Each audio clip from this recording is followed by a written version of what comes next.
Israel to be an apartheid regime in 2021. Amnesty International declared Israel to be an apartheid regime. Don't fucking stop me while I'm cooking, you baboon in a suit! The chef is in! About to give you a fucking Chelsea Green, you donkey! Donkey!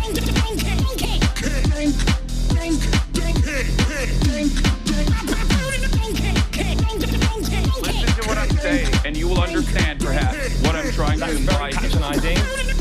I am being patronizing. I don't know who the fuck you are, and you're over here chirping all the way from fucking London about you want to fucking free Palestine, but also simultaneously you're talking about how both sides are fucking fine. Shut the fuck up. You don't know anything, okay? Who the fuck is this pink-haired twink?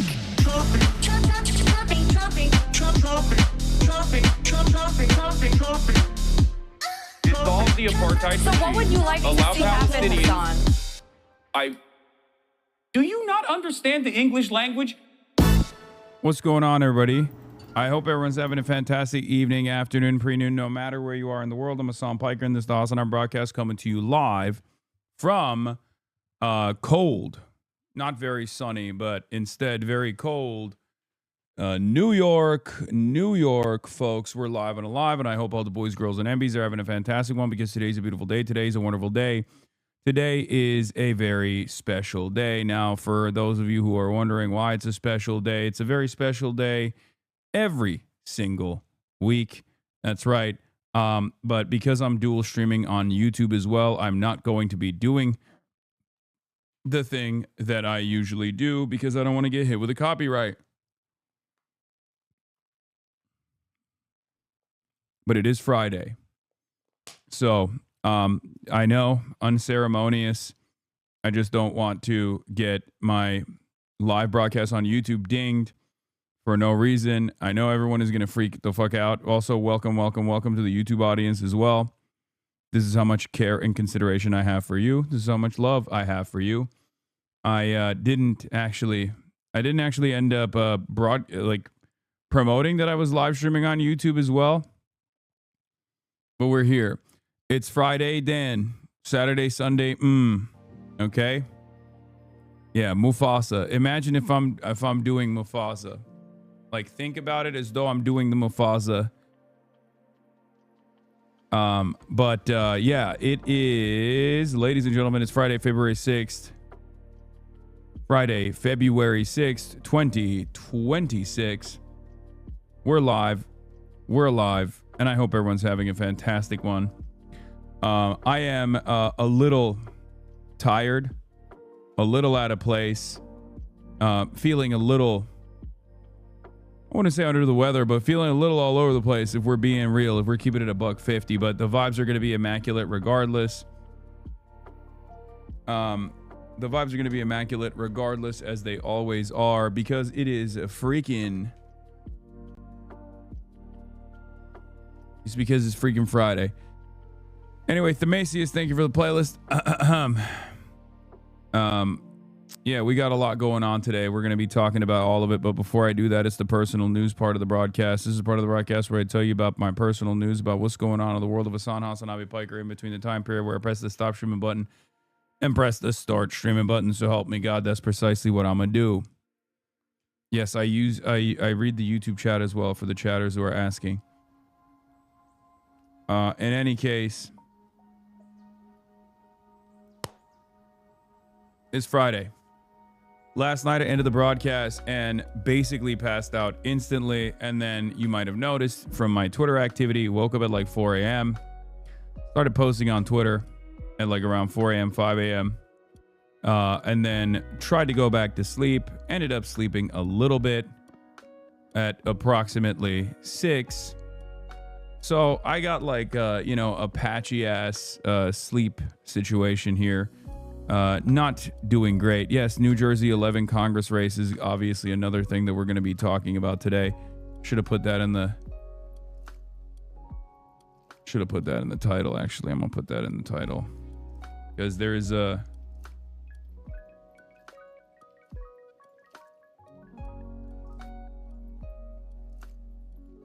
for the left. Upset W for the left. We'll do that too. I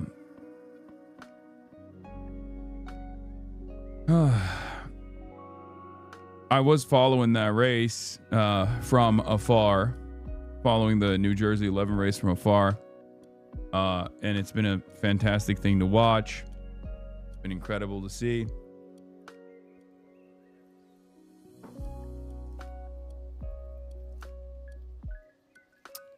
We'll talk about the AIPAC defeat and the W for the left W. What is this from the GOAT? Oh, the new J. Cole album. Yeah.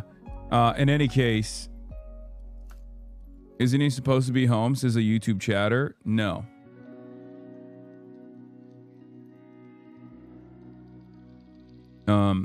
Love from Brooklyn. Have the recent anti-trans laws in Kansas been covered? Sorry, was gone a couple past days since those got passed, and I'm unsure. No, they have not been covered. Anyway, YouTube chat, remember to like the broadcast on YouTube. So that it gets a better, gets better placement in the algo. In any case, what was I gonna say? What was I saying? Where was I? What was I talking about? Oh yeah, personal news wise, I went to sleep, woke up, shot an episode of I've Had It alongside Austin.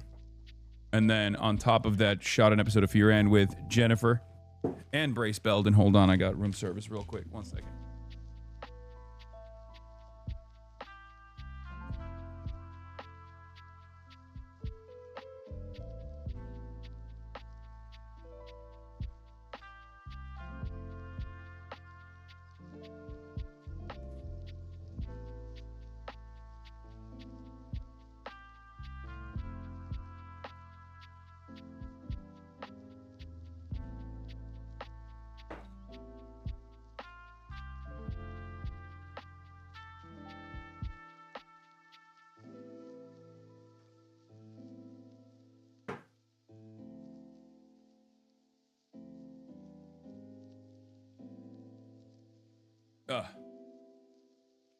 I need so much more freaking coffee, I'm gonna be honest. 4 fucking coffees? Yeah, 2 cold brews and 2 cappuccinos, and I'm drinking another coffee right now. Brother, I need all that caffeine, okay? How else will I survive? How else will I continue?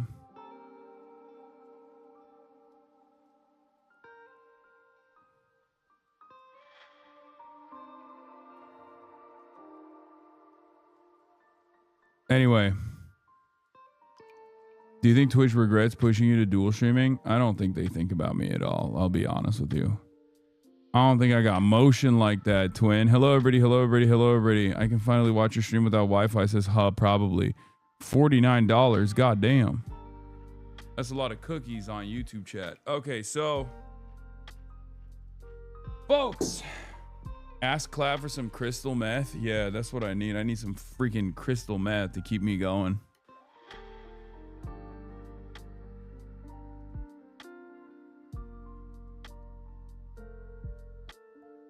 If you need to rest, go for it. Okay, I'll just keep the stream on and I'll go to sleep behind me.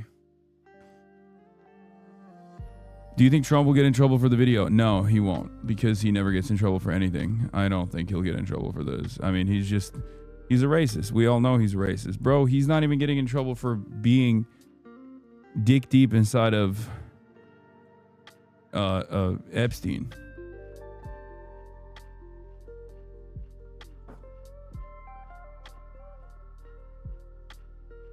But my doctor told me today I have too high cholesterol, although I'm vegetarian. Is that because I drink too much French press coffee? Did you know that? Does coffee spike your cholesterol? Because if that's the case, I'm freaking...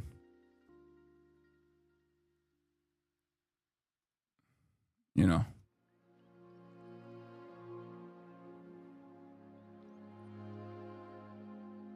I'm cooked. I don't think that's how that works. Anyway, ladies and gentlemen, hold on. Let me blast off real quick. But yeah, we shot another banger episode of the Fear M podcast. It was incredible. Okay. Absolutely incredible episode of the Fear M podcast. With the great Brace Belden and also Ms. Welch. Very stoked for you guys to watch that. But counterbalance it with cigarettes. I need crack cocaine. That's what I need. I realized how blasé I've gotten about shit like that. I was like, yeah, duh, race is gonna post racist shit. Thank you, liberals, for staying an appropriate level of outrage. Yeah. Do we have a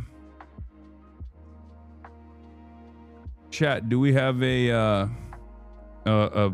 blast off meme? Do we have a blast off meme, chat?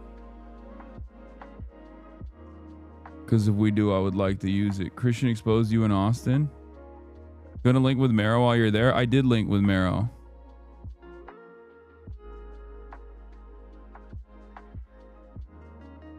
You wore that shirt 3 days ago? Yeah, I'm on a fucking extended trip, dick. Your bench numbers are a meme.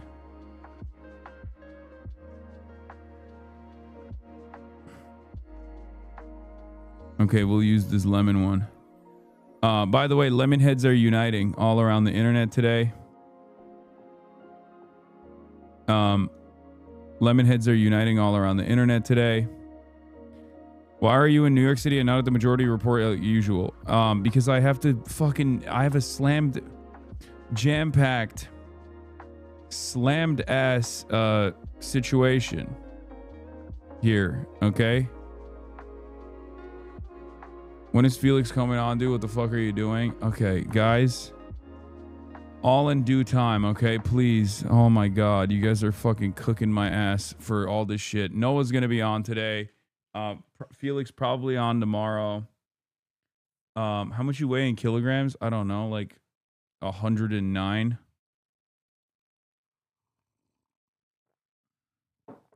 Okay.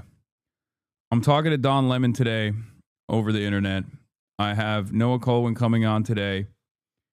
He'll be talking about his trip to both Colombia and Cuba, as well as some other stuff.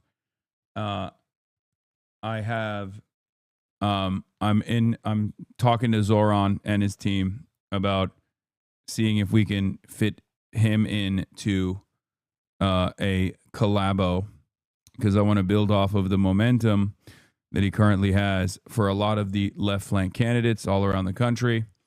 I have Claire Valdez that I will be linking up with as well, most likely tomorrow. And I have the DSA slate on Sunday. I will be talking to the entire DSA slate, where we'll be speed running through all the candidates on Sunday that are all running in, state assembly, New York, local office positions. And also, on top of that, what else do I have? I have Mahmoud Khalil on. I have Mahmoud Khalil on Monday. Okay? There's a lot happening. There's a lot happening in the HasanAbi broadcast, as you guys know. When I'm out here, it's pretty fucking hectic, okay? Here it is. How will you survive this week? Damn, I don't fucking know. Because as soon as I come back to Los Angeles, I'm spending a couple days in LA and then immediately flying, like 1 or 2 days in LA, and then immediately flying to University of British Columbia, Canada. My first time in Canada. I'm not doing Trevor Noah's podcast this time. We couldn't schedule it. And I wanted to schedule Z-Way and I wanted to schedule Trevor Noah while I was here. We didn't have enough time to schedule both of those podcasts. Okay? So. Oh.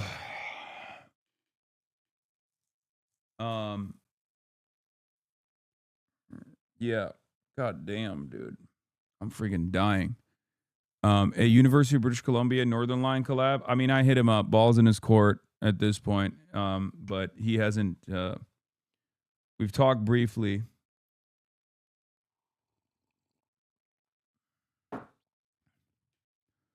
We talked briefly about me visiting, but I didn't always agree. But I don't know if we will end up linking up while I'm out there. But balls in his court. But I don't want to fucking pressure him. I'm not gonna keep like harassing him to link up. You know what I mean?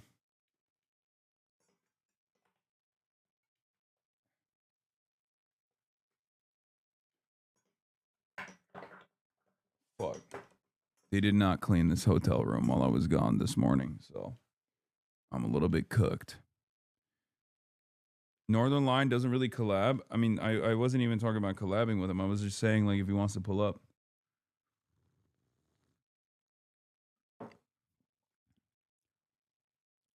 Also, he does collab. He collabs with the Yard Boys all the time.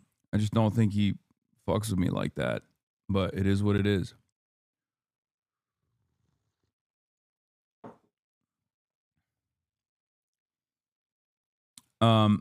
Jake Lang's mugshot. Oh, hell yeah.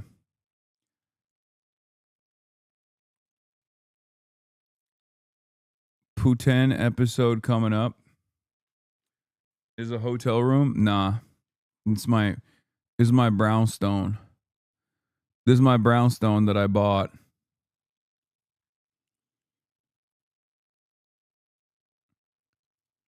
LSF banned political posts, essentially disabling PvP for thousands of unmedicated schizophrenics, and now the place feels like thumbing through leather-bound books in a Carnegie library.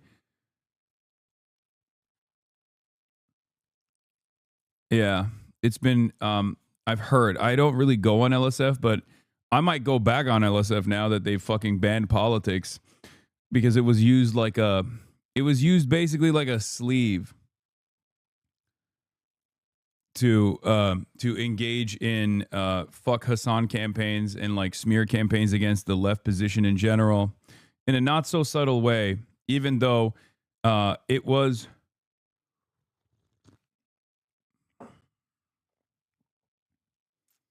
You got an assistant, huh? Wait, what are you talking about? It's really interesting because it was almost entirely occupied by people who would play up this notion that I was actually the one brigading it or something, even though it was just like a fuck Hasan fleshlight. And it's very funny. It's very funny that all of the people that were in it, they said ban politics, not political streamers, though. They're still going to use it to shit on you. Yeah, that's fine. But now that they've banned politics, that means that they're not going to be like, Hasan said this thing that we are taking out of context so we can make a much larger deal out of it and manufacture outrage surrounding it. You know what I mean? Yo, 2-2's my word, fam. You should have went to Toronto, my ute. I'll be in Toronto at a certain point. Don't worry.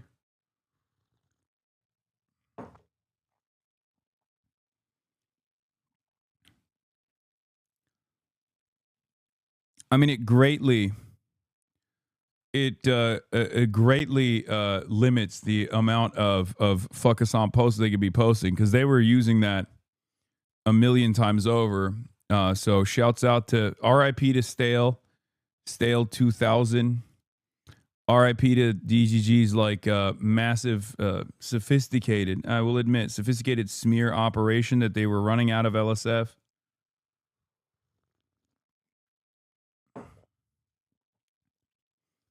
I'm in New York City all weekend. Yes, chatter.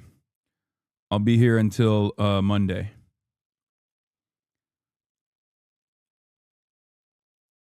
Damn, the last Hasan post was 6 days ago. Yeah, because they banned politics.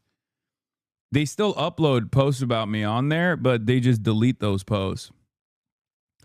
So the last bastion.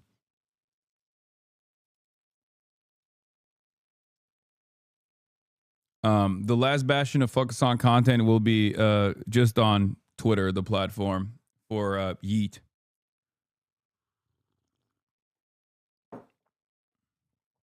You need to stop mentioning Northern Line on stream. Shadows who watch or like both immediately go to a stream and spam and bother him about it. Collabing with you is so fucking annoying. Yeah, don't do that, chatters. That is annoying.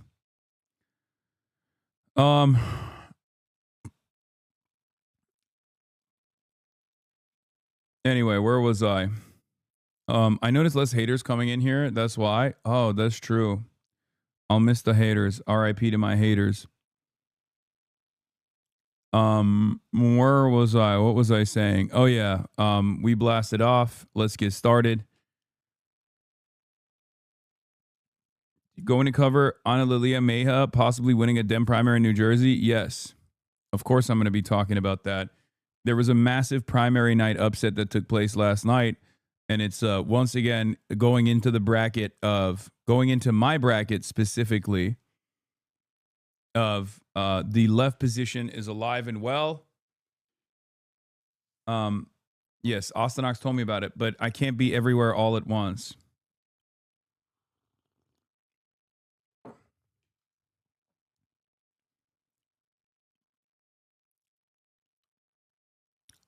So, I hope you guys understand. I'm a one human being. I know it comes across like that's not the case, but I'm a single human being and I can't be everywhere all at once, especially because when I'm what do you call it? When I'm in when I'm flying to like Qatar or when I'm flying to New York, I'm bringing myself and all of my equipment with me. I'm bringing March with me. It's quite difficult. Okay. I think some people expect me to operate like I have a whole team. There's like a bunch of clones of HasanAbi Piker out there that are flying all around the world and can be everywhere all at once. This is my last $10. Hi, chat, says Justin O'Brien. Congratulations, Justin, for spending your last $10 wisely. I'm still reading YouTube chat as well. Don't forget, we're dual streaming both on YouTube and also on Twitch.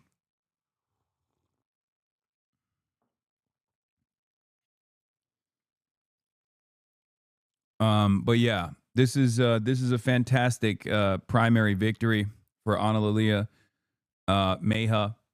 And it's a big fuck you to AIPAC, and I'm very excited to talk about that. So we will be talking about that. What is this? Yes, I'm not super attracted to this person, but when am I gonna meet someone? Yeah, you want it. She checked all your boxes, but you didn't have the chemistry. You didn't have the attraction. She checked it all, but exactly the chemistry. Yeah, it's unspeakable sometimes. It's unspeakable. Like, for example, Hasan has been into me for quite some time, and I'm just like, Hasan, there's just no chemistry. The fuck? The fuck's this motherfucker talking about? Wait, hey, yo, what? Excuse me. You know what I mean? And I'm like, it's just never going to happen for us. Sure. You know what I mean? Sure. I told him, I said, you're just not my type. And despite how close we are as friends, I said, it's not going to happen. It's never going to happen. Yeah. As much as you really want. What does Christian think about that? I mean, Christian almost spilled his coffee all over me. He's really secure in himself, but I think sometimes he gets a little upset at Hasan. He said, Hasan, it's not going to happen. You know what I mean? It's not going to happen. He has a man. He has a man. He's telling Hasan that. He's not saying anything No. to you. No. He's not. He confronts Hasan about it. He says, Hasan, So anyway, Christian's more my type than Austin. So I think this is a moment of jealousy from Austin because he knows me and Christian got a little thing going on the side. So that's probably what it is. A little gay sex on the side.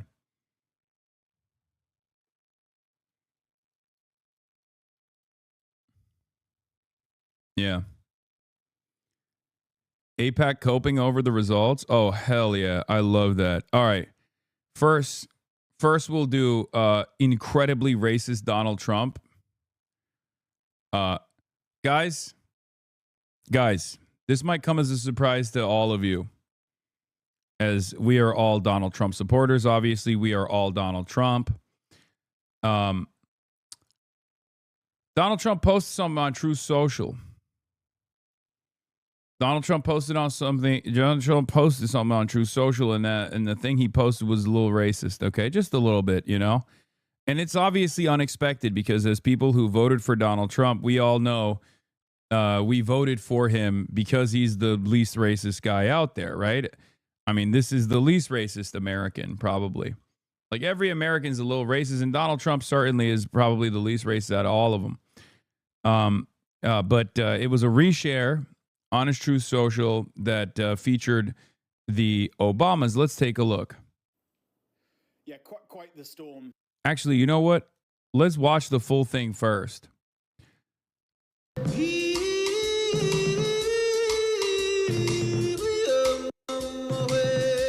Okay, I'm worried that this is going to get me copy struck on YouTube, but so I'm going to pause it every now and then. You know what? I'm going to just like...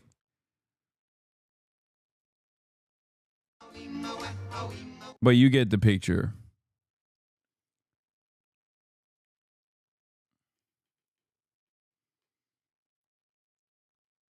Yeah, that's the video. You got all of these Democrats. You have all of these Democrats being depicted as animals in the jungle. And the video very just right off the jump. Right off the fucking jump, the video is cocked and loaded. Fires off with Michelle and Barack Obama, both being depicted as apes. It's AI slop as always, as expected. And then the video basically, shows Hakeem Jeffries as a chinchilla. And then Donald Trump as a lion. Donald Trump is a lion. There's a little Pepe, a little Trump Pepe on the left corner here. I don't know who this pig is. Who is this pig supposed to be? Meerkat? Not a chinchilla, sorry.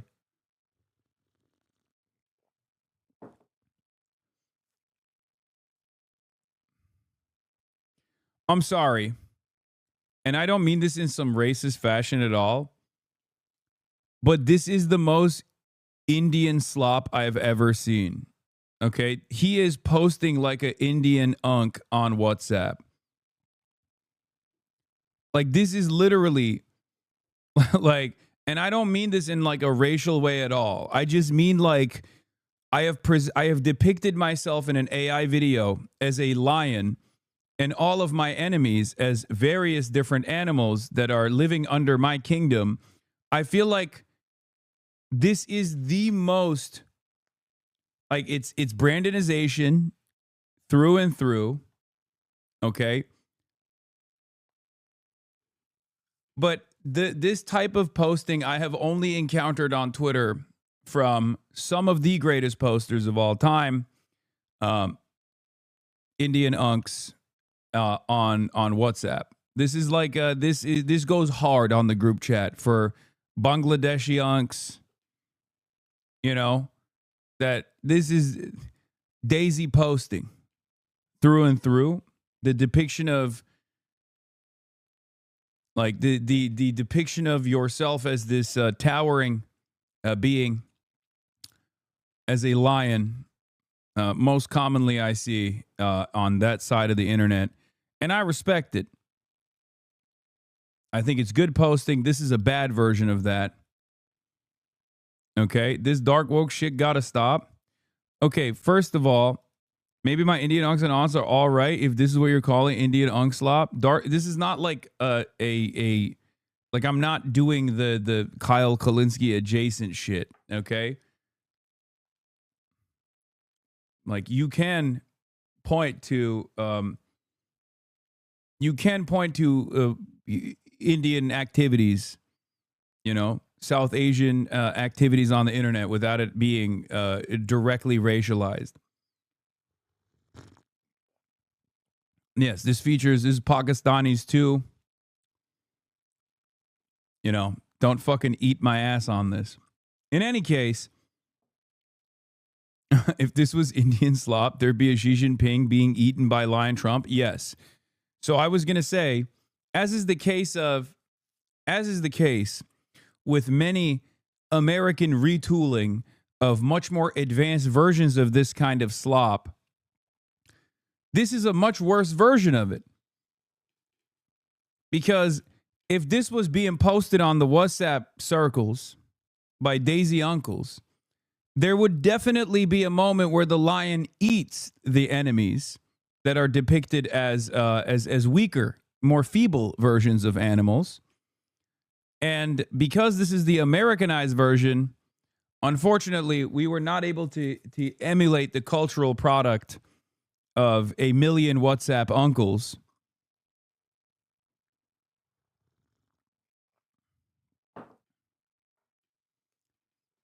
And once again, our variant of American nationalism is but a mere shadow of the original product. Having said that, that's not the point of contention here. I don't think anyone other than myself will be covering how not as good as the original variant of this type of posting this looks like, because obviously, understandably, every single person is talking about this element of it, which is insanely fucking racist. Also, someone informed me that this was Olivia Juliana. That makes it much funnier for me, because why the fuck do you even care about what Olivia Juliana is doing or saying? For the record, what Trump posted was another video entirely, and has swiped briefly to the beginning of this video for a split second before swiping back. I'm guessing he didn't even screen record it himself, probably just reposted someone else's thing and didn't bother to watch it till the end. Lamau.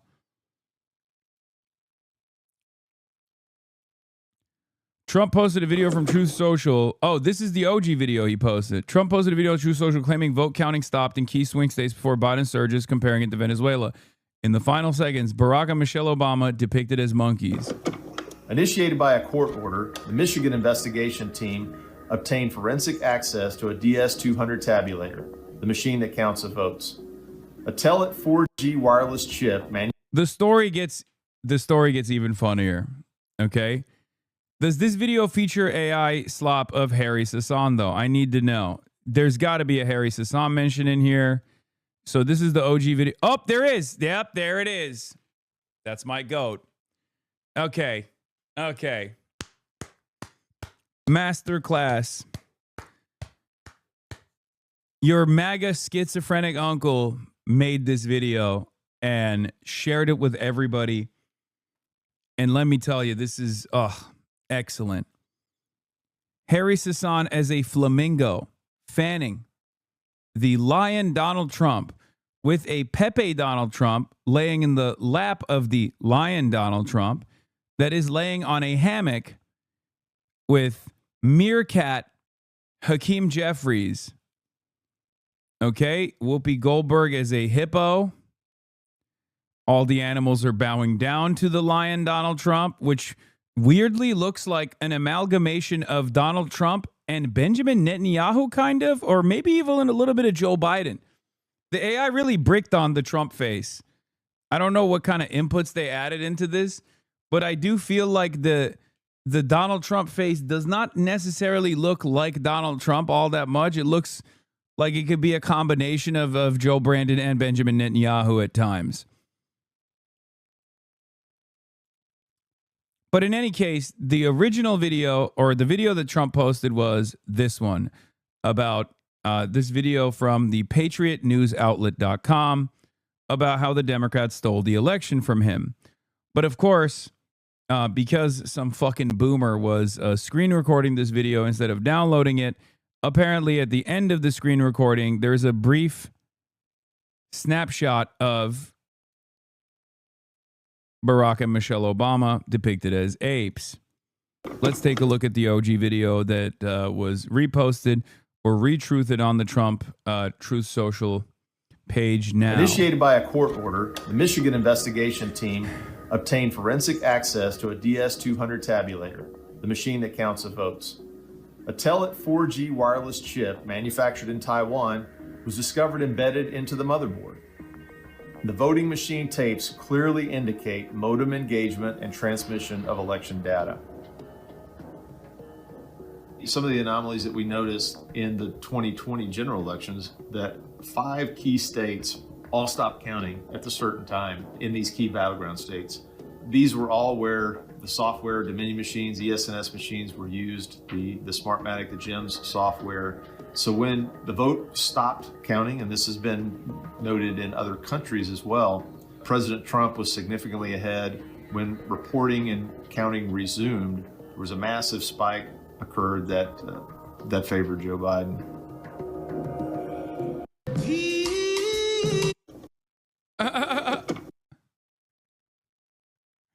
That's fucking hilarious.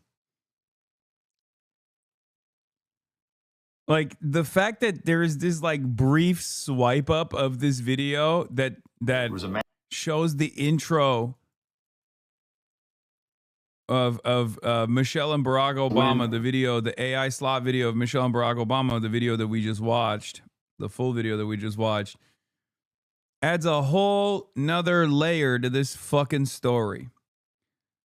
Now, it's one of those crude versions of non-permissible, unfiltered racism that I like talking about all the time as as I have a PhD in racism, as you guys know. This is a big no-no. That's a big no-no. That's like, you can call black people thugs and then argue till the ends of time on whether or not it's a substitute for the N-word, which Republicans love doing all the time. But a depiction of famous black people as apes or monkeys is very unfiltered, the type of racism that everybody understands exactly what's going on, right? There's not really a lot of plausible deniability there. It's basically the equivalent of saying the N-word. So for that reason, even prominent Republicans came out and were saying this is the most racist thing I've ever seen. Now, I find that really funny that this is it. It also came between Trump honoring these black icons in quest to restore the nation, because as you guys know, you may not know this, but it is Black History Month. So that adds a little bit more insult to injury. But let's take a look at the European coverage on the story so far. Today, and with good reason. We're not now showing the image that was posted on the president's Truth Social account at 11:45 last night. We did show it earlier because at that point it had not been deleted from the account. It was up for a good 12 hours. It's an image, as you say, which is deeply offensive. It shows Barack and Michelle Obama depicted as apes. It came at the end of a video that was posted on the president's Truth Social account, which was a video about alleged electoral fraud during the 2020 election. The video seems to be a screen recording, which then flips onto this video. They spent the past 2 years normalizing genocide, the past week normalizing pedophilia, and now they're going to try to normalize explicit anti-black racism. Yeah, they're just like leveling up. Or if you consider it kind of like leveling down, because anti-black racism has become more sophisticated throughout time as gains have been made in terms of like civil rights and whatnot. And anti-blackness is embedded into every orifice of American culture. And that's the reason why the thug equation that I previously mentioned exists to begin with. You can't straight up say the N-word when referencing a black person. So you say different terms like urban, thug, things of that nature. That's a byproduct of like the, I guess, modicum of cultural gains that black people have fought long and hard for. But that doesn't mean that anti-blackness has gone away. It's just become more invisible, right? And it's really interesting to watch this, or ghetto is another substitute term as well. This is weird, though, because most Republican senators have now come out and condemned this. They don't condemn what he said about Somalis or when ICE kills people, but this is a step too far, I guess. Yes, because of what I've talked about. This is boundary breaking, okay? You're no longer talking about like individual black people as low IQ over and over again, which is something that Trump loves doing. You're now directly depicting Barack and Michelle Obama as apes. That is, for the most racist Americans, okay? For the most racist, like normie Americans, even that's a bridge too far. It's the equivalent. It is the equivalent of saying the N-word. It is beyond the permission structure, okay? It's the most explicit way that you can be racist. Americans have an unlimited appetite for anti-black policies that you can try and justify, and Republicans do this all the time. But when you actually drop all pretext that there is like a justification for this and you just engage in the most classic versions of anti-black racism, so overt that it's indefensible, even the most racist guys will come out and be like, yeah, this is a bridge too far for us. This is pretty fucked up. You should apologize. Okay? Now, does this mean anything? No. I guess maybe woke is like not as bad, not as dead as we previously might have thought it was, right? There's that. Considering that he felt the need to delete this. So there's that silver lining, I guess.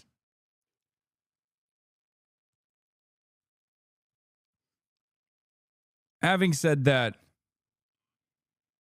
this is a perfect story that explains the permissible racism phenomena that I love talking about. The Obamas. Now, initially, as you say, the White House kind of owned the moment, didn't sort of dismiss it, didn't say they would delete it. Caroline Leavitt instead saying this. This is from an internet meme video depicting President Trump as the king of the jungle and the Democrats as characters from The Lion King. Please stop the fake outrage and report on something today that actually matters to the American public. So that's the initial statement from Caroline Leavitt. Since then, since that was released, there was quite a lot of outrage, as you might expect, and a new White House statement then came out. A shorter one said simply, a White House staffer erroneously made the post. It has been taken down. And yeah. John Boyd Jr. says he was blocked from a White House meeting for farmers and told the administration is moving away from DEI and small farmers towards large white agribusiness. Let that sink in. Small farmers pushed out, black farmers shut out, power consolidated. This is Donald Trump's America. Reward the connected, erase everyone else. Happy Black History Month, everybody.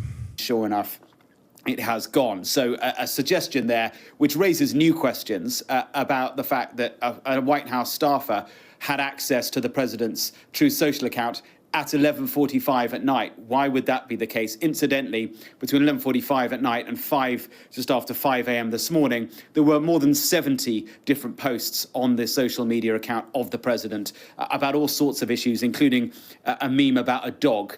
So, read into that what you will. Quite extraordinary stuff. The statement has gone, that the image has gone, but outrage, as I said, Tim Scott is the only black Republican senator, a close friend of President Trump's. He said, praying it was fake because it's the most racist thing I have seen out of this White House. The president should remove it. That is Tim Scott and Chuck Schumer. Praying it was fake.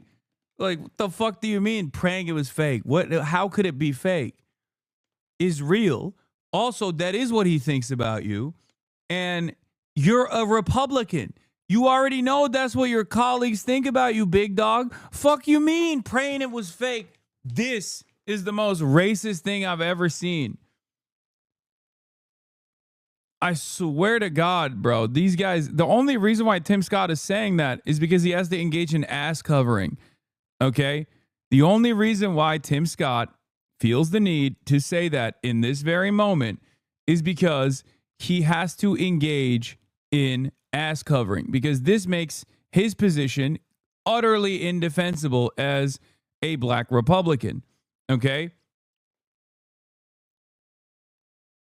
That's it.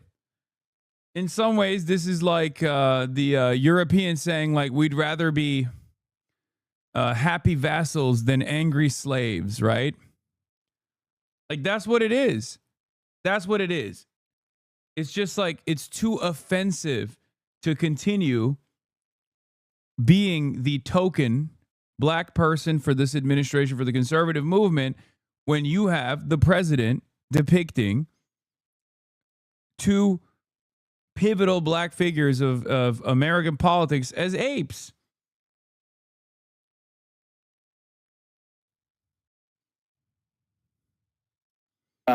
Top Democrat, of course, said racist, vile, abhorrent. This is dangerous and degrades our country. Where are Senate Republicans? The president must immediately delete the post and apologize to the Obamas, two great Americans who make Donald Trump look like a small, envious man. So quite a lot of outrage, as you would expect. One other thing I must just tell you, Jonathan, that I think is just extraordinary and a reflection of of America Today, it has emerged that Donald Trump told Chuck Schumer, who we were just talking about, that he would release a massive amount of funding money to Congress if they agreed that he could rename Dulles Airport Trump Airport, and that he could rename Penn Station in New York Trump Station. This after he has already renamed the Kennedy Center here in Washington the Trump Kennedy Center, and the Institute for Peace, the Trump Institute for Peace. Somewhat of a cult of personality going on here in the United States. I'm gonna keep it a $150. That's insult to injury, and I love it. Okay, I love that they just tack that on to the end of Chuck Schumer's like, "Oh, you must delete this now, Mr. President." Like, that straight up shows exactly where the Democratic Party's priorities are. Like, that's not an own against Donald Trump, in my opinion. That's an own against the Democrats. The Democrats are wheeling and dealing and playing ball with Trump over some of the dumbest shit. Like conceding on some of the dumbest things you possibly could have in your laundry list of demands. And I suspect this is, they showed that in this moment to just be like, this is where the Democrats' priorities are. Hey, Jonathan.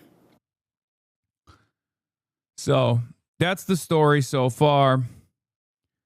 Philip Lewis says there are no gorillas in The Lion King. Yeah. White House claims the video depicting Obama's monkeys is from an internet meme where Trump is the king of the jungle and Democrats are characters from The Lion King. Philip Lewis responds, there are no gorillas in The Lion King. Did you see this? Oh, yeah. I was going to play this in a second. Yeah, the response that they're running is that it's a mistake. It's a mistake from a staffer, which I don't know why there would be a staffer that has access to Donald Trump's. I don't know why staffers who have access to Donald Trump's account at 11:30 at night. But yeah, do I appreciate this story in the news cycle, especially because it exposes the fraudulent nature of people like Tim Scott praying it was fake. That's so funny. I'm praying it was fake. This is the most racist thing I've seen out of this White House. This is it? Buddy, have you been paying attention? When Trump was saying Haitians are eating cats and dogs, you were campaigning alongside him. Okay? When Trump was saying all Somalians are parasites that must be purged from the American boundaries, you were not letting out a peep. The fuck do you think that was about? You know? What the fuck did you think that was about? What could that possibly have been about?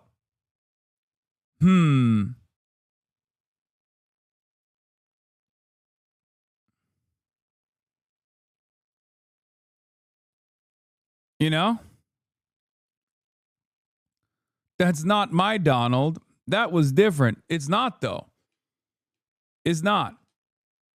That was all in service of propagandizing through racial animus a scheme of putting black and brown neighbors of ours in concentration camps. So all of it is racist. The entire underpinning that is the motivation for this racialized animus is white supremacy. But of course, because liberalism is hegemonic, liberals can only understand something is racist when you hit certain cultural touch points, right? Depicting black people as monkeys or apes is one of those things. Saying the N-word is another one of those things. Like something that I've talked about quite a bit. Like Ronald Reagan was horrifyingly racist in his policies. Okay? Ronald Reagan was horrifyingly racist in his policies, But Ronald Reagan's messaging strategy didn't like directly say the N-word, but basically found different ways of disparaging black people, specifically the welfare queen strategy, right? Something that Lee Atwater, famous Republican strategist, talked about openly. Now, for a lot of liberals, the recognition that Ronald Reagan was an unimaginable racist did not come from, you know, flooding black neighborhoods with crack cocaine and doing the war on drugs or anything like that. But it actually came from Ronald Reagan having a private conversation with Richard Nixon where he said African diplomats are monkeys. That's when liberals were like, wait a minute, Ronald Reagan is racist. This was a couple years ago. And it's like, bitch, what do you mean? This is when you realize Ronald Reagan is racist. Are you out of your fucking mind? Like, that's what it is? That's when you found out? And for a lot of liberals, this is it. Whoa, keep black people out of it? No, I'm not what do you mean? Black people, first of all, black people are a part of every conversation, even when they're not in the room. It's like the number one thing that white people love fucking shitting on for no reason. You'll have white on white violence and you'll have a guy still turn around and be like, but what about black people? I mean, Charlie Kirk was killed by a Wonder Bread ass Mormon boy. Okay. And they still, the last words that came out of Charlie Kirk's mouth is counting or not counting gang violence. The fuck do you mean keep black people out of it?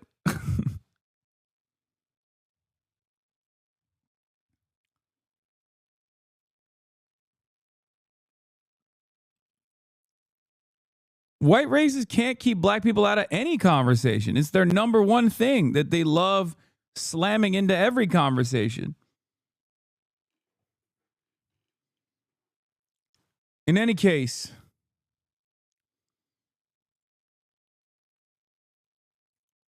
having said that,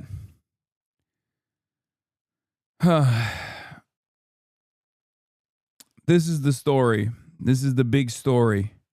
That people are getting offended by. I mean, if this is what causes people to realize that Trump is a fucking racist, you know, I'll take it, I guess.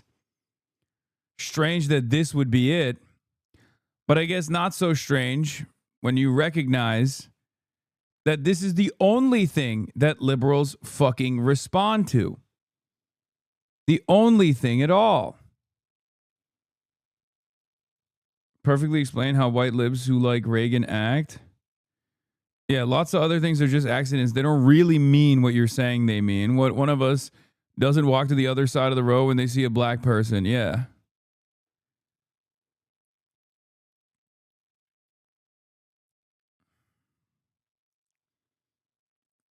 Yeah, Donald Trump took a full page ad in the New York Times demanding that the falsely accused Central Park 5 get fucking executed, okay?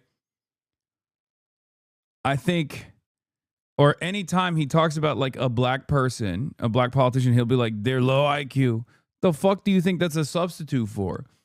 It all stems around the same racist ass bullshit. Exactly. You know?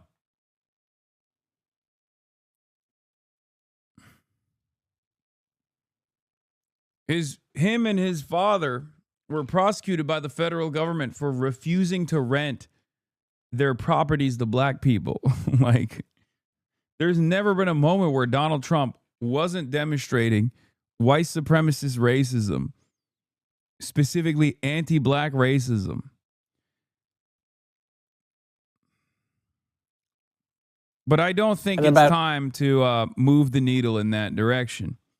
Anyway, moving on from that story to some positive news. Okay, once again, the theory of Bernie-crat liberalism being the savior of the Democratic Party is real. The method is real. We are now moving on to New Jersey, my birthright. The beautiful state of Nueva Jersey. Okay? 8:40, Tom Malinowski walked into the Sweet Spot, this bar, hipster lounge here in South Orange, where supporters gathered for what was supposed to be a victory celebration. And he came in victorious, smiling. People were hugging him, cheering him on, and soon he was whisked away to the back of the room into a private room, and he never returned, never came out from that. Ain't no way a fucking YouTube chatter just gave me a super chat saying, did you see the new racist AI video from Trump? Ain't no way. YouTube. Ain't no way. YouTube chat is now resembling Twitch chat. Down to the guy who responded to that super chat saying Hasan shocked his dog. I like that now my haters are they're tuning in to the fucking YouTube stream as well. Dog, the Piker Broadcasting Service is sponsored by you, the viewers, and it's for you, the viewers. Your subscriptions on Twitch or your memberships on YouTube are what keep me editorially independent. Thank you for the super chats on YouTube. Thank you for the memberships on YouTube. Join the proletarian soldiers for the Piker Broadcasting Service. I have to say, though, you don't actually need to subscribe on YouTube to rewind. The rewind function works. On Twitch, you do have to subscribe to be able to utilize the rewind function. So, chatter who just gave me that super chat, you can just rewind. You don't even need to subscribe to do that. You feel me?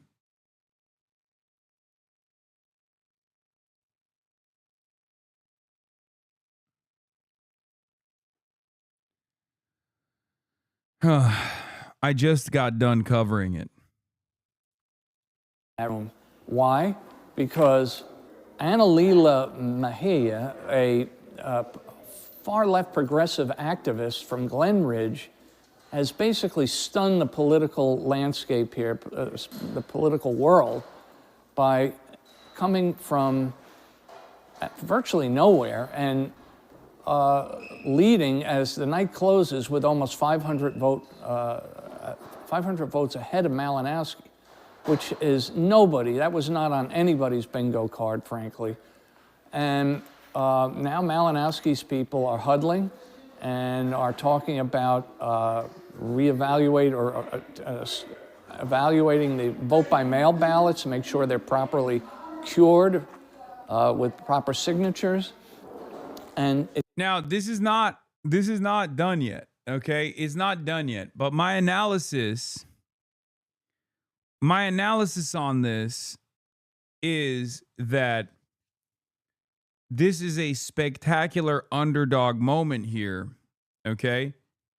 Regardless of whether or not Mejia wins, okay? Because this is, like, she came out of fucking nowhere for the most part.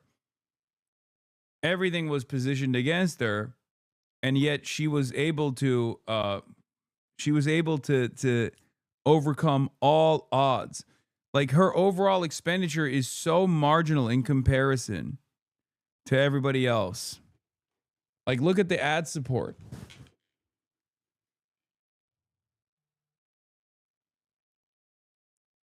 Girl, there's a chatter on YouTube that keeps typing the N-word with a hard R. You need mods in there ASAP. We don't got nobody looking in there. I don't see it.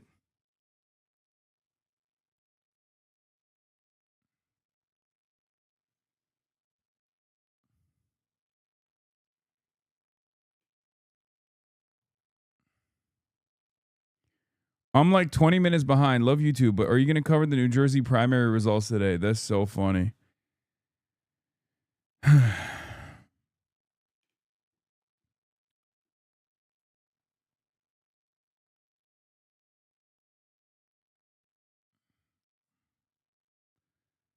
People are throwing up question marks in the chat. They didn't even see it.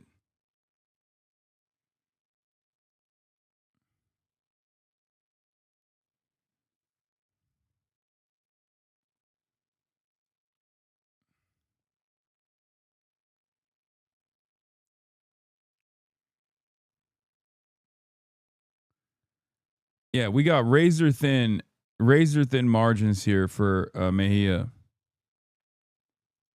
sort of augurs what could be a very long, tedious fight. There's no one's using the word recount right now, but I think one of the big ironies of this race is that the American-Israeli Political Action, or Political Affairs Committee, the most powerful pro-Israel lobby in the United States, launched ads attacking Malinowski in this campaign, which startled many political observers around the country. The outcome of that is that... Why is this reporter so timid? Because this is unheard of. Okay? This is an incredible upset. Like, the very fact that this is contested in the ways that it is unfucking heard of. And a big part of it is because of AIPAC interference. This story basically takes all of my my arguments and turns it into proof. Even if, I mean, there's a high likelihood that she wins. Okay?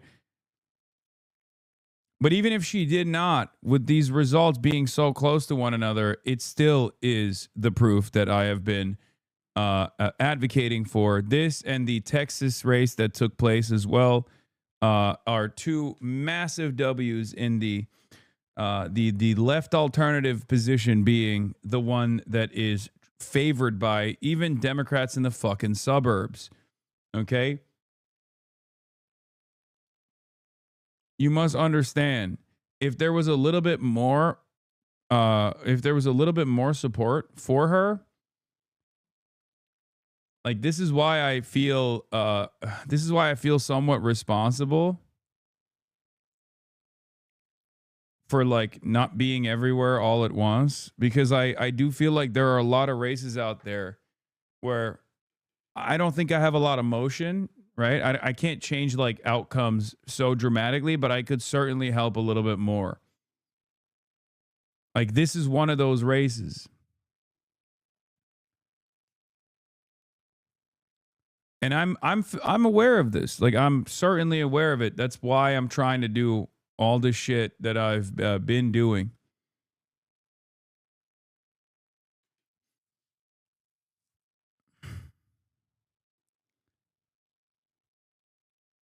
So last night, the decision desk basically gave what's his face, Malinowski, the victory. Last night, everyone, Malinowski was called, and then all of a sudden, because it's like Essex is a relatively wealthier district. A lot of straight blue voters on there. The Democratic primary here is obviously the most consequential aspect of this race, and the expectation was, Malinowski cooked it, right? He won, but out of fucking nowhere, Mejia's campaign pulled through. Mejia's campaign pulled through with this incredibly rare upset. All the cards were stacked against her. People overlooked her in general because they thought the district is too rich to go for a Bernie-crat. It's very wealthy, 97 percentile, very educated, 96 percentile, very Gen X, 97 percentile, very homeowner, 72 percentile. Okay? Or 72% home ownership rate.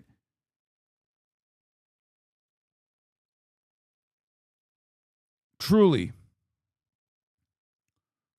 a tremendous upset for the demographics, right? Because these are the demographics that are the reason why Bernie Sanders didn't win in the Democratic primary, for example.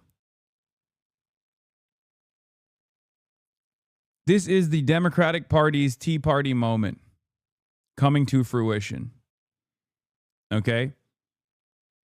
Not only was the voter profile, the average voter, the median voter in this district, one that is supposed to favor an establishment Democrat in the calculations of the Democratic Party does, the Essex County political machine was also not in support of Mejia.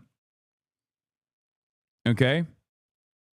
This is before we get to the other side of the story, the AIPAC aspect of the story,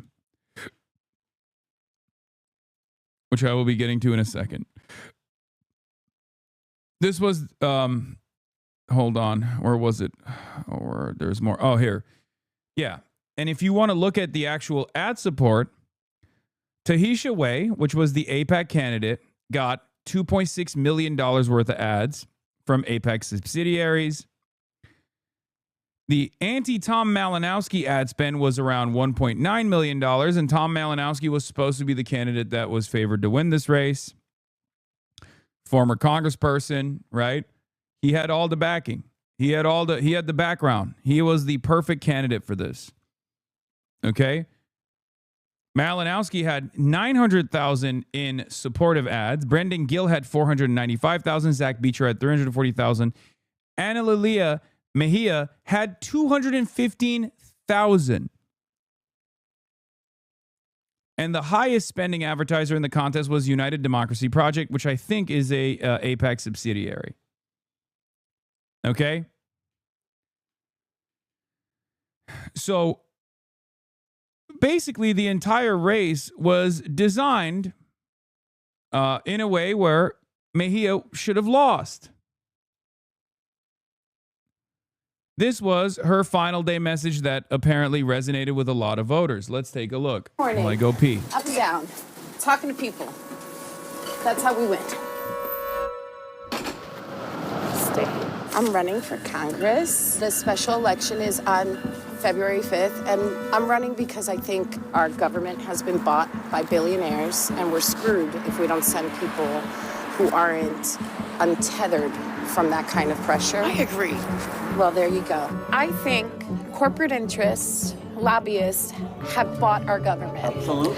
I think on both sides of the aisle, big money kind of controls both sides of the aisle, Democrats and Republicans. And unless we send people who are like, I'm not going to be part of that machine, we're not going to get out of this mess. So I jumped into this race. I am not a politician.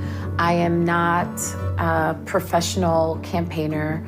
I am an organizer.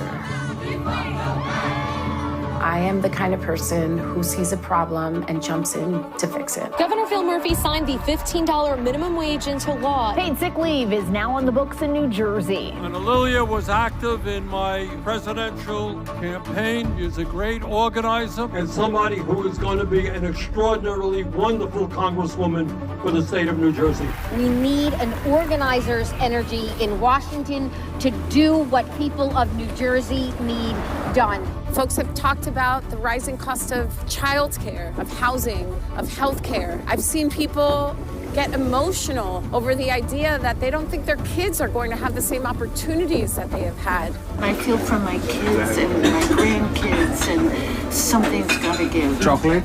Chocolate's here. General trend towards less and less freedom is nauseating. We come to Livingston, Milburn, Bloomfield, Nutley, you name it. We come to these communities because we want to raise our families in a great, friendly place. Access to the city and train lines and infrastructure. We want access to the good schools. De no desamparar a nuestra familia. En este momento donde la familia, papá e hijos son separados. Es súper importante. We also know that a zip code does not protect us from rising violent authoritarianism. In a moment of rising authoritarianism, of economic insecurity, of state-sanctioned violence, any old blue just won't do. And I say, abolish ICE now! You can't reform that!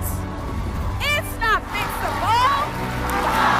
I am running independent from the machine because I think big money has captured our government. I appreciate you even within the Democratic Party recognizing that it's a problem. Well, and it's getting worse. It's getting so much worse, but if we keep sending people who are, all they do is dance for that money, we're not going to get out of this situation. So I'm proposing try something different. I like the words you use. Okay, all right. Ana Lilia. It's like voting for Congress. Oh. Yes. Yes, that's me. I read good things about you. I've heard good things about you. Don't forget, February 5th, it's a Thursday. They do that on purpose.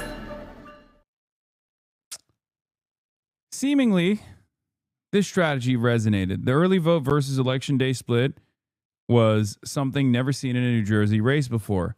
Yeah, when you look at the vote by mail, Malinowski, December 20th and onwards, got 72%. But the in-person early flipped it in Mejia's, in-person early started flipping it in Mejia's favor. Okay, 51% from January 29th to February 3rd.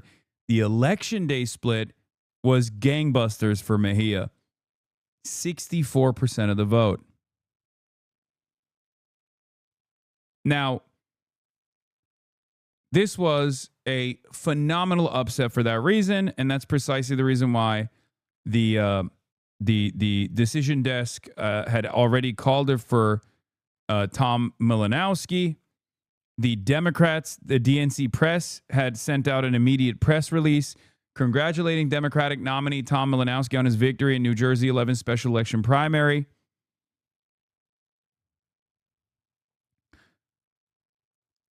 This was a campaign that famously had that Bernie moment where he went on stage and said, our fight is not just with the Republicans, our fight is also against the establishment Democrats as well. If you remember, this was something I brought up briefly because it was a big point of contention for a lot of blue dog Democrats that got very frustrated.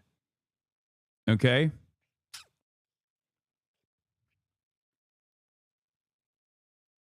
I saw a clip of your Billie Eilish coverage. I'm a Tongva tribal member, and it's been super annoying, but I will say that landbag and indigenous people are a major blind spot in left circles. I think having some native community leaders on your stream would be great for your audience and the larger left politics. Sure.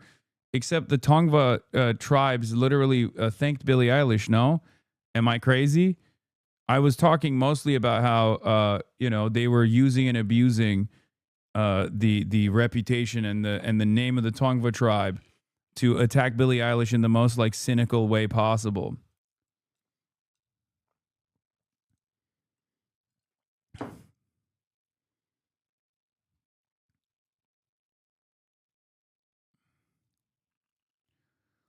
Money is just not as effective as it used to be. It's why the establishment is trying to buy off creators with a chorus program. Yeah. The votes versus ad spend campaign for New Jersey 11. Ana Lilia Mejia's cost per vote was just $12. That's 4 times better than Malinowski, which cost $55 per vote, and 19 times better than Waze, which was $237 per vote. That efficiency is massive organic left-wing support from voters.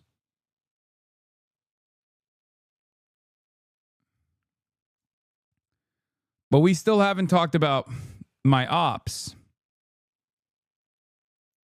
The United Democracy Project, which is an AIPAC subsidiary. AIPAC by a different name. Now, this gives me a lot of confidence because I was worried that people would just laser in on AIPAC and AIPAC alone, which has the highest name recognition, and not see that as a catch-all for the Israeli lobby or numerous other entities affiliated with the pro-Israeli position. I was also worried that AIPAC never actually makes Israel the primary focus in these sorts of ad spend campaigns when they're going up against the candidate, but instead find other identifiable features that they know is much more prescient, much more salient to attack, right? Because if you recall, I covered this extensively when AIPAC dumped $30 million into Cori Bush's race and Jamal Bowman's race. They never talked about their Israel position because if they had run any ads, on the Israel position, that would have actually favored Jamal Bowman and Cori Bush respectively, right? The real purpose of the AIPAC ads, AIPAC-backed ads, were actually to, in the Democratic primary, separate Cori Bush and Jamal Bowman as bad Democrats that don't play ball. It's a very cynical way that these guys operate, but they already know better than anybody else that the pro-Israeli position is not a favorable position, especially in the Democratic Party's base of support. So they never run pro or anti-Israel ads. They always run ads that are pertinent to whatever the individual race is. Now, a lot of people don't understand that AIPAC has always done this, by the way. This is not new. So this person says, it's so fucking funny that AIPAC tried to play it clever by flooding the zone with Tom Malinowski isn't progressive enough ads without ever considering that it'd make voters Google who's the progressive for New Jersey 11. The special election to fill Mikey Sherrill's House seat. Tom Malinowski says he'll stand up to Trump. But hold on. In 2019, Tom Malinowski voted with Trump and the Republicans to fund ICE. Like, think about this. You have to remember, these guys are 100%, like AIPAC and all these other ad groups, like all these other like lobbyist groups, 501c4s, these PACs, they are policy agnostic in their ad campaign. Like, they will literally run a Tom Malinowski is not sufficiently anti-ICE ad because they thought Tom Malinowski is the guy to beat here, right? The reason why they cynically attacked Tom Malinowski is because they did not even consider that Ana Lilia Mejia would have any shot at winning this race, which is why they beat the shit out of Tom Malinowski with these attack ads that presented him as a fake anti-ICE candidate, because they understand that the appetite there was for a true abolish ICE candidate. Okay? Understand this. Something that the Democratic Party at the national level refuses to reckon with, or perhaps they are aware of it, but they actively try to suppress this demand from their voters. Okay? 27K on a Friday. Yeah, you're washed, Unk. You're right, angry Mexican. I only have 17,000 on YouTube and 27,000 on Twitch. I should probably kill myself. I should probably stop streaming. All right. Thank you, angry Mexican. 47-month subscriber. That's it.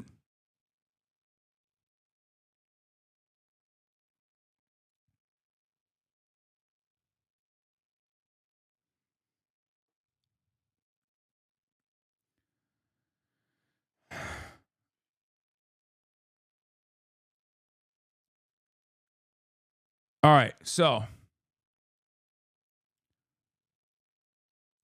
good run. Good run. It's over. I should quit while I'm ahead.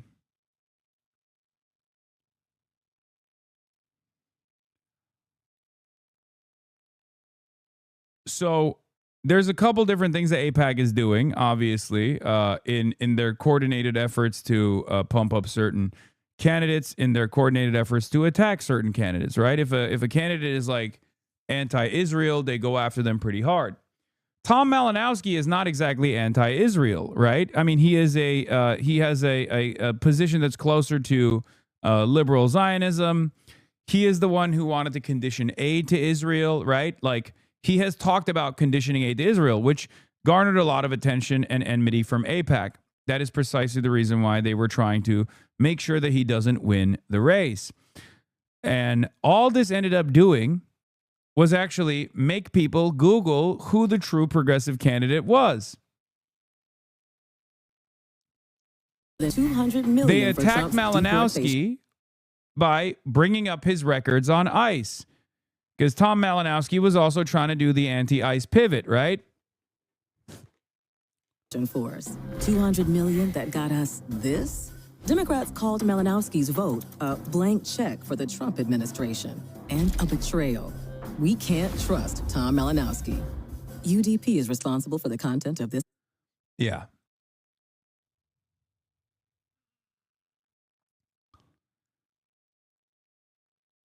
Here's what this was a spectacular backfire, right? Because Mejia was the anti-ICE candidate. She was an activist.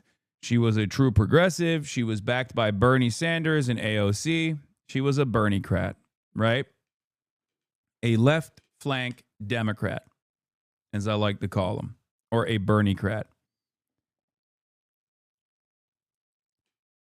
So UDP is the AIPAC subsidiary that was running these ads. They didn't put the AIPAC name on it. It was just basically the United Democracy Project. That's what they call themselves. You got the Democratic Majority for Israel, United Democracy Project. There's numerous subsidiaries under AIPAC that just like obviously don't want to have the association with the nation state of Israel, even though they are operating at the behest of the nation state of Israel. Okay? So because this ad campaign rightfully called out the inconsistencies of Malinowski, a lot of people actually chose the true progressive alternative.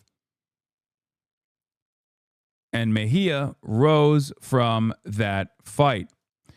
What's also interesting, as I talked about with the ad spend here, was the fact that Tahisha Way, which was the AIPAC-backed candidate, barely secured the third place position. Okay? This is basically a combination of all of the arguments that I present. That the anti-Israel position is incredibly favorable, which is precisely the reason why AIPAC and its subsidiaries that don't even have the name Israel in them will never talk about the candidates' Israel positions, but instead other things. This also proves once again that the voter, the base of support within the Democratic Party, regardless of their demographics, regardless of their median voter net worth, income, still want a real fighter, a true progressive, and they see the best possible candidate as the most left-leaning candidate in these races. Okay? This is just proof that that is the case. There is no other way to describe how little money was spent on the Mejia camp that caused her to get this incredible upset. Here's AOC's statement on AIPAC expenditure here.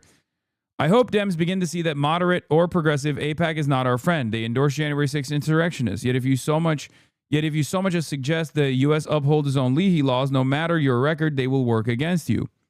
They are a right-wing organization that undermines democracy. They have zero tolerance for any diversity of thought from their line and pressure elected officials to increasingly place themselves at odds with our responsibility to represent the electorate and the views of the majority of Americans who find the genocide in Gaza an appalling affront to American values and do not want to see U.S. taxpayer-funded weapons used to perpetuate it. AIPAC also knows this. That's why none of their political ads discuss the actual issue at all, and why they vaguely use vaguely named super PACs so people don't connect them with their own stated political mission and intent.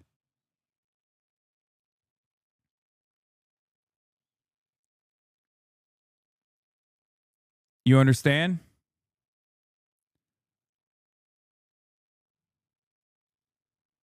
There are multiple reasons as to why this took place. One of them is obviously the anti-AIPAC position, the anti-corporate PAC and super PAC position in general. Why are people saying this? Why are there hella people saying 27K bro fell off? Do you guys want me to like quit live streaming on YouTube? Is that what it is? Are you jealous that my attention is split between both YouTube and Twitch? Is that why you keep repeating this over and over again? What is this new meta?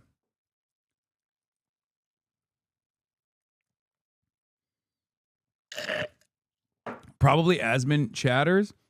No, they're not admin chatters. These are like long-term community members. I don't understand.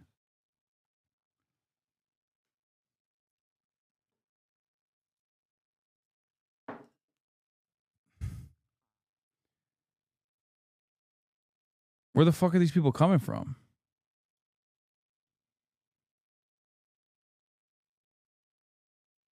The same chatter said this, YouTube neglected. Just people being really dumb. I don't care. Yeah, there's 45,000 combined viewers on the broadcast currently. I'm just a little confused that they're it's because we're all cringe and only know 3 jokes.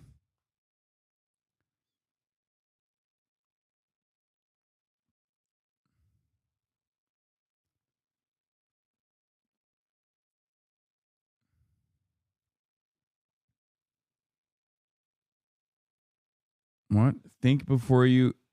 It's think before you sleep from Twitter? What is think before you sleep?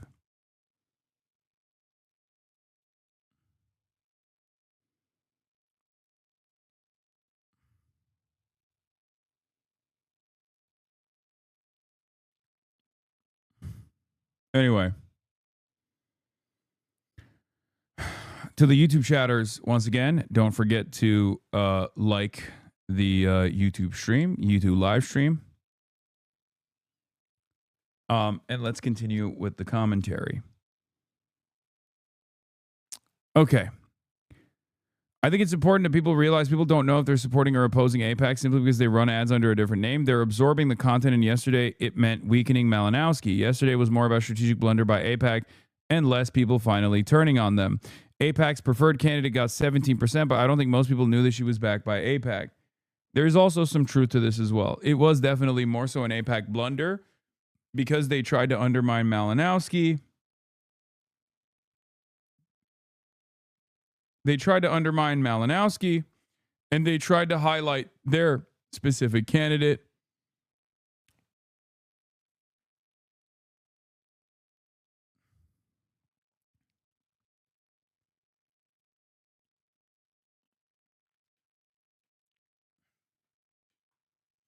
But their specific candidate had no motion. Okay? But it's still a massive fucking W, especially considering how much, why undermining him? Because they thought he was stepping out of line. Okay? Because Malinowski had said that he would condition aid to Israel, and they didn't even consider Mejia as a threat. Okay? Do you understand? Hasan treats YouTube like the second-class viewers. No, I don't. And if you want more attention, go like the stream. In any case, there's also this element. I grew up in this district. These voters are not socialists, and they're not particularly far left. Instead, they're normie Dems who are mad, like mad. And the progressive left is the only movement on the Dem side capable of channeling this level of anger. Exactly. This is the opportunity here. These guys are not card-carrying socialists. Many of them actually probably are terrified of the moniker of socialism, even if they actually have a lot of sympathetic views to what you would consider to be socialism in the United States of America in 2026. Having said that, however, if you were to be like, do you self-identify as a socialist? They'd be like, oh, absolutely not. But the reason why they want a socialist alternative is because they're slowly but surely beginning to recognize that the Democratic Party's description of progressive values oftentimes revolves around or is perfectly demonstrated by candidates who happen to be either socialist or socialist adjacent. Okay? That's it. That's it. What is this? Like this? Yes, it's my own tweet. What about it? I mean, yeah, this is what happened.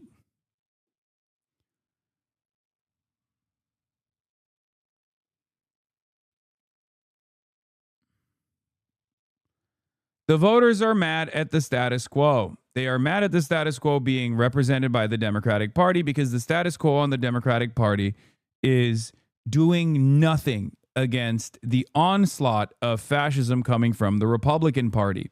So any candidate that says, I'm going to take it to him, I'm going to fight against the lackluster, do-nothing position that the Democrats are representing, is going to be a candidate that actually wins a lot of favor with this base of support. There is no more loyalty to establishment Democratic Party politics like there was back in the fucking day. Nowadays, when the Democratic Party's establishment candidates say, oh, we are the real establishment, we are the real electability pick, you must vote for us, most Democratic Party voters do not respond positively to that sort of thing. You understand? They don't. They want something more.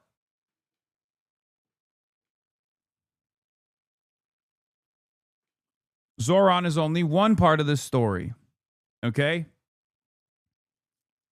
There are many more candidates out there that are running on this ticket that are not shying away from saying, fuck the establishment Democrats as well as the Republicans.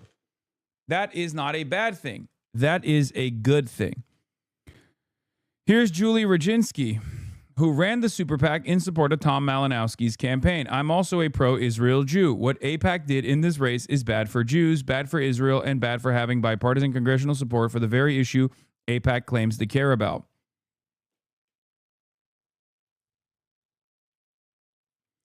Leftist obsessed Zoran endorsed Hochul. A totally valid thing to be frustrated with. I am also one of those people.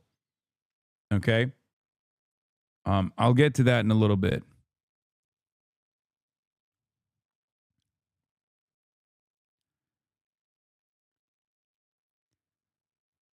Let's talk about something positive for a change before we talk about, you know, another moment that that I think is a misstep. Cheps says, come back to Qatar. We want to use you as a deterrence.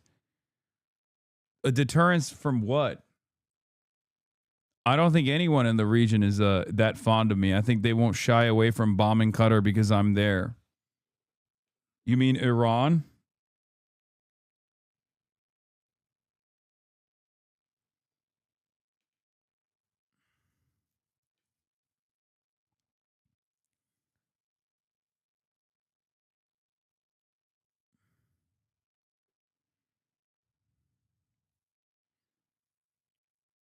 Anyway, AIPAC Alliance Super PAC spent millions to defeat Tom Malinowski for backing conditions on U.S. aid to Israel. As I said, they may help elect Analilia Mejia, a more progressive candidate who deems Israel's actions a genocide. Race is too close to call a spectacular own goal. Okay?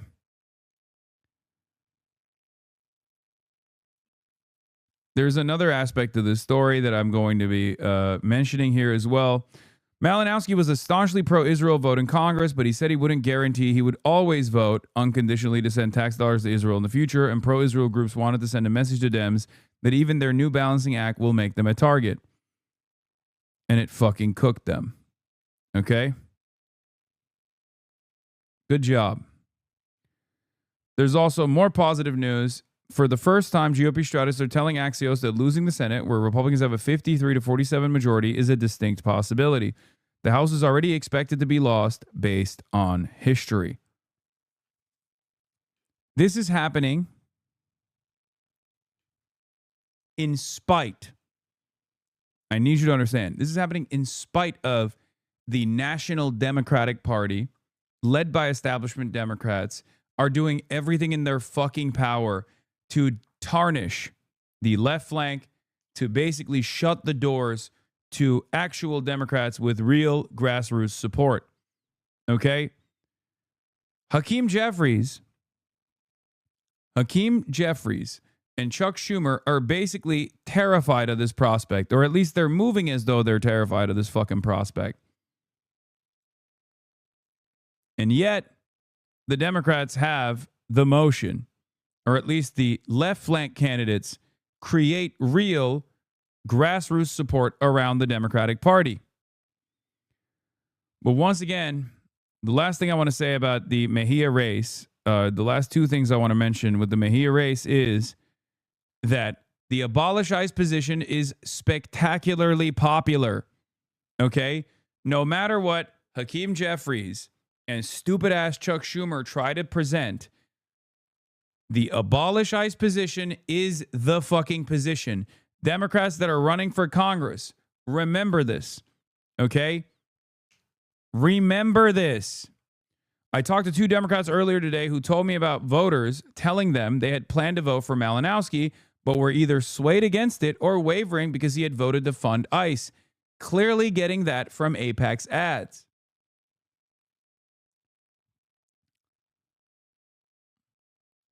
And right now, as it stands, Mejia currently leads by just under 500 votes in New Jersey 11. Based on this outstanding vote, a rough estimate for net gain is remaining E-Day, Election Day, Mejia getting 100 plus votes. From provisionals, Mejia getting 350 plus votes. And the late vote by mail tabulations putting Malinowski at 600 plus votes, with the final margin, a rough estimate with Mejia being plus 350 votes. A razor thin majority for Mejia. Okay? That is where the fuck we're at. And that's the reason why this man was covering the story in the way that he was covering it, almost teary-eyed. Malinowski may have lost, but they have also may have paved the way for a Mahia who is a critic of Israel. It's like maybe their worst nightmare. So we're going to have to see how this all plays out in the next couple days. I'm Charlie Style of The Record. Now let's get to Governor Kathy Hochul winning big off of Zoran's momentum. Okay? As you guys know, Zoran is tremendously popular. Okay?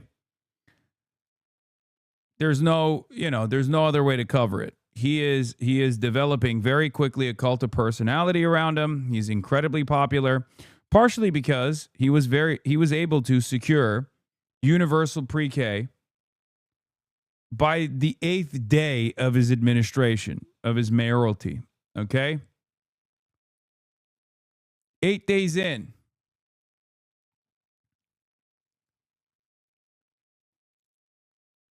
Having said that,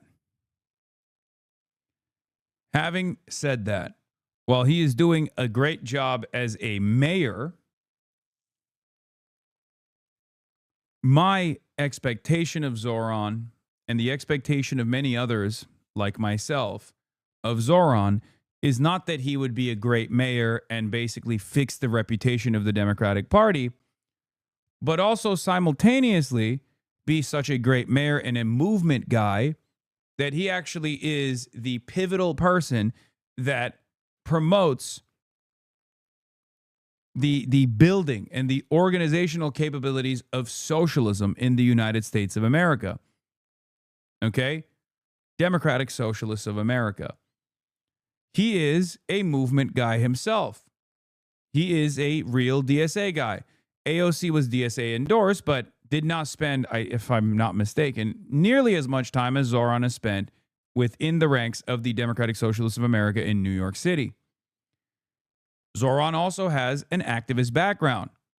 Okay? There's a reason why I said he is the real deal. Because he created the Students for Justice in Palestine chapter in Bowdoin, however you say it. Okay? You don't do that kind of stuff if you're fake, if you're phony. You don't do that kind of stuff at a time when this is the third rail of American politics if you have ambitions of higher office.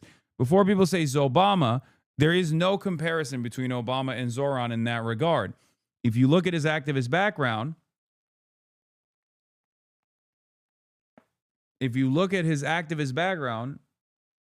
that's not what that shows. You need to understand something. No one who has ambitions of higher office is spending any fucking time near Students for Justice, SJP, way back in the fucking day. Okay? A lot of you have the perspective of today on the issue of Israel-Palestine, so you have no comparison. You have no comprehension of what a pro-Palestinian, anti-Zionist, anti-genocide position used to look like for your career ambitions. Okay?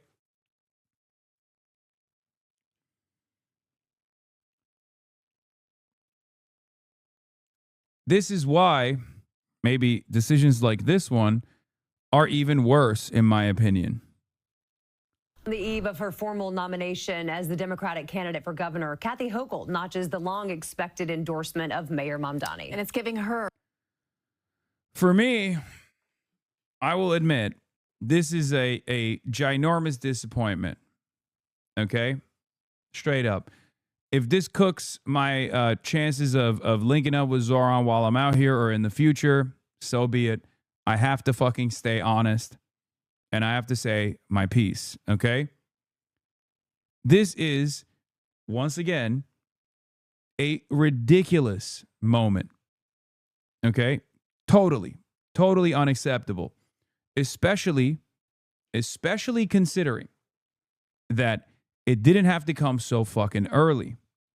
Okay?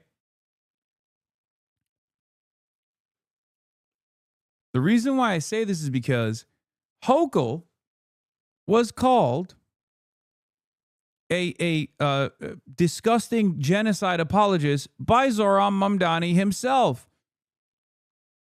Both early on into the genocide, all the way back in the December of 2023, and then once again, I believe in July of 2024.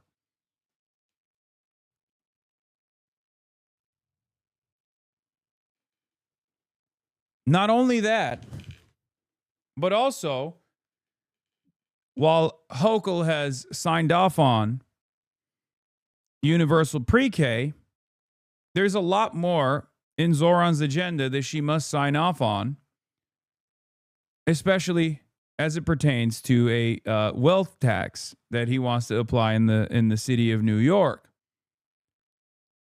And I'm not so certain that that assurance has come from Kathy Hochul. We can argue on whether or not that's the appropriate thing to do regardless, instead of putting in, quote unquote, our guy, Delgado, former lieutenant governor, who is the progressive choice in this, in the gubernatorial race. Having said that, I don't think there's any fucking reason to hit this early pro-Hochul line and kind of humiliate your closest allies, including people that know Zoran very well, a lot better than I do. Let's be real. Okay?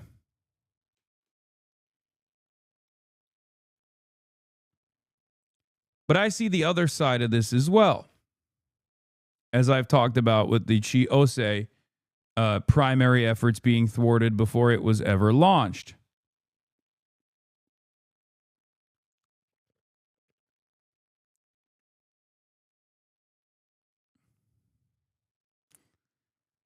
The reason why Delgado was backed by DSA affiliates and DSA other DSA candidates and people who are very close to Zoran Mamdani is because Delgado himself is not exactly a socialist either. Okay?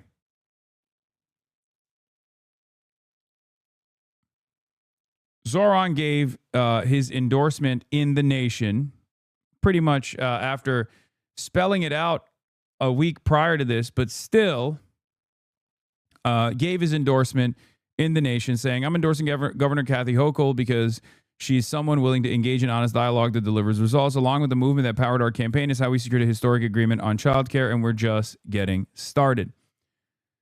Here's the thing. Hochul, or Hochul, however you fucking say it, is an opportunist. And you can work with an opportunist. Okay? We got a taste of that with the New York, far before Zoran even became a nationally known figure in New York politics or in the Democratic Party. Hochul was anti-congestion pricing, and once that was actually forced through, she very quickly became the champion of congestion pricing in New York. That was the first indication that she's willing to fight tooth and nail up until the very moment where something passes, and then she'll be the biggest fucking champion of it. Rather than thwart the initiative and efforts all the way to the best of her ability, she is malleable. It's okay. Hasan is still learning the limitations of working within the Democratic Party. He needs 15 more cycles to be patient. Man, shut your bitch ass up, okay? Go fucking build communism in the United States of America, and then you can come back to me and do this cynical ass bullshit like I don't fucking know that this is still the Democratic Party is a fucking liberal capitalist party that has set up hurdles in front of any sort of left momentum, as though that's not a primary part of my fucking commentary. Shut the fuck up, okay? You're not brilliant. You're not making a brilliant fucking assessment. You are just a fucking moron that is relitigating the same things that I talk about with regular fucking frequency, okay? God damn it. It is one of the most annoying things I hear all the fucking time. Build communism now. Build it now. Build communism now. It's time for the vanguard. It's time for siege communism. Build it now. Build it now or shut the fuck up. You're not doing anything.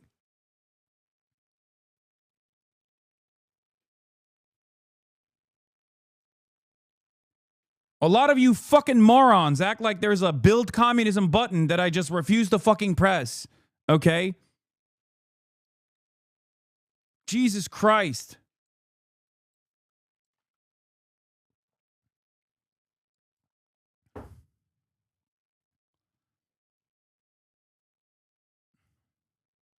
Shut up.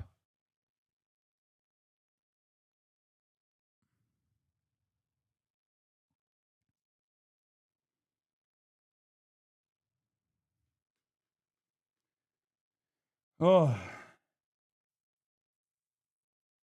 I will be building communism tomorrow. How will I do it? By going and yelling at the largest fucking socialist content creator in North America in his Twitch chat. This is how I'm building the vanguard, okay? Hasan is the only hurdle against building communism tomorrow. If Hasan did not exist, we would have built the third-party communist momentum tomorrow. Hasan's entire purpose is to shepherd the actual revolutionary communists that are ready to fucking go back into the Democratic Party's, back into the comfortable bosom of the Democratic Party. He is a shepherd. He is an enemy. He is an op. If these are the type of opinions that you have, if you do not understand what I'm trying to do here, especially in this moment where I am quite literally criticizing Zoran Mamdani for not playing a role in being the guy, being the movement builder that he is supposed to be, a responsibility that I think he understands that he carries, and the disappointment that I have in this very moment, okay, the disagreement that I have, you are a fucking moron.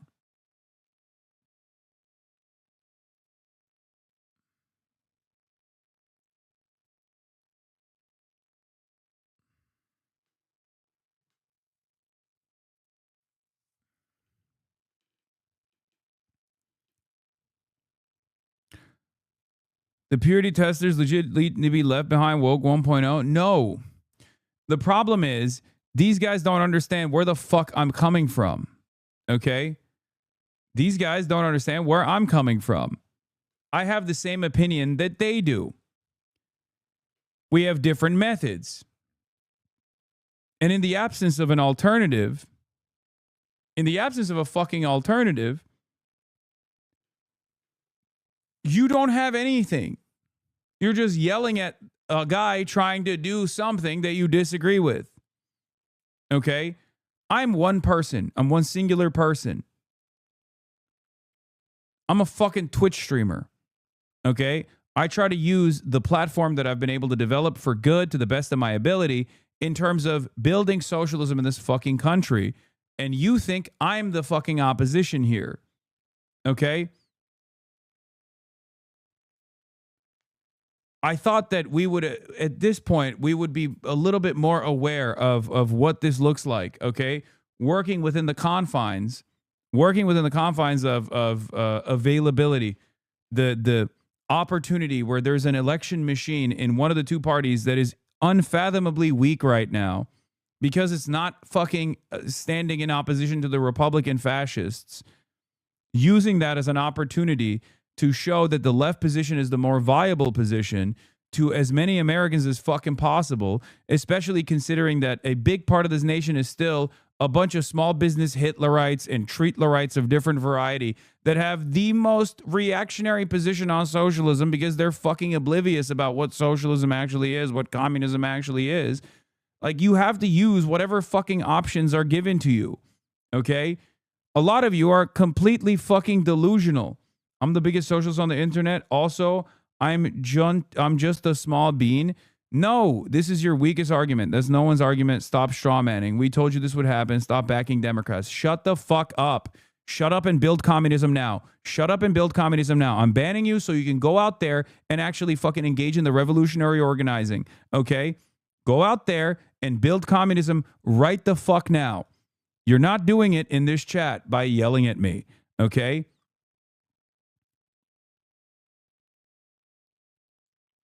Build communism yesterday. Build communism yesterday.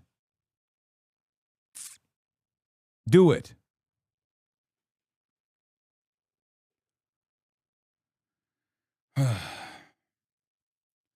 The American working class does not see themselves as working class. They do not organize around their class position. Okay? We do not have the organizational tools to even apply real pressure to the Democratic Party at this point. Okay? When I ban you, think of it as though I am sending you to the fucking countryside to go and organize the revolutionary masses that have that potential. Okay? The American peasant class.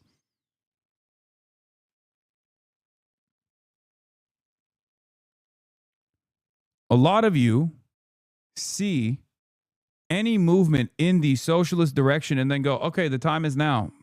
Everyone is ready. They got a fucking copy of the Red Book in their pocket, in their chest pocket. They're armed. They're ready to fucking go.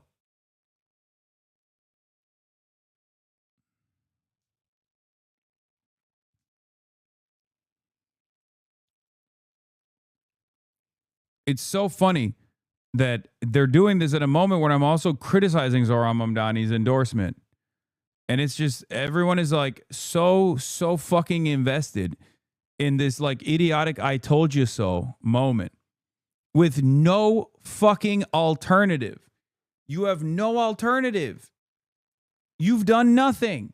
You think if you fucking chirp in this Twitch chat that is your absolute fucking best move in the direction of building a proletarian vanguard that is armed and ready to go, armed with the ideological backing of Marxist-Leninist principles and ready to fucking build this revolution overnight. You are fucking delusional because you don't talk to anyone in the fucking real world. You do not talk to the average person. You do not organize. You do not see the normal person and how they still in this day and age, how they fucking operate when they hear about socialism or communism. Okay?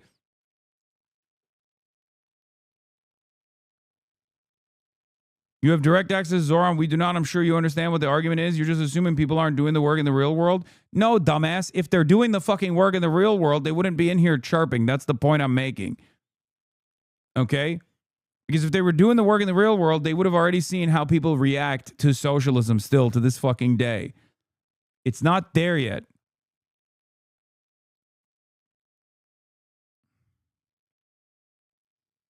Having said that, this is still a bad decision from Zohran Mamdani. The reason why I consider this to be a bad decision by Zohran Mamdani, here, let's just fucking listen Zohran to the Mamdani. article. Why I am endorsing Kathy Hochul by Zohran Mamdani. This episode is brought to you by Progressive Insurance. People say about drivers save hundreds, save for situations. The oral campaign. It is the foundation of my administration. It is also what Governor Kathy Hochul said as we celebrated an agreement to deliver universal child care, one of the largest expansions of the social safety net in our city's history. It is as consequential a policy victory as our movement has seen in quite some time. A burden of more than $22,500 lifted. The difference between whether or not a family can stay in the city they love with the children they want to raise. It was made possible by the nearly 100,000 volunteers who talked to millions of New Yorkers at their doors. But it would not have happened just 8 days into our administration, without Governor Hochul moving to provide more than $1 billion in state funding. We delivered this historic win together. Together we have fought to protect New Yorkers from ICE. Together we have defended our party, our democracy, and the ability of working New Yorkers to raise a family in the city they love. And together, we have forged a new era in the relationship between Albany and City Hall after too many years defined by pettiness instead of productivity. At a moment of crisis, we chose a different path. We respected one another's perspectives and committed to the idea that government should and must work even when it is hard. The governor and I do not agree on everything. We have real differences, particularly when it comes to taxation of the wealthiest. At a moment defined by profound income inequality. I continue to believe that the wealthiest among us can afford to pay just a little bit more. But for too long, our politics has been defined by a familiar cycle. Big promises, bitter fights, and little tangible progress. This stagnation has taken a toll. People are struggling to afford childcare, housing, and public transit.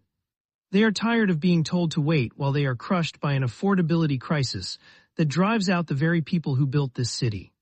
Basically, the calculation here for Zoran is, do I actually lean in?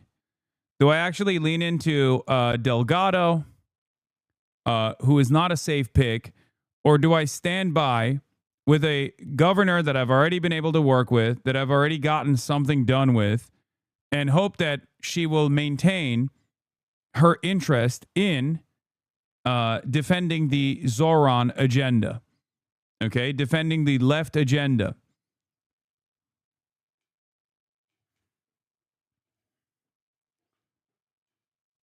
I think this is not the... I don't think this is the smart move. There is no guarantee that Kathy Hochul will, once she actually secures power once again, when the election is over and wins, is going to actually turn around and do anything for Zoran, and that if she doesn't do that, Zoran will just fucking fall flat on his face. Hochul is an opportunist and Delgado is an opportunist, but Hochul is an opportunist who is much more likely to win and who he has to work with at least through the next year. If he didn't back her, he would have to put up a hostile relationship for at least a year and most likely his whole term. Maybe you question the timing, though. That's precisely what I'm questioning. Because if you want to fucking secure leverage, you need to get more assurances from Kathy Hochul rather than immediately going in. If you take your sweet time in your endorsement of Kathy Hochul, what you can at least do is apply more pressure through Delgado. The pragmatic solution here is to see where Delgado goes, instead of cutting the wind off of Delgado's sails with the incredible momentum that the DSA slate has in these elections.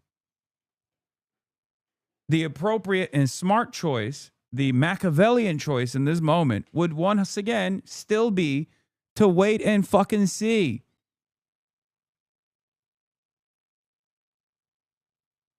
It's not like Delgado is the socialist candidate, right? And that Zoran is like choosing Hochul over the socialist candidate.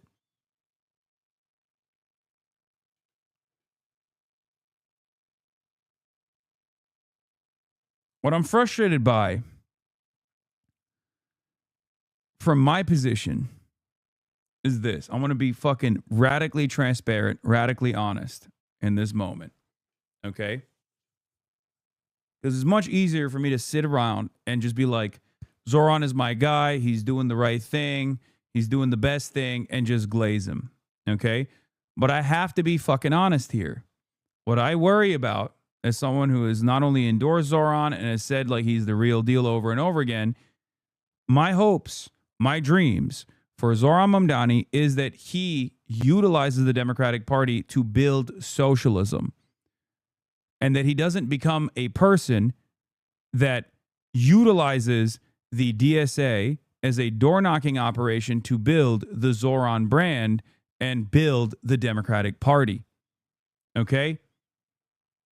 These sorts of initiatives make me question whether or not he is building socialism or if he's just simply building the base of support for the Democratic Party.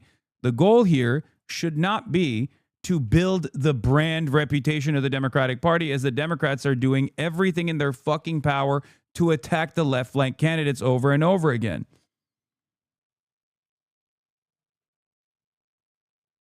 That's it.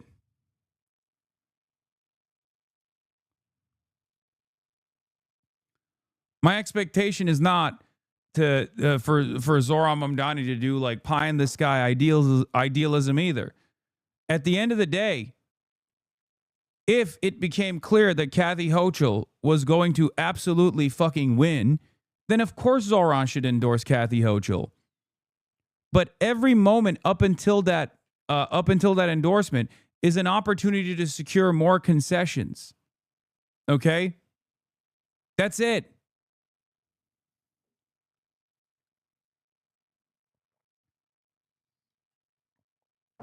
Hasan, you act as if we have yet to build a revolutionary vanguard, but I and my comrades have already seized an American military base and munition stockpile in Wyoming and are currently marching on the nearby nuclear launch silo in order to put the fear of nuclear fire in the hearts of the global capitalist class. Let's go. Let's fucking go.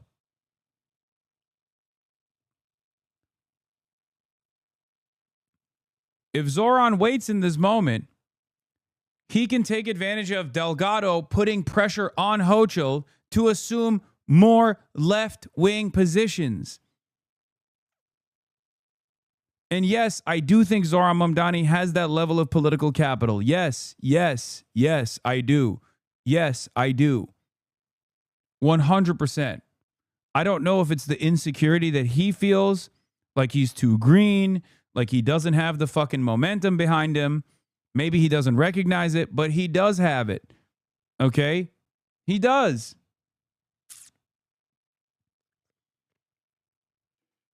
He has it. I don't fucking believe Hochul, without like an appropriate shellacking, is actually going to lean into Zoran out of the kindness of her fucking heart. It's just not going to happen. It has never happened. Okay?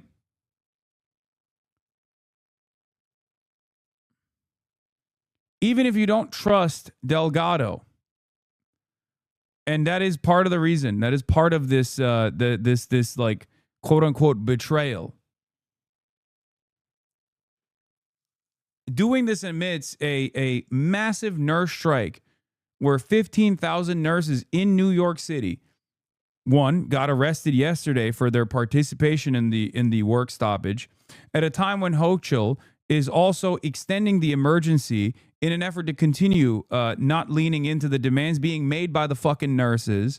Like, doing this in this very moment is like unimaginably bad from even from the perspective of like New York politics, pro-labor politics in the fucking state of New York, in the city of New York. Okay? A lot of you that want to lean into this are doing so because you like Zoran. And I love Zoran.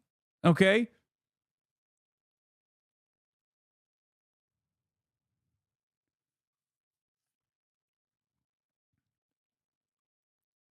But the reasons why I like Zoran is because he's supposed to be fucking brave. He's supposed to be a representative of a different type of politics, not one that forcibly revitalizes the image of the Democratic Party, but the one that forces the Democratic Party to reckon with his position, a socialist position.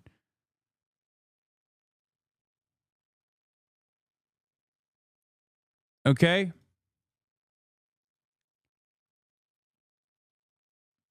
The goal of the Bernie-crats must not be to defend the sanctity and the viability of the Democratic Party. The goal of the Democrats, the left flank Democrats, the Bernie-crats, should be to advance the agenda. Okay? By force, by pure, raw, grassroots power.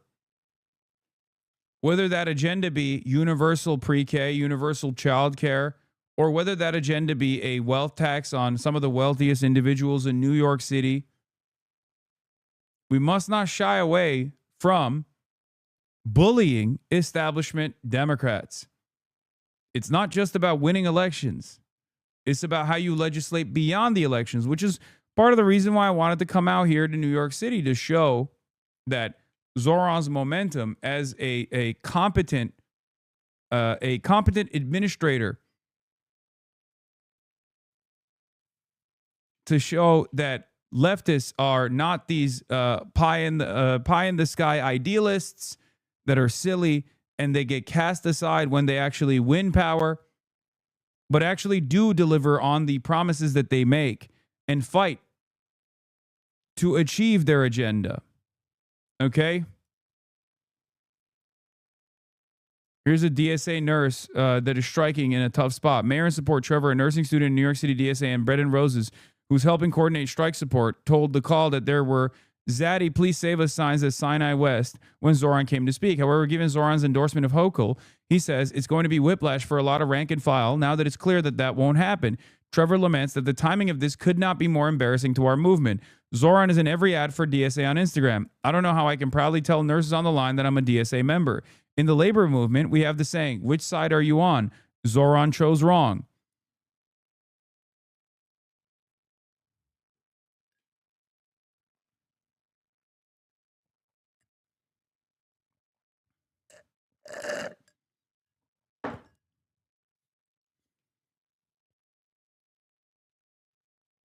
Even the Brooklyn Democrats retracted their endorsement of Hochul over her running mate Pig. Point is, Zoran's endorsement was unreasonably early and folded under zero pressure from local orgs. It doesn't end there.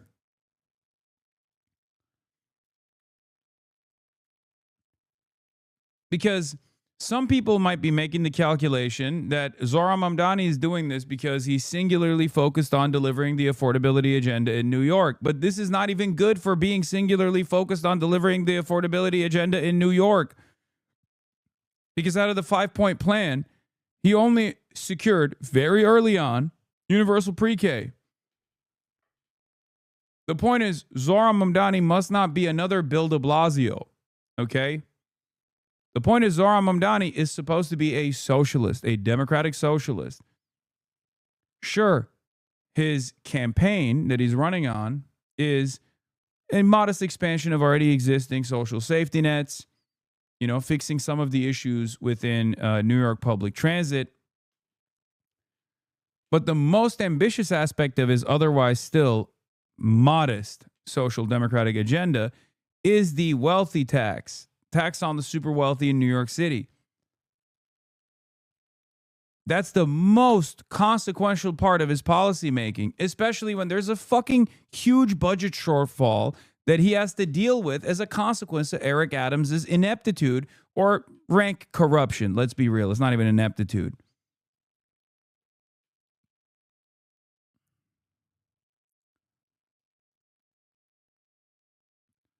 Bill de Blasio fought with the governor too much. Bill de Blasio did not have the same motion that Zoran Mamdani had. That's the difference.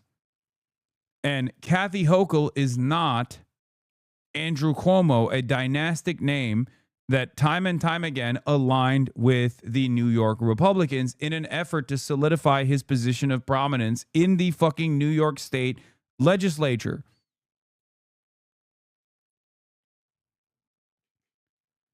Kathy Hochul is much weaker, especially with an election coming up, than Andrew Cuomo ever was. Zoran Mamdani is much more popular than Bill de Blasio ever was. The leverage is on the side of Zoran.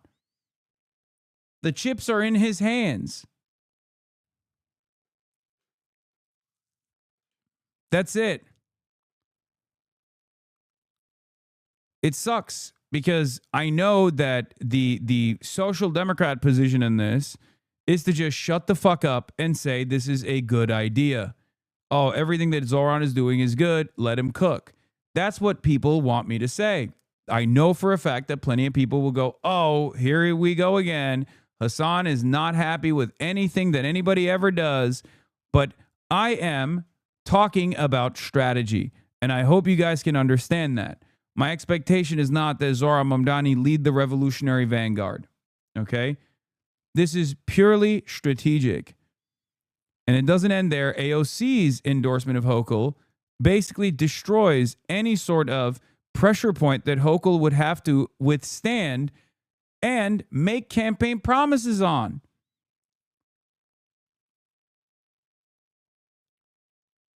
It makes no sense. An opportunity to attach herself to his star power and enthusiastic base of young left-of-center supporters. Political reporter Marcia Kramer is here now with more. Marcia. Okay, Jay, it's clear from the way Kathy Hochul has structured the rollout of her campaign for re-election that she's hoping to appeal to both progressives and more middle-of-the-road voters, balancing her choice of a more moderate running mate in Adrian Adams with the endorsement of Mayor Mamdani. This is an endorsement that reflects a sincere belief in the the partnership that we have been building. Mayor Mamdani explaining his decision to back Kathy Hochul's re-election after he formally endorsed her in a long essay in The Nation. He played up the fact that even people from opposing wings of the party can forge a fruitful working relationship. The governor and I do not agree on everything. We have real differences, particularly when it comes to taxation of the wealthiest, Mamdani said, adding that we must be able to disagree honestly while still delivering for the people we serve. Over the past 6 months, Governor Hochul and I have done exactly that. The endorsement came as Kathy Hochul was appearing in Syracuse with her newly selected running mate, former City Council Speaker Adrian Adams, giving her the ability to corral the yin and the yang of the party. Mamdani. The worst part about it is that the dual ticket here for Delgado comes with India Walton, who is the DSA choice, who was the Zohran Mamdani before Zohran Mamdani ever existed. India Walton, who I've obviously met at the Zohran Mamdani election victory party, was the famous socialist mayor that won the Buffalo Buffalo mayoral primary, who then the entire state Democratic Party apparatus came down on with a fucking last-second write-in candidacy for the establishment Democrat, who was the incumbent, who then literally fucking won with the write-in candidacy in the general, and then left the position after selling off rights to a fucking casino. A lot of you are probably unfamiliar with the history of the New York DSA. Byron Brown won back the incumbency with a write-in candidacy after he lost the primary to Buffalo, the Buffalo primary to India Walton. Okay? India Walton is Delgado's lieutenant governor on the pick.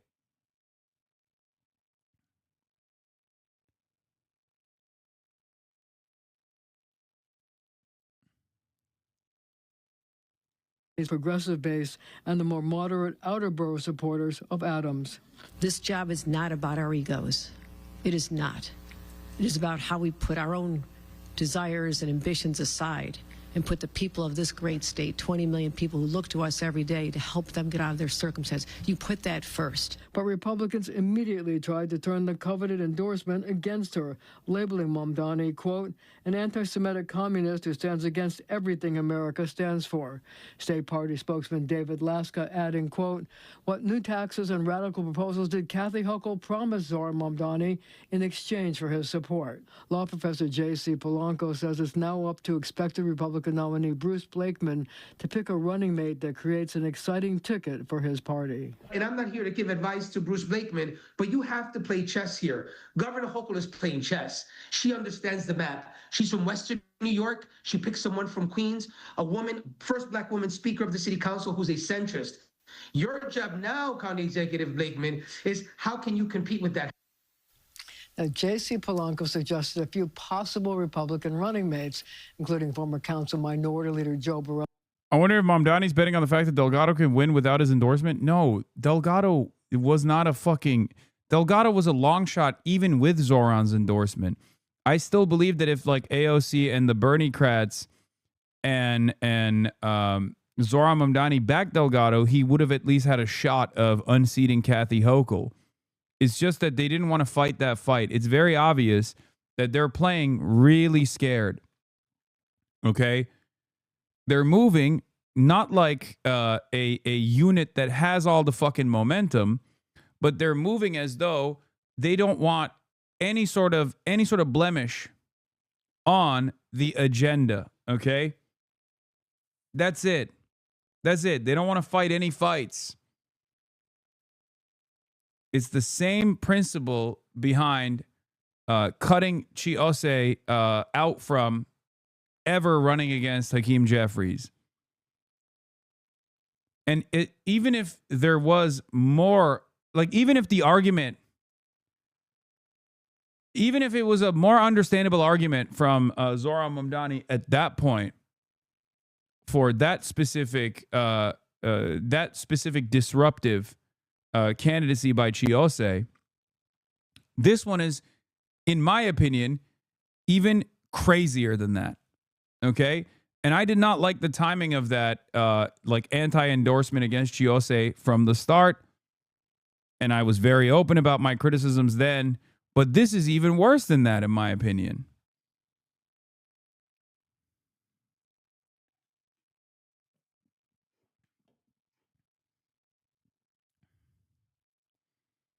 If Hochul had run with India Walton, what would that look like? I mean, that would never happen because if I'm not mistaken, someone was saying in the chat that Hochul's husband was in opposition to India Walton and Hochul herself was in opposition to India Walton. And Hochul's husband is like a beneficiary of the casino corporation that Byron, the incumbent in Buffalo, ended up working for and maintained his position of power as the Buffalo mayor, specifically so that he could offer favorable contracts to the casino that he ended up resigning and going to work for, by the way.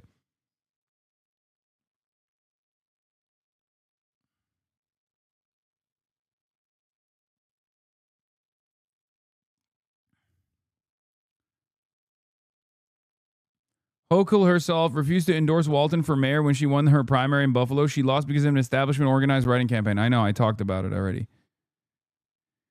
There was no good option here. Delgado is not better than Hochul and has damaged credibility in Albany. Hochul sucks, but is currently in power, and no matter who said what is more likely to win. We don't know what happened behind closed doors. I think he's earned at least some charitability, but the leash is short.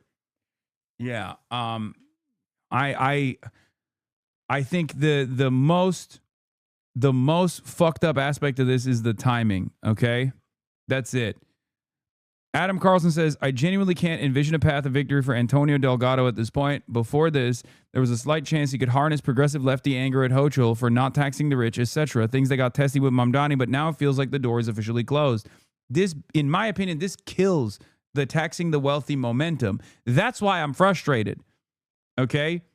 I'm frustrated for 3 different major reasons. Number one, this, in my opinion, makes launching the most important aspect of Zoran's agenda way, way more fucking difficult. Okay? That's number one. It makes taxing the wealthy harder. Okay? Because there is no more leverage and no more pressure point to apply on Hochul to literally come out and say she's on board with this. Okay? Buying goodwill is not going to be enough for people like this when their primary purpose is to rat fuck the likes of Zoran and everybody else. That's number one. Okay? You don't win power by getting a good-natured, closed-door handshake agreement. You win power by forcing these guys to concede on those positions publicly. And there's never been a moment where she said she's down for this. Okay? Number two, if you're supposed to be the face of a movement, if you're supposed to be the movement guy, your job shouldn't be to build the Democratic Party's prestige. Okay?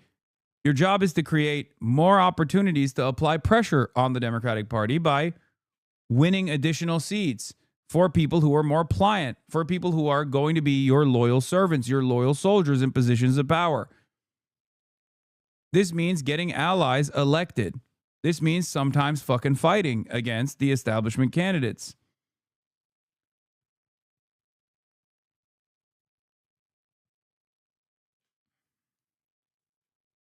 And last but not least,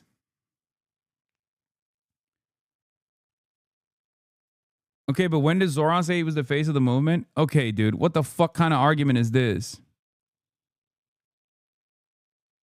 What the fuck kind of argument is this? You think Zoran Mamdani ran to just be the mayor? Is that what you think? Really? If that was the case, why didn't he run like Brad Lander? He could have easily fucking skirted by being more dynamic and younger than Brad Lander, and he would have been fine.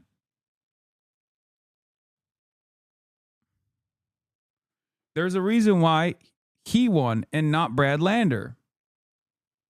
Okay?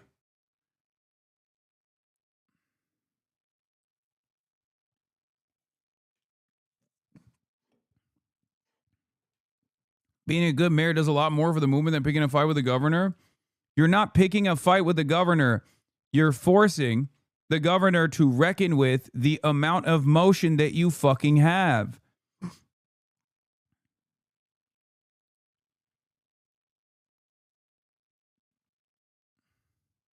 I disagree with you. Zoran's endorsement or non-endorsement or even delayed timing doesn't really push Hochul on the tax on the wealth. Zoran is a smart guy. Why do we always assume our electeds are being fleeced? What actually will pressure our on tax increases? DSA winning all 8 of our elections in the New York DSA slate. They're going to meet on Sunday. Zoran's approval rating will help them get elected. Chatter, that's a totally separate thing, okay? Jesus fucking Christ. Those two things align with one another. Obviously, you know where I stand on this, considering that you know the fact that I assume you're a New York DSA person, okay? I'm going to be fucking doing the DSA slate on Sunday. Jesus fucking Christ.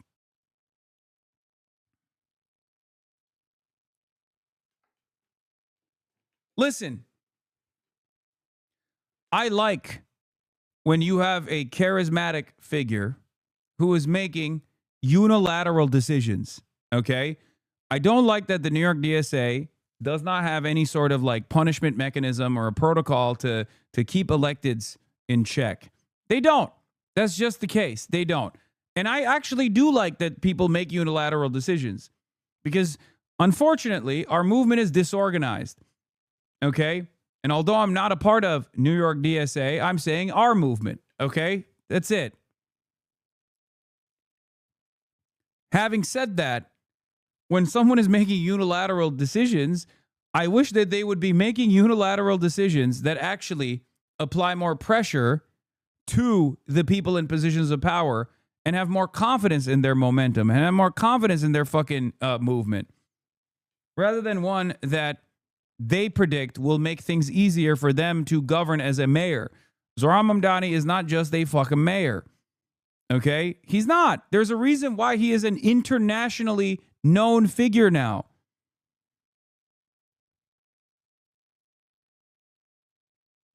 You're talking about this like Zoran didn't understand the strategy here and was just incompetent. He knew, which is why this sucks so much. I know.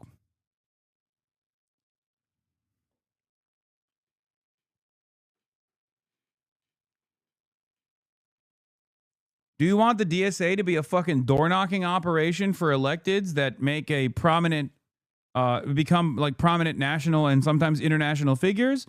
Or do you want this to be the beginnings of a robust socialist organizational movement? Which one is it? What do you want?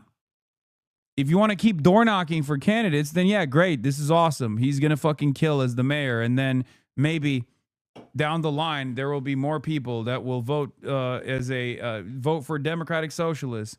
And then once those Democratic Socialists are elected, you know, they'll do their very best to highlight and identify and defend non-socialist electeds who are actually a stopgap measure for more socialists being elected or even socialist policy being implemented.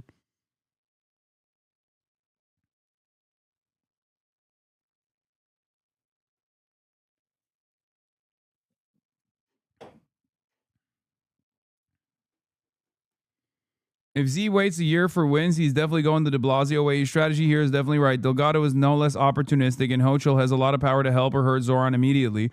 He can alienate her and get nothing done for a year and then maybe have an ally, but maybe not. 2 ways to miss, Delgado being risky, or he can go with the person who seems game to make him their opportunity and take it from there. Oh. There is no reason, in my opinion, this is a miscalculation, and there is no reason to fucking endorse this early, in my opinion.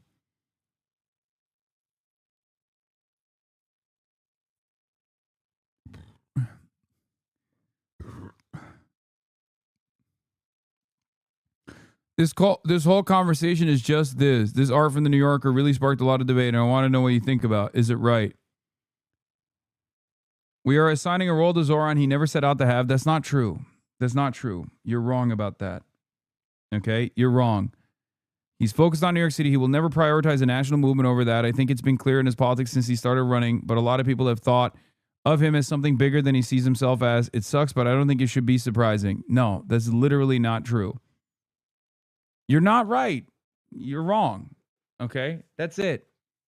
If that was the case, he would be, and I don't have, look, he would be anti-Zionist Brad Lander if that was the case. Okay?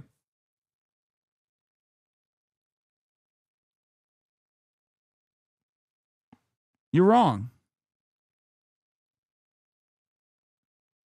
New York City politics has always had national implications. Even when it was fucking Eric Adams, it was even more transparent that New York City politics was supposed to have national implications because the Democratic Party was, really pumping Eric Adams as like the face of the movement. The reason why Zoran has international implications is because of who he is and what he represents. Anyone that says that that's not the case, is missing the forest for the fucking trees.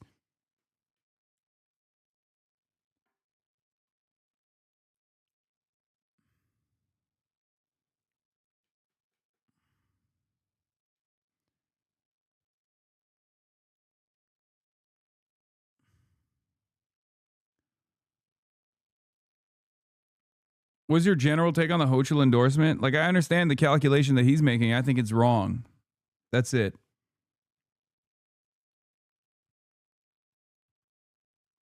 Especially what the time calls for, what today calls for. It's not like I'm saying, build communism now, build communism tomorrow. But these kinds of moves are, in my opinion, short-sighted. It offers more defense for the Democratic Party, establishment Democrats in particular, because you assume that they're going to be pliant because you're playing ball with them, than it does winning that power by making pressure stick.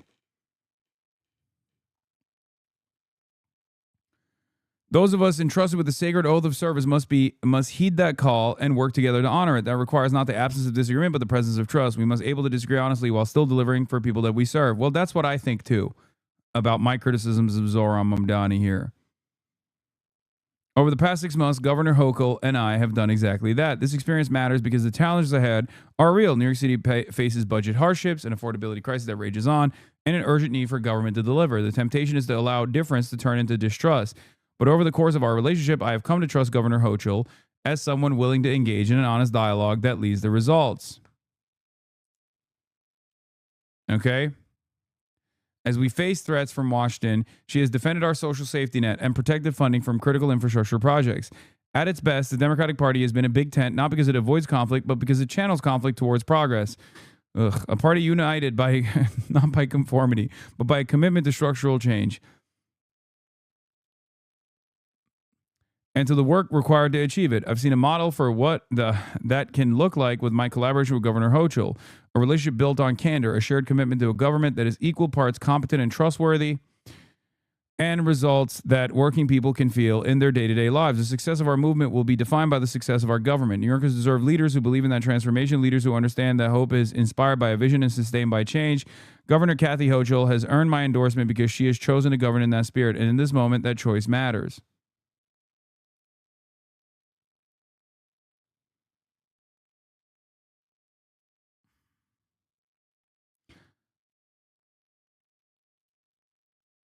Can you clarify that if you're more upset by the timing of this endorsement and not holding out for more concessions or just endorsing Kathy in general? Yes. It's the timing of this endorsement, in my opinion, that is the massive mistake. Because given how Delgado moved, right? Given how Delgado moved, even the protective endorsement should come much later down the line.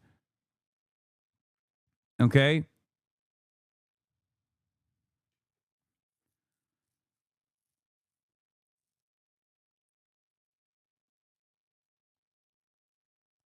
Where do you get the idea that Zoran sees himself as a movement leader and has aspirations of being a national figure?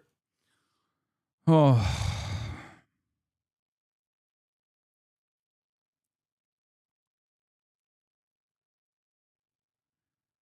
I think whether or not he sees himself as that, which I do think he sees himself as that, It doesn't fucking matter. He is that. Okay? Zoran was an advocate for the 1, 2, 3, 4 plan in New York City, which didn't pass back in the day. He absolutely has a vision for DSA, but there are so many contradictions that he has to face now with executive power. If we're being honest, the campaign went better than expected. I don't think there was a clear plan on how to actually govern as a socialist without a legislative mandate.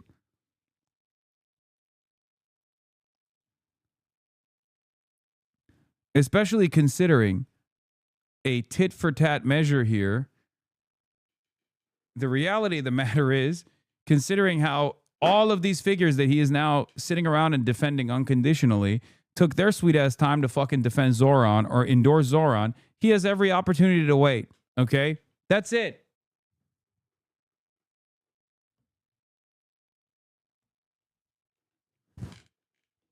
Hochul. Say Hochul. You're saying it wrong. Yeah, I don't give a shit.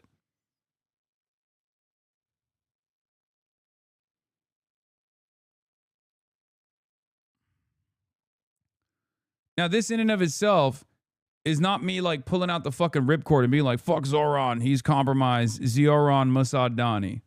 I have a lot more room for disagreement with, electeds that are closest to me ideologically than many chatters do. Let's be real. That's why they call me the fucking sheepdog of the Democratic Party around these parts and say that I'm actually in opposition to real revolutionary politics in this country.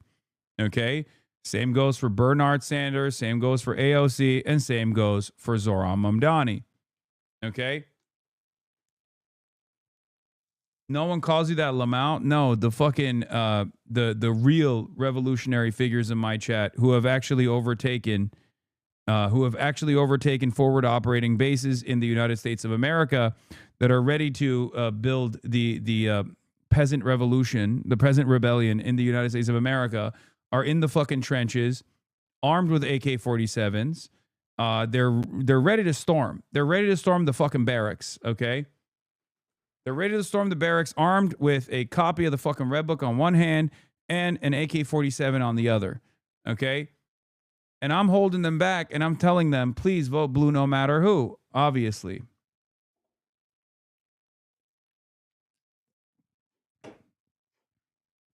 The reason why they say that is because I take this approach where I am, I guess, much more forgiving to socialist and social democrat electeds than, random fucking YouTubers are in general.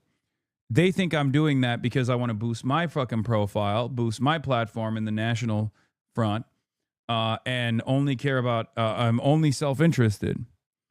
I do it because, once again, I think that there is a pathway to build real change in this fucking country's politics.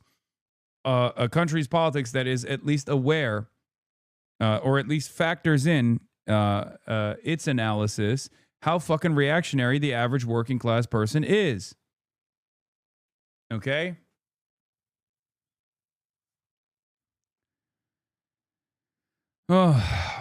All I ask for clear explanation on seemingly counterproductive decisions. He owes that to his base. I'm not New York City DSA, but I am DSA, and this just doesn't make any sense, especially considering how galvanizing fighting for policies and principles that were already elected into office can be. Yeah, Zoran Mamdani won, not because he moderated. Zoran Mamdani won because he stood strong and proud on specifically his anti-Israel position, for example. Another area that he has seemingly not fully conceded on, but certainly has tried to play ball with like these people who will never actually feel satiated by his I'm combating anti-Semitism position. I'm sure Zoran recognizes his position as the new face of American socialism. I just don't think he'll prioritize it over what he sees as accomplishing internal city politics. Now that's something we can criticize him on, but I think that's his perspective. Yeah. I don't know if you noticed this, but my criticisms have also not only been about him being a movement guy or the face of a movement, but also a guy who could do both at the same time by holding out on his fucking endorsement of Kathy Hochul. Do you notice that I said that it's the timing of this endorsement? It's not that like he would ever endorse Kathy Hochul. It's the fact that he endorsed Kathy Hochul early on without seeing whichever way the winds would blow with Delgado.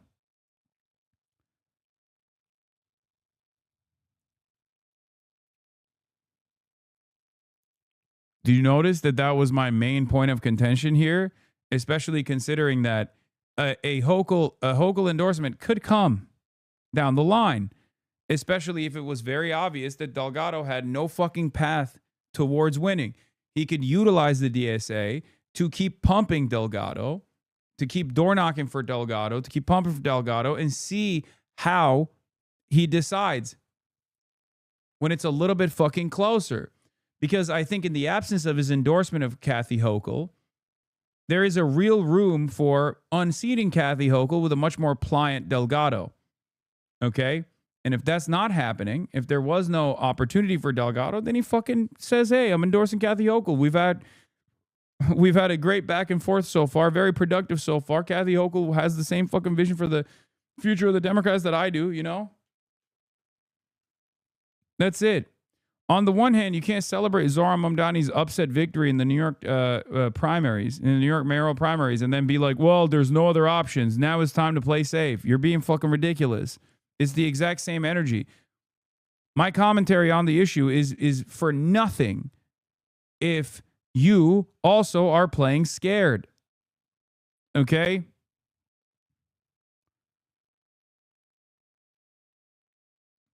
My commentary on this issue is irrelevant, is utterly irrelevant if we are going to then justify playing scared.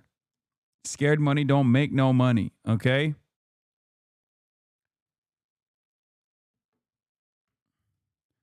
Anyway, now we're going to switch gears, and I'm going to talk to Don Lemon,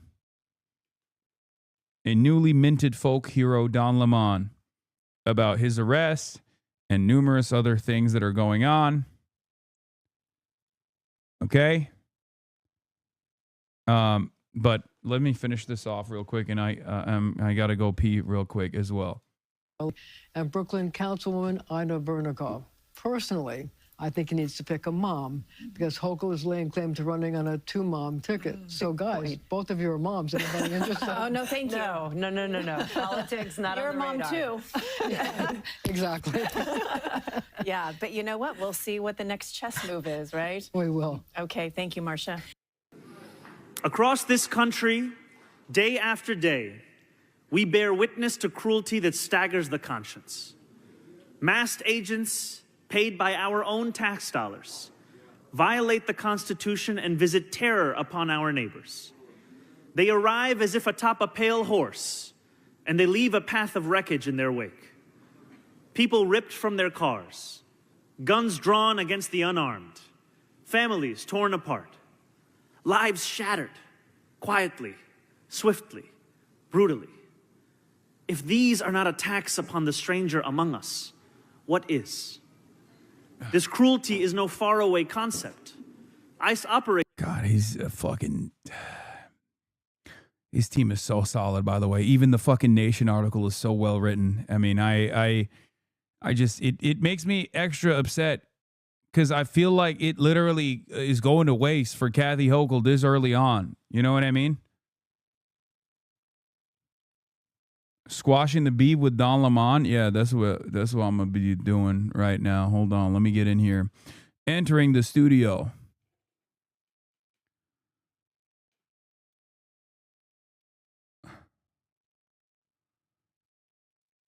Hold on. Boom, boom, boom. Wait, fuck. The virtual camera has like all this shit. Hold on. Program default. No. I'm going to go with scene. No, I'm going to go with source. Okay, boom. All right, virtual camera. Stream input is chat input. No, that's not it. Microphone. Hello. Allow while visiting the site. Your browser can't access your devices. Wait, what the fuck? Hello? Wait, I just allowed it. Why isn't it fucking letting me access the devices? Enter the studio one more time. Let's see if it works. Hopefully it'll work. Uh-oh. Browser can't access your devices. Close any applications that might be using your camera mic. Wait, what the fuck is the virtual camera? Hello, hello, hello, hello, hello. Oh, Jesus Christ. We are so cooked. Stream input, maybe. Nope, that's not working. Fuck. OBS virtual camera. March help? There's nothing March can do. Shut the fuck up. Shut the fuck up. I'm on Chrome and it's not Zoom. Is it Control R that refreshes like fully? Hopefully. No. I'm refreshing the browser and it's not working. Hold on. I'm going to restart it entirely. Hopefully this time it'll work. Because if not, we are fucking cooked. Okay? I'm turning off the browser. Okay. Control Shift R. Yeah, that's what I'm doing. Nope, it's not doing it. God damn it. Why won't it let me fucking access the browser? I already gave permissions to Google Chrome. Click the gear icon on the left of the URL in Chrome and you can adjust settings to allow your mic and cam. I did that already.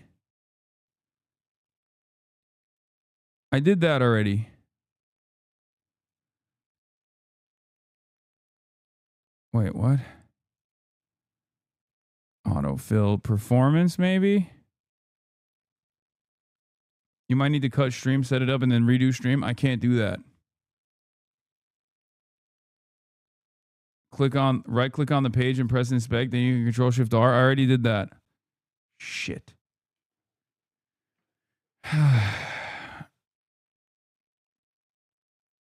God damn it. Oh no. Settings.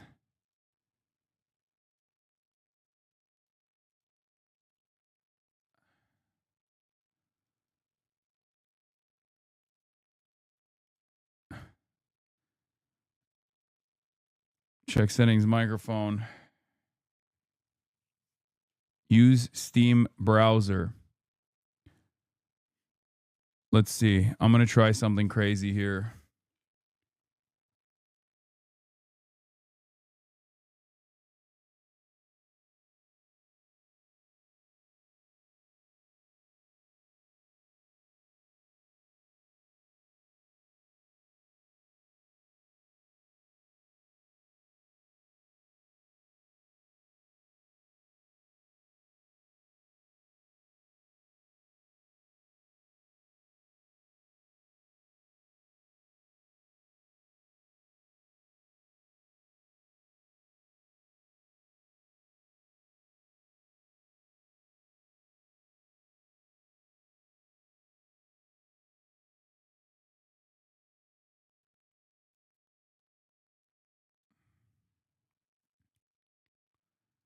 Nope, didn't work. Fuck. It's not letting me turn on the camera and it's not letting me unmute. Okay, this is not good at all. I am fucked. God damn it. What the hell, man? What the freaking hell? Oh no. Oh, I'm so mad. I'm so fucking mad. I'm so goddamn mad right now. How is this StreamYard shit's not working? Is there like a Zoom option here?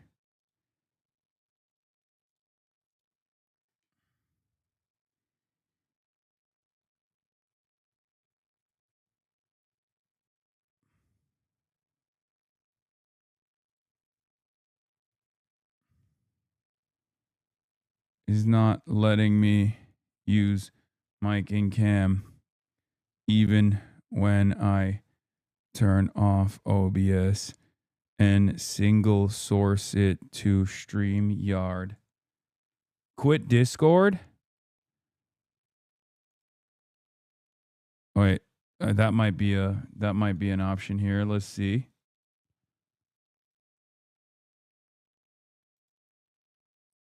Let's quit Discord. Let's try one more time. No, it's not even letting me use the microphone, dude. It's fucking nuts. Like, I don't want to leak the address of the it's not even letting me use the microphone, chat. Like, it's totally cooked. Hold on, I'm going to turn off everything one more time. And then hopefully it works this time.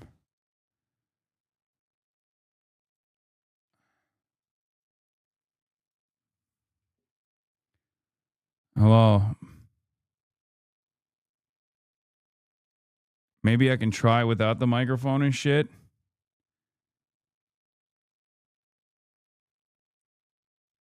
Oh, God damn it. Why the fuck? Sent a link in mod chat.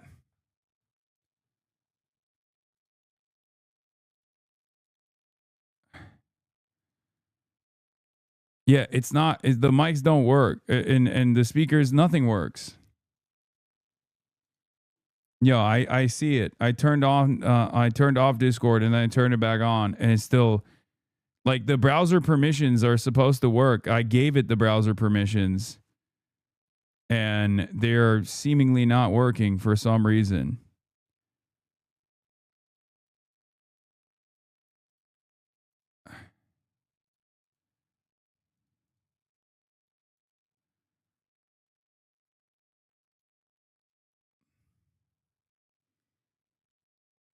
Sites can use the camera, customize behaviors.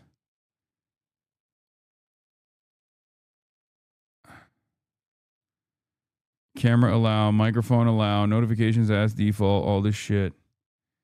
Yeah, I have all the permissions unlocked.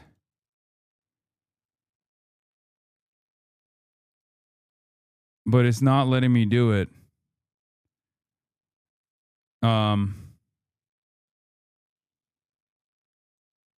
Can you try downloading the app instead? Wait, is there an app download?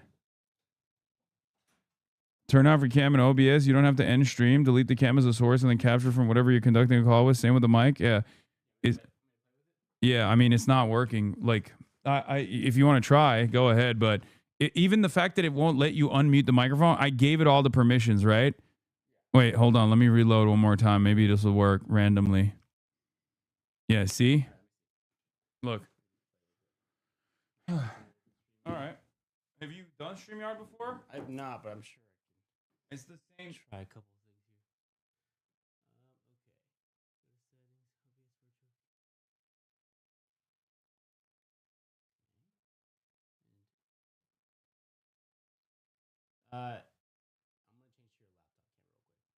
I don't have. It's not working. The shutter is on. I think. Where's the? You know where the shutter? It's not on the side, isn't it? Here. Let's just see and try to enter it with your laptop camera. Yeah, but then I don't have the fucking. Yeah, it's not working either. Like, it's not giving any permissions, even though I gave it the permissions initially. I did all of that. This is no stress. Just try when you can. Okay, hold on. Let me. Okay. Sit here if you want. But. Oh fuck. Where is the? There's a StreamYard app potentially that I can use.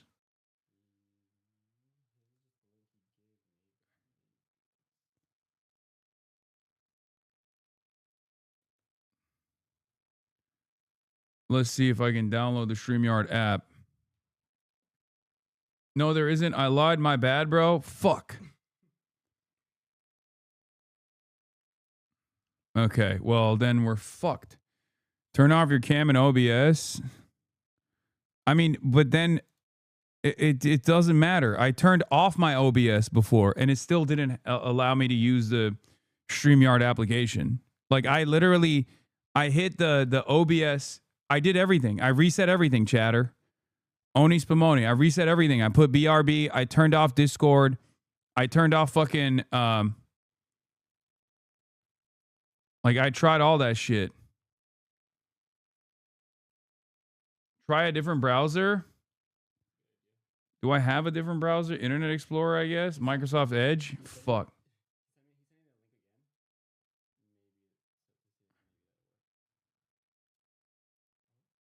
Let's see.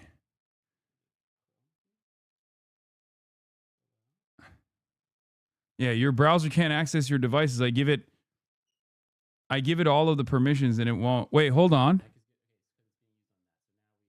Wait, hold on. Wait, let's see. No, see, okay, it.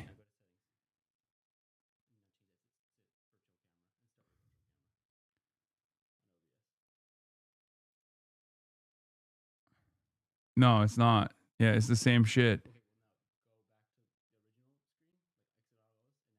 Hello, hello? Oh, but this is what happened before. This is what happened before. Hold on. Audio side. Wait, maybe it worked. Hold on. Hello, hello, hello? No, see? Road Unify. It just like, it won't do it. It won't do default Road Unify, stream input, chat input, Road Unify. Hello, hello, hello? No, it's not working. Digital audio interface, stream input, Road Unify, communications chat input, Road Unify. Yeah, see? Yeah, see? Now neither are working. This exact same thing happened last time. I don't know why. It's like, it's not complying at all. Like it works for 1 second and then it fucking gets cooked.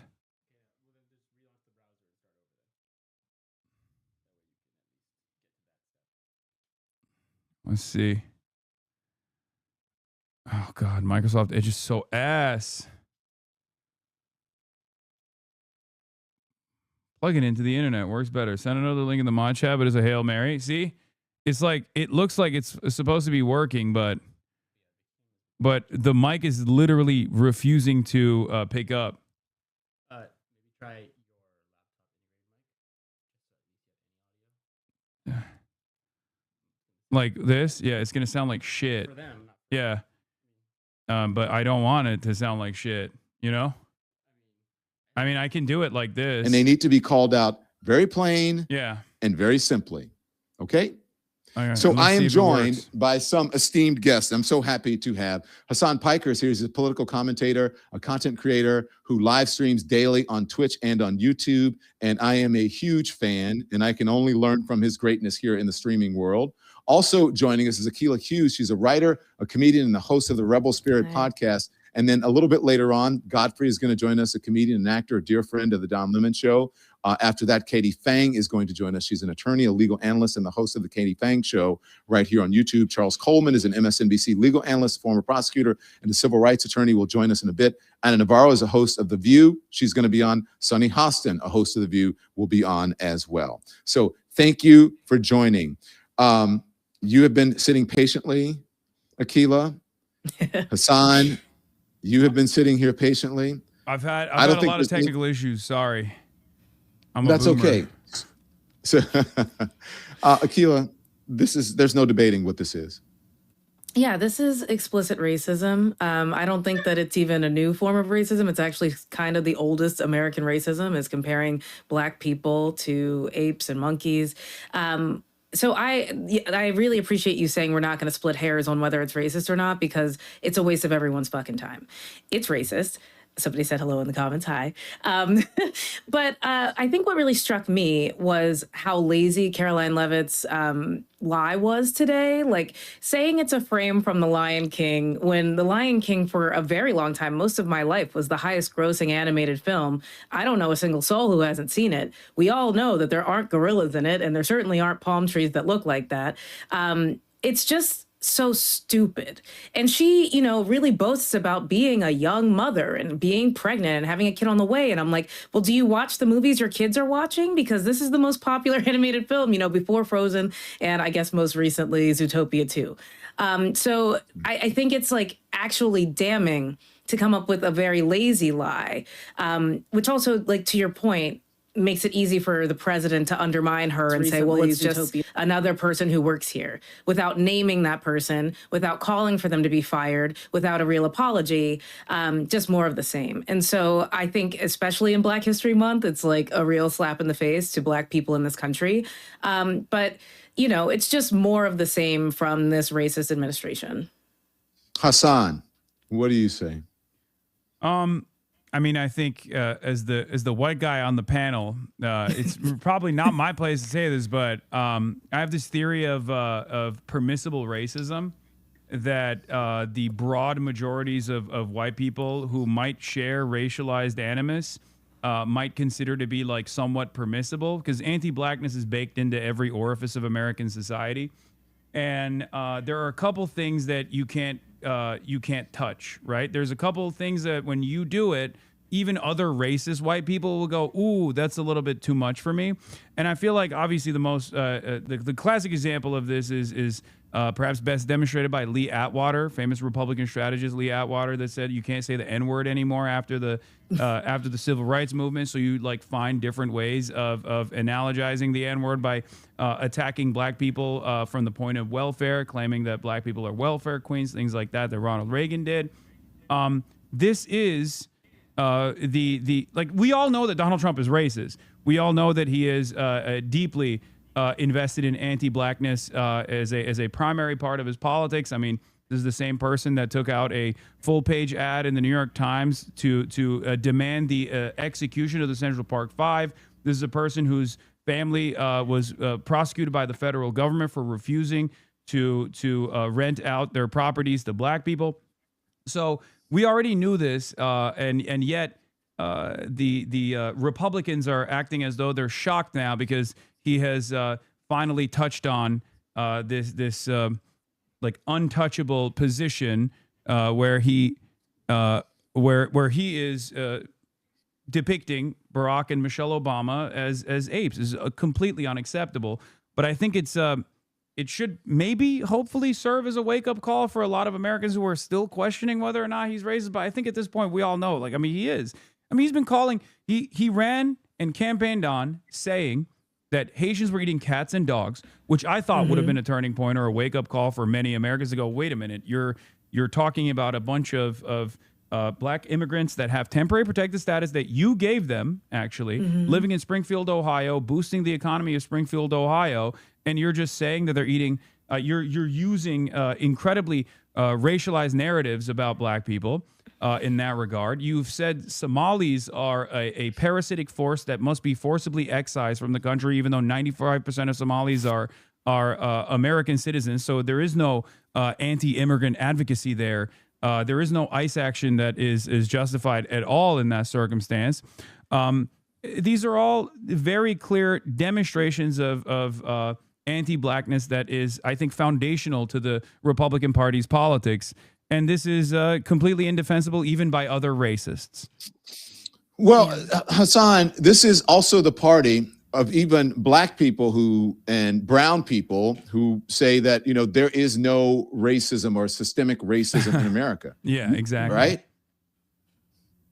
Yeah, absolutely. I mean, it's just this is a big part of the Republican strategy is to deny the very real racial wrongs that have been committed in this country on the basis of blackness, like directly on the basis of blackness. And the solution, of course, is also going to be on the basis of blackness as well. And yet any kind of recognition of this historic wrong is considered to be the real racism, or what they love to say is reverse racism. Right. Yeah. I want to bring in now Katie Phang. Katie Phang is an attorney, a legal analyst, and the host of the Katie Phang Show right here on YouTube. Katie, thank you very much for joining us. When you saw this, I mean, we've got three folks. I know Hasan said he's the white guy, but Hasan is he's not the white guy. You guys know what that means. He's not exactly Harry, but he's not. Yeah. He's not Henry, but it's all right. And this is a diverse panel of people who come from backgrounds that are not part of the larger culture. So what say you, when you saw this? I wasn't shocked. I was a bit surprised that he did it, but not shocked. But that's the problem, isn't it? The fact that not us, right? Because we give a shit and we still care. But a lot of people shrug their shoulders these days. They're like, oh, it's Donald Trump. He's just doing it. That type of numbness, that kind of permissive, oh, he gets the pass because we all know he's a racist, let's move on with our day. That's what's wrong right now. That kind of window of what they call it, the Overton window. I think that's the phrase, right? This idea of normalcy has now been shifted so fucking far away from what is decent that there are several of us that I was getting shit today because people are like, well, there's other stuff going on. I'm like, no. This frames the way that everything is rolling out in this country these days. I had an amazing conversation with our good friend Danielle Moody today, and she calls it the economy of racism. And she's right? Because if you look at it, racism is a part of everything. That's what Hasan said, right? It is so imbued in the DNA of what is happening in this country right now that we look at this and it's horrific. And, Caroline Levitt can give this like half-assed explanation in defense of it. And then are we just supposed to move on in the news cycle when they blame some unidentified staffer who, by the way, they didn't say was fired. They didn't say that they were sorry that this person hijacked a Truth Social account, which Trump himself says that only him and Dan Scavino have access to, right? Like, come on, we're not idiots. But when you do this, and you just allow it to move on in the news cycle, I'm grateful that we're continuing to talk about it today and on your show, Don, because I do feel like it has become so ingrained in what we anticipate and expect that I think people are now just kind of letting it go, and we should never let it go.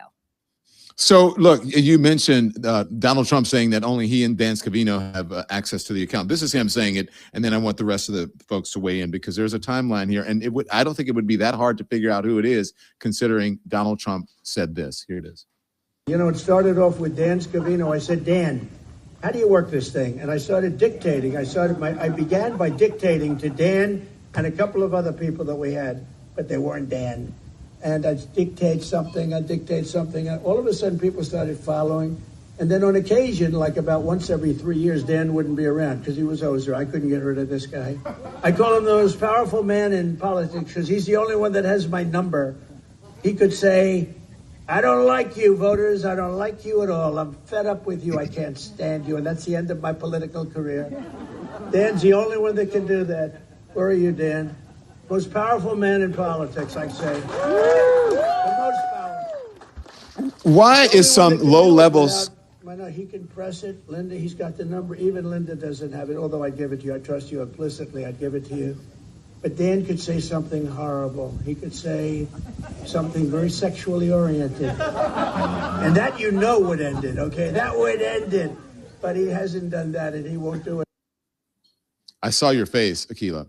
The thing is that he's telling them himself. There's always a video with these folks, right? Yeah. I mean, it started in the very beginning with the grab him by the pussy video, and that was locker room talk. But every time they say something, every accusation is a confession. Finally, what he said did happen. It wasn't sexual. It just turns out to be racist, or at least a little bit more racist than the stuff that he posts on a daily basis. But I don't know. Is this even the most racist thing that he's posted?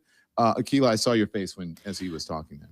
I mean, that's the thing. Like, the fact that we could have a list of most racist things said by a president is ridiculous. I don't know another president that I could do that for and be like confident that I have 10, maybe Ronald Reagan, but at least he was smart enough to code it. Like, this is just blatant racism. I think what shocks me about this entire situation is just how they're really relying on the idea that people are so horrible these days, that they would allow this to go unchecked, that people will just continue on.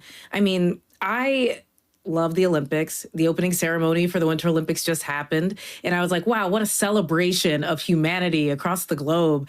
And this for the first time, I think, in my life, watching Team USA come out, who I am rooting for, I was just like, I feel bad for them. Like, it sucks that this is what they have to represent. And I wish that Dan Scavino would just end Donald Trump's career already. If he has that power, use the power, Dan.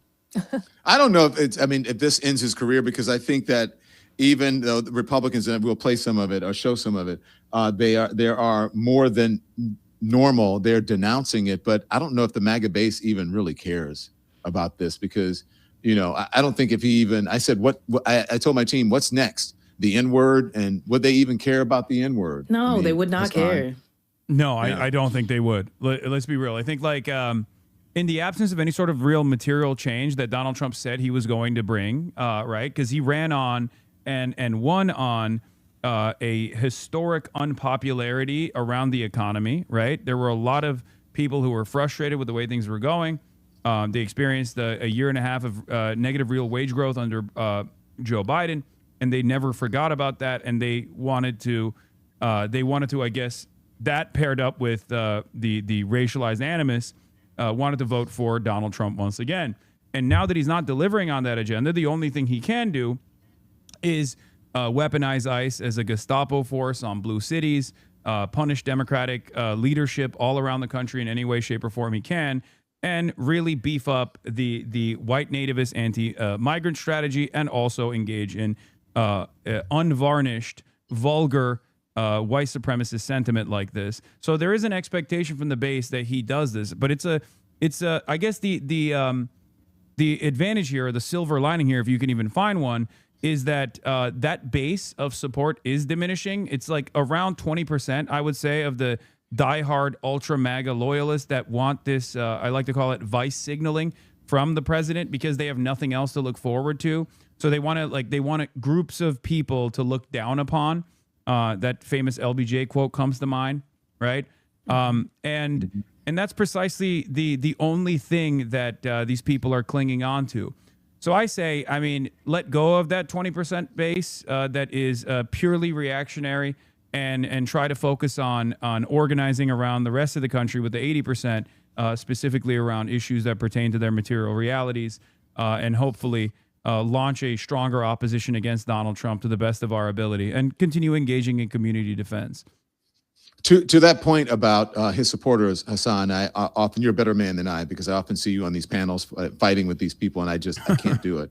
But you're connected to the folks in the manosphere, and you have people like Andrew Schultz who are now saying, "Oh, this is awful," and he's trampling on the Constitution, or shitting on it, or whatever, or wiping his, I'm paraphrasing here, but there's a quote kind of like that. Didn't they know? And how is this playing in the manosphere today? Because I haven't had a chance to check it out. I think there's two different angles on the manosphere side. Obviously, the expected result of Donald Trump's popularity waning has caused a lot of people who weren't like super diehard invested in the ideological movement that he represents to pull out, because for some of them it's just clout, right? They were like, "Oh, Donald Trump represents clout. I get clicks. I get a lot of eyeballs. I get a lot of attention. That's good. I'm also privileged enough not to care if he wins," right? And they're reconsidering that calculation now that he's unpopular. There are also some who were, I guess, somewhat apolitical, or present themselves as apolitical, even though they're clearly not. And one of the things that I've seen, at least in the manosphere side of things, has been Donald Trump's dealings with Israel in particular. That has actually caused a big fissure. For some, it has actually led to a momentum behind anti-Semitism and anti-Semitic tendencies as well. But for many others, like there were people who falsely believed in his anti-war narratives, that they thought that there were people, at least among the podcaster base, that like, oh, he would represent a change of attitude from the previous administrations and actually move in the anti-war direction. Now, I personally thought that was silly from the beginning, because I was there when Donald Trump was president for the first 4 years of his presidency, when he very clearly wasn't the anti-war president at all. And as a matter of fact, I think Joe Biden actually presented, before October 7, a truer path towards being the anti-war candidate when he pulled out of Afghanistan, which was objectively a courageous thing to do, even though he was endlessly bullied for that perspective that he maintained. So do I think that this actually is... do I think that this is actually like a real change in attitude? No, I think it's more reflective of the base actually moving away, the independents moving away, the people that took a shot in the dark at Donald Trump, who were privileged enough to believe that Donald Trump could represent this seismic shift in establishment politics, who very quickly recognized that he is not representing this change at all. People who thought maybe if he deports enough undocumented migrants, the criminal undocumented migrants as Donald Trump presented it, which was built around a lie to begin with, but that's a whole different story, that the economy would improve. Now that the economy is not improving, they're realizing, okay, well, this is same old business as usual politics, and also more chaotic than and at least the stability to a certain degree that the Democrats offered. So they're recalculating, and I think the podcasters are responding to that change in attitude from the base of support.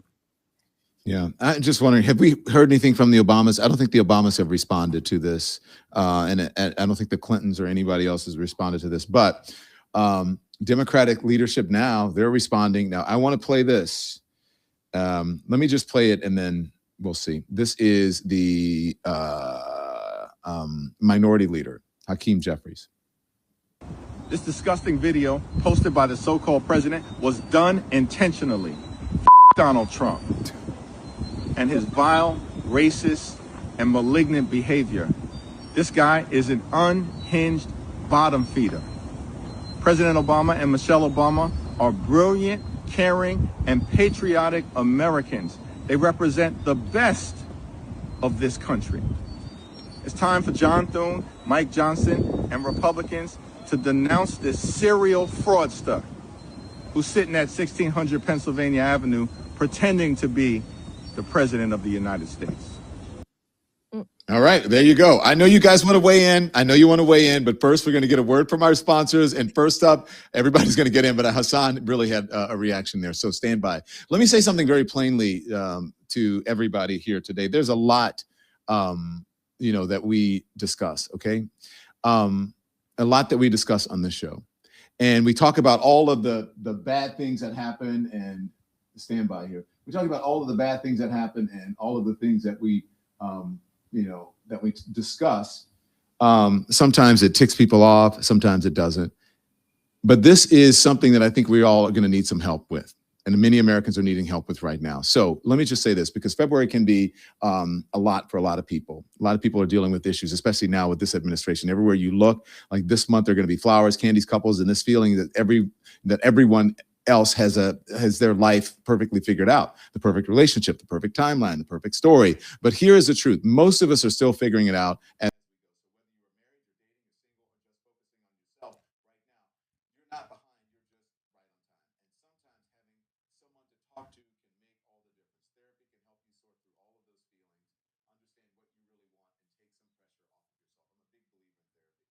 that's where BetterHelp comes in. They connect you with fully licensed therapists who fit your needs. You fill out a quick questionnaire, and if it is not the right match, you can switch at any time. So if you've been feeling stuck or overwhelmed, this could be a step toward clarity. So you get 10% off at BetterHelp.com/DonLemon. That's BetterHelp.com/DonLemon. Support for the show also comes from something that has been very helpful to us and me building my business. When I first started the Don Lemon Show, I thought I had it all figured out. And, everything was just, going to come. I didn't think it was going to be easy, but that it was harder than I thought. Scripts, cameras, branding, merch, 1,000 decisions every single day. And when you're building something from scratch, your to-do list can start to run your life. So what changed everything for us was finding the right tool for millions of businesses. That tool is Shopify. Shopify powers millions of brands around the world. And yes, we use Shopify here to bring you the merch that you love. And it helps you build a beautiful online store, manage inventory, connect with customers, and even use AI to write product descriptions and sharpen your visuals. And if you are worried people won't find your brand, Shopify helps you to reach them with email and social tools built right in. So if you're ready to sell, you're ready for Shopify. So start your $1 per month trial at shopify.com/lemon. That's shopify.com/lemon. Thank you so much to our sponsors. Back now to the panel. Hakeem Jeffries out here dropping F-bombs. The biggest reaction from that was Hasan Piker. Hasan, you first, and then the rest of the group. I've been yapping too much. I think the lemon heads have heard too much from me. But I'll just say, look, I want Hakeem Jeffries to fight back against Donald Trump. Hopefully, this will be a pivotal point in what I would rank as somewhat weaker leadership role that Hakeem Jeffries has taken on in the oppositional framework that he's supposed to be advancing. So hopefully this lights a little bit more fire under him. And he leans into the momentum that's coming from the base of the Democratic Party, where a lot of Democratic Party voters want Hakeem Jeffries and Chuck Schumer to fight back in more aggressive ways. Yeah, I believe that that momentum, as you say, and that the energy and the folks who are animated on the progressive side of the party, and they need to wake up and recognize that. Akilah, what do you say? I mean, hey, Hakeem Jeffries, I don't think I've ever heard the man say a curse word. I know. I mean, I'm kind of excited that fuck Donald Trump is the moderate position now. Like, if we can move the Overton window in that direction, that's pretty good. But I will also say, like, there's just something so polished about, the representatives from the DNC and the hands and the gestures that it feels to like he's still delivering the speech. So I don't know in that a this jacket plays, in a park. yes, right, in a park, which feels like he just got out of a car to get it, and he's going to get back in the car. But so that's the thing. It's like I guess like for the people it's supposed to play to, who are probably his donors, I'm glad that he actually said something that's worthwhile to me. I just think that like the internet is so far beyond that delivery method that it's like, okay, well, he did his thing and we'll take it from here. We're on the Don Lemon show. I'll say it. Fuck Donald Trump. He's a racist. Katie Fang, stand by. I just want to bring someone in. Anna Navarro is here. Anna Navarro is a host of The View and a co-host of The View and one of my dearest friends in the whole world. Anna, thank you so much for joining us. Give 2 seconds. I just want Katie to weigh in on the F-bomb, and then we're going to get Anna in. I like where we were, Don. I don't even want to. I can end it with. Okay. Wait, I did not hear that. Are you muted? What did you say? Am I muted? It would be the first time in my life I'm muted. Am I muted? No, I think you need to get closer to the microphone, but go ahead. I said that I loved where this thing was ending. I don't think I need to do anything else. I can just sit here and hear Akilah go say it over and over again. Yeah. So I'm grateful for the passion. It seemed a little bit forced, to Akilah's point. What I would have loved to have heard, though, was a little bit less outrage about the racism and a little bit matching outrage about the lies that were a part of the bigger post. I mean, coming on the heels of them raiding Fulton County last week, coming on the heels of Steve Bannon and Caroline Leavitt saying, expect ICE at the polls in November. The fact that the video was being used to let people think that 2020 was a stolen election and that there's something defective about our voting machines is a real problem. And so in some ways, it was a pretty smart delivery vehicle for Donald Trump. It forces, a lot of people will go and watch that video. They'll see the bullshit and lies and the conspiracy about a stolen election and about machines that have been hijacked to give the election to Joe Biden in 2020. And then they'll also get their rocks off by watching a racist clip. So in some way, maybe this was a part of a bigger scheme and a plan to be able to satisfy and throw red meat to this base. But Don, they probably should kind of walk and chew gum at the same time, deal with the racism, which we all expect from Donald Trump, but also say, don't believe the lies that are coming about the stolen election. Yeah. Charles, I'm just told by my team that you've been in the back in the green room for about 10 minutes. I'm so sorry. I didn't know you were in the green room. Charles Coleman is joining us as MSNBC legal analyst and the former prosecutor and the civil rights attorney. Charles, you have been listening to this, and I don't know if you saw Hakeem Jeffries, but overall, you can talk about that or what you thought when you saw this horrific meme come out and their excuses about it, which make no sense. I thank you for bringing me in, Don. I have watched everybody cook, and so I'm about to get on the stove real quick. First things first. I think everyone can agree that it literally does not matter that this was deleted, and so if anyone is combated with that, like, oh well, he deleted it, it does not matter, because the one thing, despite Caroline Leavitt's attempt to first blame another staffer and then to first sort of downplay the notion of it and saying that he's king of the jungle, and then second, to blame a staffer. Even with the deletion, there's one thing that did not occur from this administration that should not be surprising. There was never an apology, and there was never an acknowledgement of how offensive this actually was and how inappropriate it was. And so if there's any expectation that there was going to be a mea culpa around this, you should understand that this is an administration, and particularly a president, who thrives on the notion of being defiant and in what we in our community say, loud and wrong. Like and so we have not seen an apology, and keep that in mind. So the fact that it was deleted means absolutely nothing, because it should have been there in the first place. The second thing that I want to say is we have to, at this point, if we haven't already, understand that for those people who continue to say, this is not America, this is not America, this is so un-American, this is yet another example that reflects that Donald Trump has taken a sledgehammer to the American veneer. The veneer that has allowed so many people to turn a blind eye and maintain the lie or the notion that this is not America.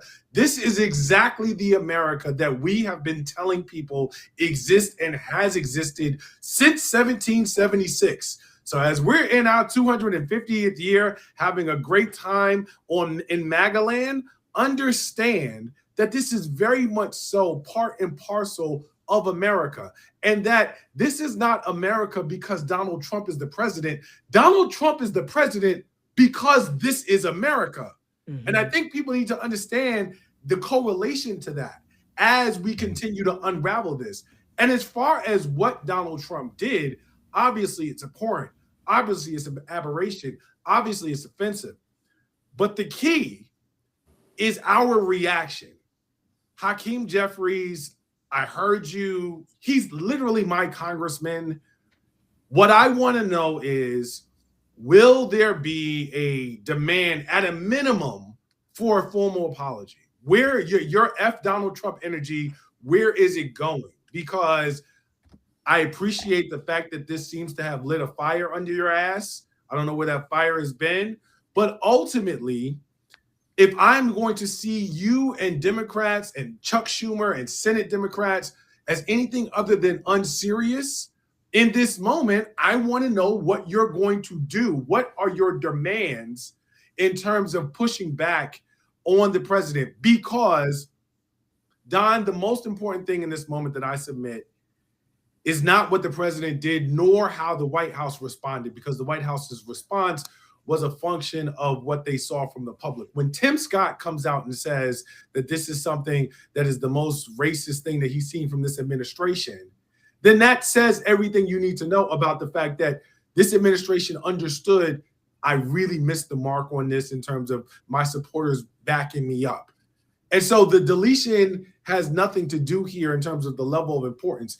It is truly the unrelenting response that must come from the public, because anything less normalizes this in a way that gives license not to Donald Trump, but to all of his acolytes and sycophants out there who would otherwise seek permission to further denigrate Black people and people in America who are not like them.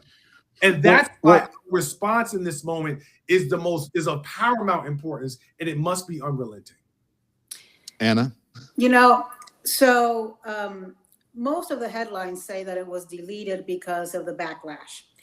And that might be part of it. And if it's backlash, it's a backlash from Republicans. I don't think he cares what Hakeem Jeffries, what you say, what anybody says, other than some Republicans. So the fact that Tim Scott, who's been with him through a lot, is speaking out. The fact that Roger Wicker, okay, I mean, that was not on my bingo card, calling out racism. But let's remember, Mississippi has almost 40% Black population. But I think there's something else going on here, because let's remember, this is an administration who won't apologize or delete tweets and truths calling Renee Good and Alex Pretty white domestic terrorists and assassins and what have you. I think the reason, or one of the reasons, the primary reason he took it down is because he was supposed to have a really good press day today. They were supposed to come out with Trump RX. Anything that has the name Trump, he's always real big on, right? And we were supposed to all be happy with Trump today because we were going to be able to get our weight loss shots for $500 instead of $1,200. And nobody's talking about that because everybody was so shocked by that meme and what we saw. I'll tell you what offends me the most about that meme. Yeah, everything is pretty horrible. Seeing, you know, J.B. Pritzker portrayed as an elephant and the Obamas and all that. But that lion that lion that Donald Trump says he is looking pretty healthy. If it's going to be Donald Trump the lion, that lion should have bruises on his paws, should have swollen fat ankles, and should be looking like it could hardly stand up on its forelegs. Why don't you say how you really feel? So you mentioned Roger. I mean, go ahead. Frankly, the thing that's most surprising to me is that they took it down and that some people have spoken up against them. And I wonder if it's because I think January in Minneapolis has been such a turning point. The thing that gave me the most hope that I heard today wasn't Tim Scott, wasn't Roger Wicker, wasn't Hakeem Jeffries. It was the regular voter who voted for Trump, who called into C-SPAN and said, this that I just saw today is racist shit. Yeah. And look, we all know that we could sit here the full hour of your show and go through racist shit Donald Trump has done. Starting back in the 70s with the housing lawsuit, the lawsuit from the housing department, the exonerated 5 calling for the death penalty for the Central Park 5, Obama birther scandal. I mean, just this week, okay? Do you know what level of racist you have to be to promote Kid Rock over Bad Bunny? I mean, you know the level of racist you gotta be to pretend that Kid Rock can actually be alternative programming to Bad Bunny. I mean, you know, that's like, so there's been so many examples of racism, bad hombres, Mexicans are criminals and rapists. I mean, over and over and over again, and they've just refused to see it. So the fact that like, it's like, you know, that moment in the Bible where the scales are coming off of Paul's eyes. It is Paul, right? I'm getting my Bible reference right. It's like, okay, maybe there is something to this, and maybe something has changed where people are seeing the lies by this government when they try to label somebody a domestic terrorist that we have all seen getting murdered. Maybe something has snapped, maybe something has changed, certainly not on the strongest of his base, but on enough people that is going to make a difference in the upcoming elections. Let's go through this because you mentioned Tim Scott's tweet. Tim Scott put out this tweet that we'll put back up. Tim Scott saying, praying it was fake because it's the most racist thing that I've seen out of the White House. The president should remove it. That was earlier. Susan Collins responded to him by saying, Tim is right. That was appalling. Okay, that was very strong, Susan Collins, whatever, a strongly worded note. They're cucks. They're all cucks, especially Tim Scott, too. Like, when he says this is the most racist thing he's seen out of this White House, like, yes, there's truth to this because it's like, it leaves no room for doubt what he is doing. But like I repeatedly said, I mean, he campaigned on saying Haitians were eating cats and dogs. J.D. Vance went on national television and said, sometimes you have to lie about things to get people to pay attention. Like, I think right now is an opportunity to organize, to utilize the anger and the resentment that a lot of people feel on the ground, and realize that if nobody else has us, we have one another's backs. And Don, you were on the ground in Minneapolis. I'm sure you saw that momentum. This is not just a base of support amongst the activists of the Democratic Party. That's one of the things that I have seen, at least in all of my protest coverage, that there is a unified front that is building right now that is even expressing their discontent with the Democrats that will not do the right thing and actually hold Trump to account and gum up the works of his fascist tyranny to the best of their ability. So I think, like, outside of, you know, the Susan Collins and the Tim Scotts expressing their discontent with Donald Trump on this moment and then going back to voting for his agenda every step of the way, I think that this is a real opportunity for, once again, to push back against this administration with our communities and organize at the basis of the community to make sure that we are still continuing to protect our neighbors if the administration tries to come back and do the same thing that they're continuing to do in Minneapolis right now. I also want to stress. Hang on one second. I want to ask you, do we have the thing that I asked Andy? Yes, we got it. So Hasan, I want to ask you something. I want to play this and then ask you about something that you just said. This is the call that Anna mentioned just moments ago. I am a registered Republican. My dad was the president of American Pipeliners Association, so I came by it rather naturally. Voted for the president, supported him, but I really want to apologize. I mean, I'm looking at this awful picture of the Obamas. What an embarrassment to our country. All this man does is tell lies. He is not worthy of the presidency. He takes bribes blatantly, and now he's being a racist. blatantly. They were supposed to deport the dangerous criminals. They were not supposed to go after small children, storm schools, bring terror upon, the little kids and the women and children, not just the immigrants in the school. All the children are scared. This is not a decent man. This is not an honest man. He openly takes bribes. He's pathetic as a president, and I just want to apologize to everybody in the country for supporting this rotten man. John, did you vote for him in all 3 elections?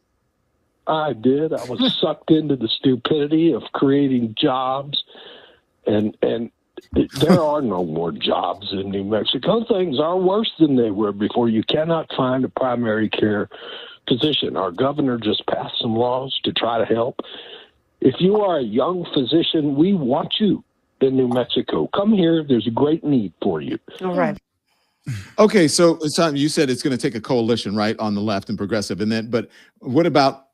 Is there enough of that to help change the outcome in 2026 and 2028? Being there on the ground.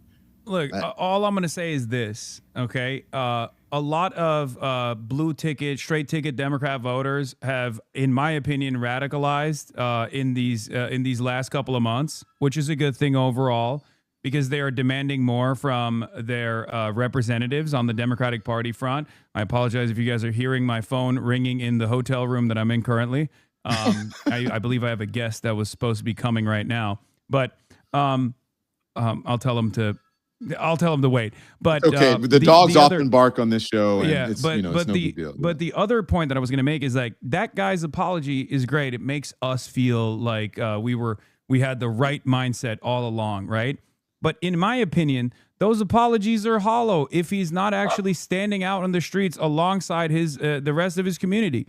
Okay, I'm not going to sit here and be like, well, how could you have done this? You voted for him 3 times. It's not like he was any different the first time around, and he certainly wasn't different the second time around, and the third time around, it was all the same. Having said that, if this is his turning point, if this is his wake-up call, and he takes this energy from apologies to action, then that's great. I'm not going to cast aside allies in this fight. Anyone and everyone that will oppose the fascism coming from this administration is good by me, but once again, he has to turn this momentum into action, in my opinion. If there are Trump supporters who are watching the show, I doubt it, but they should also take heed of what I'm saying here and turn this apology into action. Mm-hmm. Don, quickly, because I need to run to some. I have my legends who are on, my members who are coming up, but I love hearing from you guys. So if you guys have final words, last parting words for us, please. Yeah, respectfully, and I usually don't do this on this platform, Don, but fuck that apology. And the reason I say that is because we told folks as much as we could about what was in this moment and what was coming. And so I don't need you to call anywhere and say how you feel. If anything, your apology is your activism, is your organizing. And that leads me to my second and last point, which is in this moment about organizing. The one message that I would like to send out around coalition building is stop waiting for other people, because if at this point they have not come and they have not shown up, they're not coming. And anyone who needs to see something more is not someone who you need to be worried about being in coalition with, because there's already been a very wide body of evidence showing you everything that you should need to be on the right side of right in this moment. Yeah. Well, in this moment, I think people need to realize, especially those of us who came from cable news, people aren't looking for both sides, because they know that there's one side is objectively awful. Yeah. And I think they're sick of people saying, well, this, and you got to listen to this, and doing panels on, MAGA voters and all that. I just think that people, Hasan is right. And I've been saying it for a while. The energy on the Democratic Party, the energy is on the progressive side. People want younger, fresher voices. There is nothing wrong with to say that, because you want universal health care, that's not a left thing. That's a human thing. To say that you want a living wage for people, they should have a decent minimum wage, a decent salary.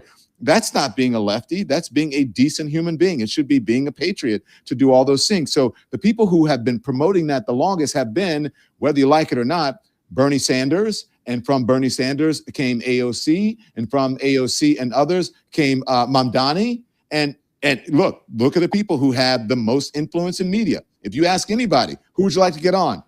AOC? Who do you want on your program? Bernie? Who do you want to hear from? Mamdani? Because that's what the people want. And Donald Trump in 2024 did, sadly, what the left did not do. He went where the momentum and where people were animated and energized and excited. And he electrified a new demographic that is now turning against him because now they realize that they were hoodwinked. Yeah, that's how I feel. Don, two really quick things because I know we got to go. One, if that guy sounds like he needs Affordable Care Act really badly. No shit, right? So he's probably feeling that. That's why he talks about the physicians in New Mexico. And two, if the economy was better, Triple Trump guy would not be calling into C-SPAN. End of story. Yeah. If the economy was better, you wouldn't be seeing the response you're seeing across the country with a 36% approval rating for Donald Trump, which is the lowest in 2 terms. Sorry. I mean, I don't want to burst people's joy bubbles here, but. Well, you are. So let me inflate it a little more.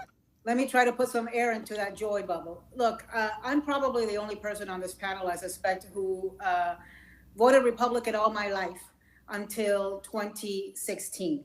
It is very hard to change from your traditions and your habit. And I will tell you this, you want that guy to go out there and organize. That guy took the proactive step of picking up a phone and calling into a C-SPAN show and has now given a testimony that has been amplified a lot on social media, on cable channels, on this show, and on many other platforms. And so I think we need to invite people. We need these people to vote with us this November. So instead of telling them all, fuck you all, you voted for him 3 times, it's nothing you can do and say now is good enough. I think we need to say, come back, come in. The water is warm, and let's be allies until at least until November 8th. But also, listen, I think it's really important that everybody understand that everybody has a platform and there's many ways to protest and to take action.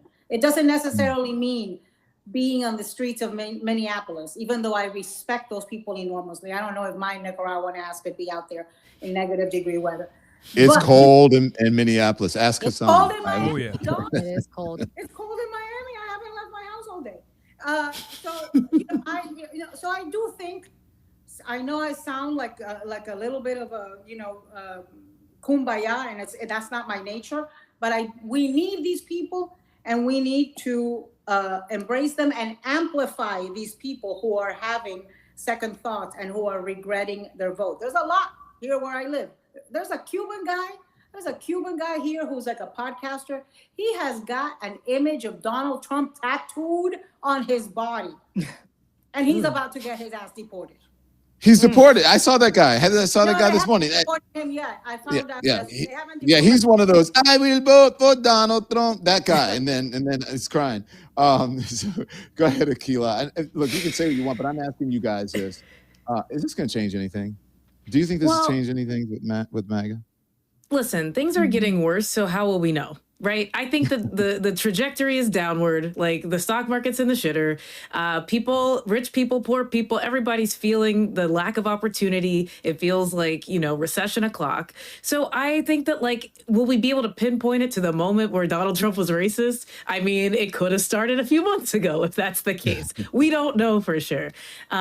I am really happy that there are people who are willing to invite these people in. I expect that guy to vote for Donald Trump in 2028. But I do think we need people like Anna who will welcome them in, because I can't do it. I'm very tired and I don't want to talk to them.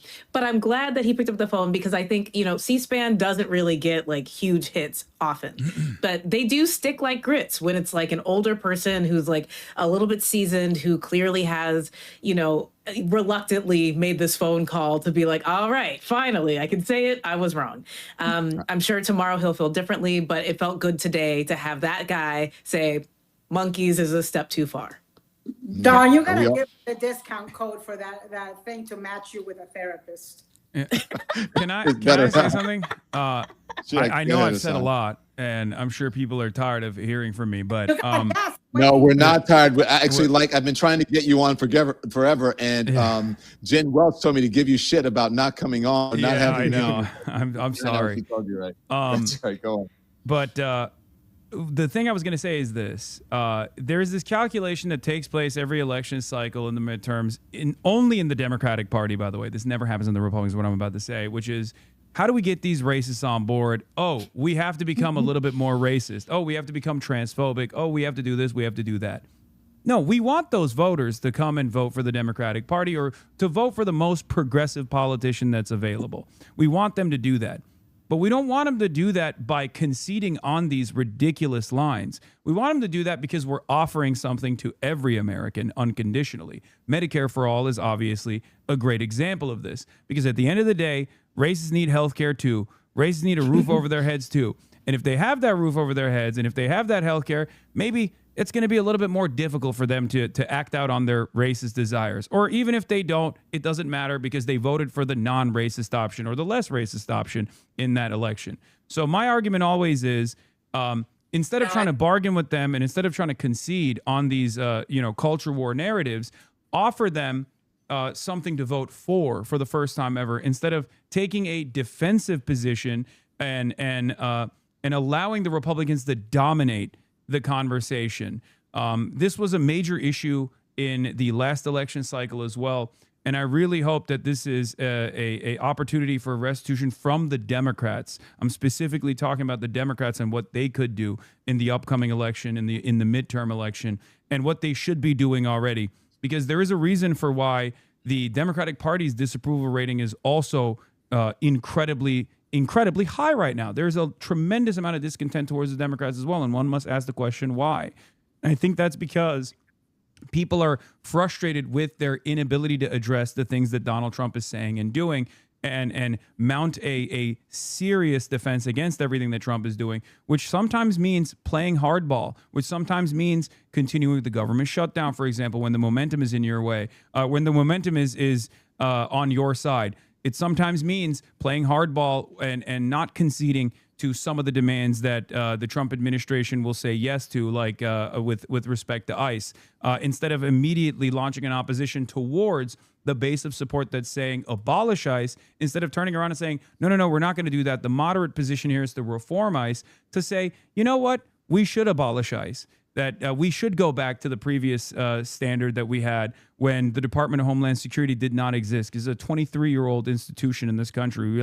We act as though it was around since the beginning of time, but immigration at the end of the day is simply a paperwork violation, and it should not have this incredibly militant response. That you can go back to the INS and Border Patrol and Customs being three separate agencies rather than under this mass state surveillance apparatus that is very clearly being used to not only dominate our migrant neighbors, but also American citizens as well. And then potentially in the upcoming midterms will be utilized against American voters as well. This is a real fear that I have, and I hope that the Democrats will address this before it gets to the point, and they don't launch an opposition that is a day late and a dollar short. Thank you all. Thank you, Hasan. I appreciate it. Thank you all. And look, these are the guys. I just want to introduce you to guys. These are my legends. This is when you get to the highest tier of the membership. You get to be on. And so legends say hello to the guests. They were excited about all of you coming on today. And so it is their show after this. So thank you all. I appreciate it. Hasan, Katie, Akila, Anna, and Charles. Appreciate y'all so much. Okay. I'll see you soon. And you all better go watch Bad Bunny on Sunday. Oh, I was just going to say Bad Bunny. Bad Bunny. Bad Bunny. Bye. Bad Bye, Bunny. guys. Bye, guys. See you. Thank you so much. So now we're going to bring the legends in, but first we're going to get a word in from. Okay. That was an interesting experience. I hope I was able to, soft pedal my more radical perspective here. Okay. This is the guy that got deported. Yeah, the yo voy a votar por Donald Trump guy, right? Oh my God, I will vote. I will vote. I will vote for Donald Trump. The people go out to vote, no fear, no more. Yeah, me. I'm the guy who got deported. All right, hold on. I gotta pee. Can someone send me the playlist link one more time? I gotta pee real quick, and I gotta bring up Noah and Brandon of the Blowback podcast because they've been waiting downstairs. But yeah. Is that dancing AI? Nope, that's me. Nope, that's me. Also, this has been disabled. There goes the YouTube VOD. Nah, that's fine. It's for 1 second. It's all good. All right. Mayor Mamdani and here, I'll play this real quick while I pee and then for director bring of up the Noah. Office to Combat Anti-Semitism. It comes as the NYPD says Jewish hate crimes surged last month, up 182% in January compared to the same period last year. And as Lisa Rosner reports, Jewish leaders are mixed over whether the new director will actually keep Jewish New Yorkers safer. Mayor Mamdani has named 39-year-old Felicia Wisdom the executive director for the mayor's office to combat anti-Semitism. She most recently served as the president of the progressive organization, the New York Jewish Agenda, which has criticized Israel's conduct in Gaza. She's a member of the Reform congregation Beth Elohim in Park Slope and the left-wing Jews for Racial and Economic Justice. I really believe that Felicia will, in good faith, bring people to the table across our very diverse community. And it's a moment where other voices that have been excluded are also going to be included. Differing from Mamdani, Wisdom believes in Israel's right to exist as a Jewish state. But both she and Mamdani oppose defining anti-Semitism through the International Holocaust Remembrance Alliance. Their definition classifies most forms of anti-Zionism as anti-Semitic. We see that a lot of the anti-Semitism happening today is coming from anti-Zionism. It's coming from people who are justifying their hate towards Jewish people by blaming on what's going on in Israel. My hope is that Ms. Wisdom will not take her politics into this office. In a statement, the Anti-Defamation League said in part, we have serious concerns about this office's ability to confront all forms of anti-Semitism under its new leadership. Some Orthodox Jews are critical over her past work with Yafet, a nonprofit that has been outspoken over the level of education being taught at some yeshivas. Former controller Brad Lander says she's perfect for the role. She both loves what New York is as a diverse Jewish city, then she loves that and wants to fight for it. And at the same time, she knows that we keep each other safe, making sure that we're working with Muslims, with African Americans. This is a awesome pick for a very funny reason that a lot of people are oblivious to, except for what they just mentioned, which is that she's a yeshiva education reformist, okay, which is 100% the correct position. It's just really funny because this is Zohran Mamdani fucking over the Orthodox Jews that voted for him, because that is like a non-starter, okay? In New York politics, like, yeshiva education reform is considered a big no-no to broach. A big no-no to get into invested in. So, I mean, and it's totally valid, for the record. It's totally fucking valid to demand this, to want to make this happen. It's just funny that it's funny that Zohran Mamdani is doing the classic socialist move here, which is forcing literacy rates to improve. Do I know if she's pro-Israel or not? I'm not entirely certain on her background. I looked into it when I first found out. I don't know. I hope she is like at most like a Brad Lander type. Oh, hold on. I got my guess here. Hold on.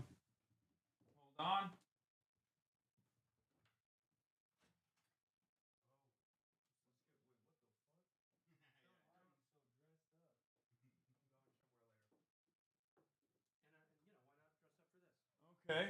Not dressed up for this. Where are you going like? Oh, okay. Nice. I don't know. I don't think I have a third chair unless we bring that really big one. I won't even stay that long. I can kind of. Okay. All right. I was looking to. Hold on. Let me. Brandon and Noah's in the building. Everybody. We got the Blowback Boys in the building. Should have brought him on during Don Lemon. Yeah, you guys missed the Don Lemon show. How was that? It was very interesting. I did not know that Ana Navarro was going to be there. Yeah, I tuned in briefly. Yeah, and then he said, "My She's good." actually an old friend of ours. Yeah. Yeah. That's so sick, isn't it? Yeah. Isn't That's. I mean, what did you bring me from Cuba? Is a real question. I admittedly forgot the tchotchke that I got you. Fucked up. I know I curved you. That's fucked up. But I promise you, I'll give it to you later this week, and you can show it off on air. Okay. All right. Hold on. Let me like move this way, maybe. Is this a little bit better? Can we? Do you want to bring that big chair over there to the I think corner? it's so low that it'll look weirder. I can just. Okay. Well, then this, This is good. Actually, Okay. this kind of looks. Okay. All right. Well, you went to Colombia and Cuba. You went to. Did you go to both as well? Yeah. Okay. So these guys are just back from a fresh trip into real existing socialism, and they were in Cuba, experiencing communism for all of its glory. Even though it is a unique time to be in Cuba, considering that the federal government is openly showcasing their interest in fully starving out Cuba after half a century of blockades and actively trying to starve out Cuba by basically taking out the remaining allies of the Cuban nation. First with Venezuela, cutting off oil from Venezuela to Cuba, and then also forcing Claudia Sheinbaum's hand to also stop sending oil to Cuba. And I believe at this point they got like 20 days left on the island. And it's a pretty devastating situation. But I wanted to hear from you guys with respect to like your feelings like going to Cuba and whatnot. I mean, there's no putting lipstick on it. The situation is very sad. It's very dire. And it is, the thing that makes it most dire at this moment is the combination of the cumulative effect of many years of crisis, of many years of economic crisis induced by the American sanctions and sort of a cascading effect from the beginning of Trump 1 during the first wave of sanctions that Biden did not really do much, if anything at all, to undo. And then it's this more recent crisis, which has been induced by, as you were saying, like the pressure that the United States and Trump in particular have put on other governments to just choke the Cubans, to just choke the life out of the island as much as possible. They've been doing this gradually with Venezuela, and Cuba had spent in recent years shifting to Mexico as its primary source of oil. Cuba is able to get some oil for itself, but the oil has a very high sulfur content. There's not a ton of it. It's very thick oil. Refining it's difficult. The fact that the oil is the quality that it is part of what helps damage and keep obsolete the Cuban grid. And now with no Mexican oil, they're preparing. President Diaz-Canel gave a huge press conference yesterday in which he described and began, rolling out publicly what the rationing plans are going to look like. They are preparing on Cuba for life with as little electricity as possible. And I'm not really sure there's much modern precedent for something like it, without like a kinetic war going on at the same time. It's really quite shocking and appalling. I was there in 2020. You got to yell a lot more. Sorry. The noise gate is off, even though, hey, chatters, the noise gate is deactivated. So shut the fuck up, okay? Unfortunately, there's not much difference between the noise gate being active and the noise gate being inactive. Okay, so calm down. So you gotta yell more. Sorry. I was there in 2022, and while that was not a great time either, the Trump turbo sanctions had already taken effect. Biden had not gotten rid of them. I cannot remember seeing the number of homeless people or people begging that we saw this time around. That was very new. That was new to people who had also been before. I don't recall any blackouts, honestly. I'm sure there might have been blackouts back then, but they were, if they happened, they were fairly irregular compared to now, where every day we had a blackout. Some were scheduled, some were unscheduled. They could last for up to 16 hours. And I would say we had power probably less than we did have power, less often, maybe about the same. So it is just in the couple of years or a few years since I had been there, and we were people who had been to the island many times over the years, it's different, and it's probably worse than the special period at this point. Yeah, and the only other thing I would add to that, like the whole portrait that we've given, is that there's not like a sense of disorder in the streets beyond, again, there's trash pickups that aren't happening, and this kind of public, this visible poverty. Society is functioning there, and people are terrified. People are really scared for their futures. I mean, these are very, very dark days, and the Trump administration is doing. I mean, part of what makes it so dark is that it's one of like 50 million things competing for world attention right now, and on top of being one of 50 million things competing for world attention right now, small countries tend not to rate, and you already have to break through so much of the ignorance and prejudice on the part of not just everyday Americans, but like our fucking political elite, which still labors under many, many delusions about the character of Cuban society, the character of the Cuban government. And we're now in this really like awful position where the Trump administration is doing, almost a pincer thing. They're doing the Mexico thing. They're intensifying sanctions, essentially threatening massive retaliatory tariffs for anybody. They're implicitly directed to Mexico, but anybody who sells oil to the Cubans. They're pressuring Caribbean islands. There was an announcement today, I forget the country, but they're pressuring them not to take Cuban doctors and not to send their own people to Cuba for medical training. And they're also beginning major reconnaissance flights off the coast. They're not entering Cuban airspace from what we've seen, but they are going to Cuba. They're spying on it.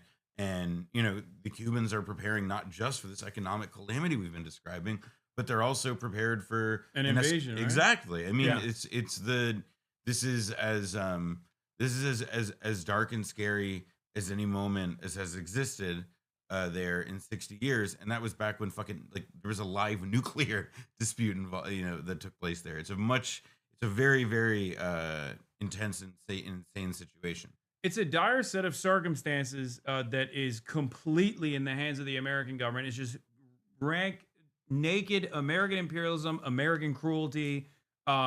But the question I've had in these last couple of days especially is, will it take a Samud-style flotilla operation to try and to break through the American embargo and to try and offer aid to Cuba in a similar vein to Gaza? I know that there's it's illegal in the hands of Israel to do such a thing, to bring aid to Gaza. But I feel like there's more of an opportunity to do that in Cuba, given Cuba's proximity and given America's direct involvement. If America tries to Gazify Cuba in a similar capacity, I feel like there's more organizational, there's more of an opportunity to organize around this issue, given the direct violence that we are subjecting the Cuban population to. And potentially break through that blockade. What do you think about that? I mean, look, the United States government is already using aid channels that were created up in the last few years since the Obama initiated thaw to bring in like $6 million of aid. Cents per person, really, in Cuba. But it's like a mild amount, and they're already trying to sow the division and say, oh, listen, we're sending aid through these channels, through the Catholic Charities or whomever we've designated as appropriate conduits there. And they're trying to, again, de-sovereignize the fucking country already in like subtle ways more than they already have been. So any amount of aid that people on their own, organizing through. Well, it's not necessarily about the aid itself, just like with even the demonstration. flotilla. I mean, look, it's the one difference I will say with Gaza, though, is that like you can get on a flight and you can go to Havana now. You can't do so on a tourist visa. It's cost prohibitive, of course, but if people want to go to Cuba, they have the ability to go there and see it for themselves, even in these difficult times. The reation why I don't know if that's the appropriate measure in this circumstance, because you're already adding additional lift to the island that is like suffering by kind of being there, right? And that's why I was saying, like, what if you were just like, is there a world where you get a bunch of barrels of oil and try to bring it to the island, or is that too fucking insane to come up with? I mean, we're talking, these are ideas beyond my pay grade. Yeah. I mean, I don't know. Because right now, the only two countries on the planet, I think, that could potentially use as an opportunity to stand against America's imperialist endeavors. And Cuba is Russia and China, and they are either one agnostic to American empire like China is, and more invested in trade maxing, or two, have their hands too tied up in Ukraine and their own personal, irredentist ambitions. So I don't think that that's going to happen anytime soon either. But like, is there something that can break through the American pressure that will recreate recreate the same like ascetic foundation of principled help towards the Cuban condition, like in the way that Mexico was doing, right? Like, is there anything that gives them more confidence to be able to engage with Cuba?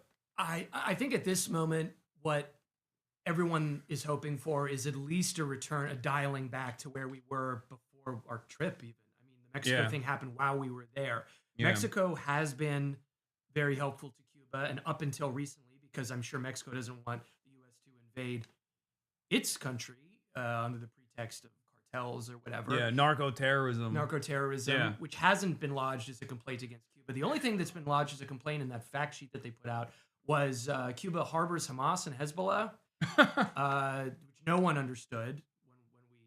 Well, they said that about Venezuela as well. Yeah. They love adding that in. I mean, it's awesome. Like we basically taught first the Nazis and then to Israel, like all of the worst behaviors. And then now we're just like stealing their work somehow.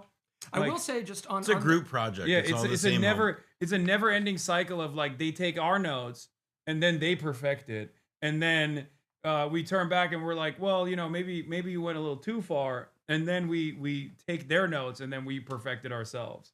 It's great. It's endless. That's the real imperial boomerang, actually. It's not, the violence that we subject others to, and then that very same violence coming back to the domestic territory. But this is the other imperial boomerang. They are probably, I mean, there's a lot of speculation right now about will there be a Cuba deal with Trump? And the American government says that they're talking to the Cubans. The Cubans, who would be very eager to have that conversation, deny that that's been happening. If what it takes is to build like a Trump Tower in Havana, like I'm fairly certain that, I mean, I can't speak for the Cuban government, but like I feel like that would be a more favorable deal than being fucking starved out. There's a deal to be had. The trouble is that there is, and I'm working on a story about this that I'll be reporting over the next couple of days, or at least come out. But like, it's worth observing that Donald Trump has on multiple occasions, at least twice in the last month, he said, we are talking with the Cubans. We're talking with the highest level Cubans.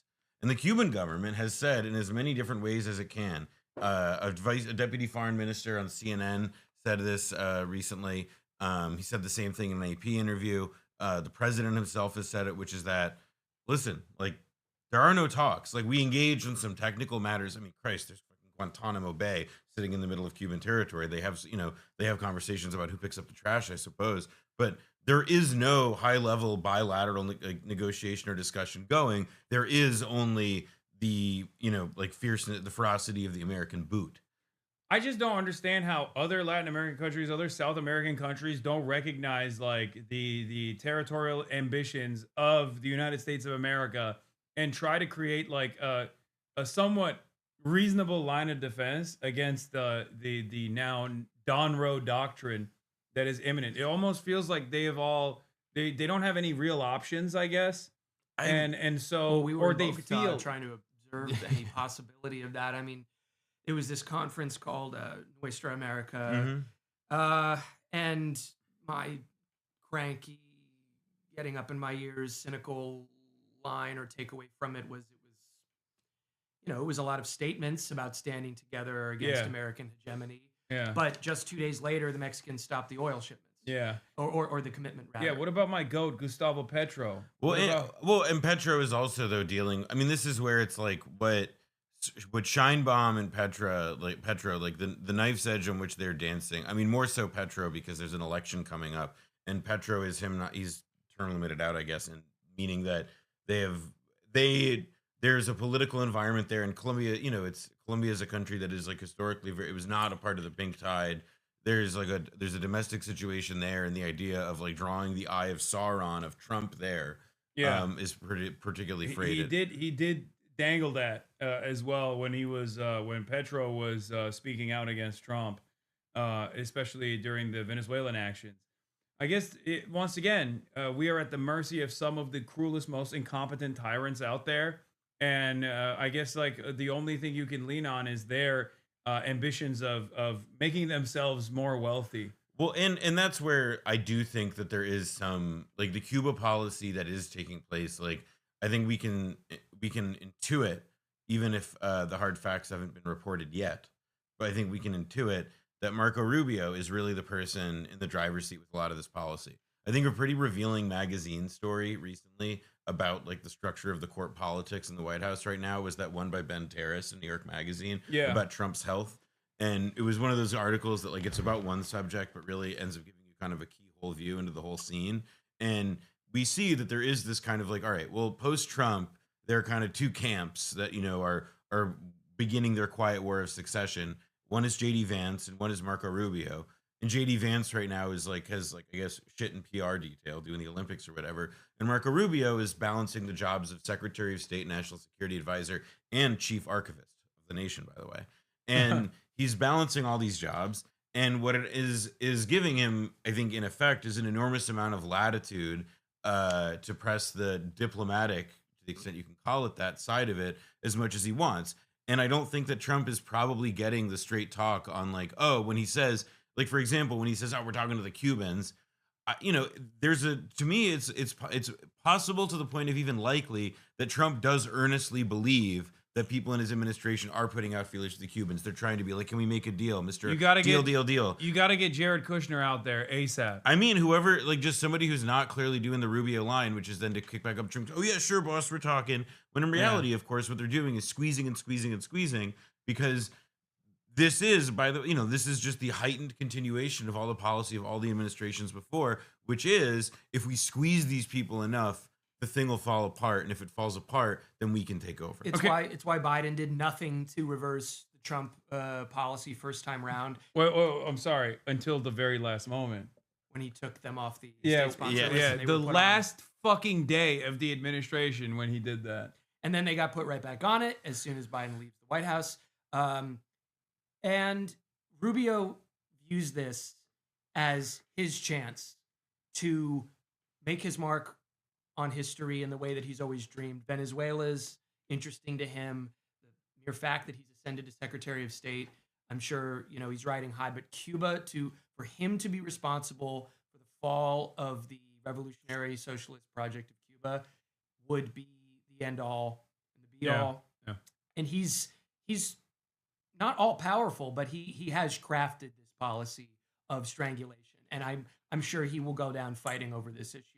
One just hopes he does go down fighting with Trump, and Trump gets disillusioned with Rubio's tactics, and then cuts a deal with the Cuban government. Because there is also, by the way, like one of the things that, there's the Venezuela operation, like that raid kidnapping Maduro. It had a defined outcome in the sense that they kidnapped Maduro, even though now their excuse to do whatever they want to Venezuela has been removed because Delcy is not Delcy has not been charged with narco trafficking or made out to be that in the same way. You never know. Trump say he might strike again. They may hit again. However, I think in the case of Cuba, there's now this like how to put it, like one of the things that has struck me like especially that's been like especially disarming in seeing like the race to Cuba is that like they've abandoned any sense of pretext. Like there's not any sense of a particular reason for this. It's just like choke. We don't have a particular goal in mind. We don't have like an actual policy objective beyond inducing a political collapse. And you know, when we went to Cuba, one of the things that I got to say that two things I got to observe that really struck me. The first is that when the entire time we were there, and we were really just in Havana and in the surrounding area. We were in Havana and the surrounding area, and I only once saw a gun a gun, and it was a handgun on somebody's belt standing outside a military installation off the highway between the city and the airport. When we were in Bogota, I mean, they you know, their guys are kitted up like ours. They got assault rifles and body armor, you know, standing next to the tourist stalls. And that's just not the case in Havana. There's no gun, you know, there isn't, or in Cuba, like there aren't guns flooded everywhere, etc.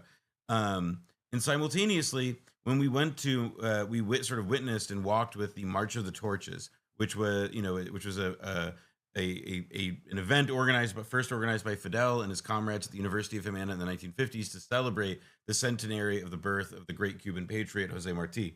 And we went on this walk. The person leading the procession was Miguel Diaz-Canel.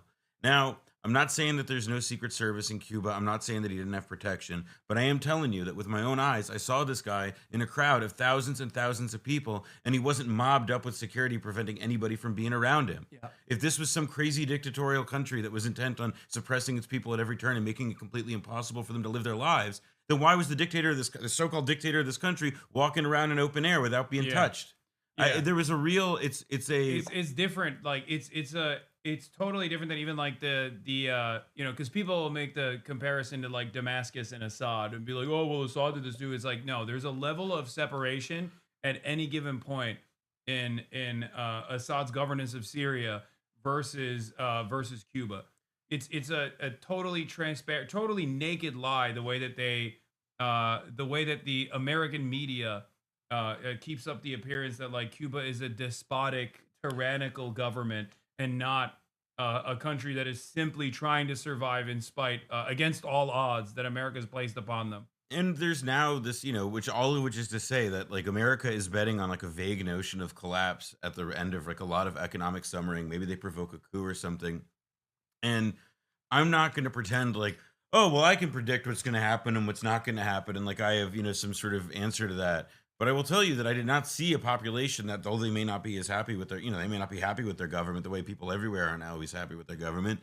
You don't see people like baying for the blood of their political leaders in the street. Yeah. And it's, you know, this process of like squeezing the Cuban people may not have the desired effect, at least initially, at least for a while, in terms of getting people to turn against their government, particularly when the U.S. is so aggressively messaging it as the exact thing that they want to do. The Cuban-American congressman, you know, that woman Elvira, I forget her name.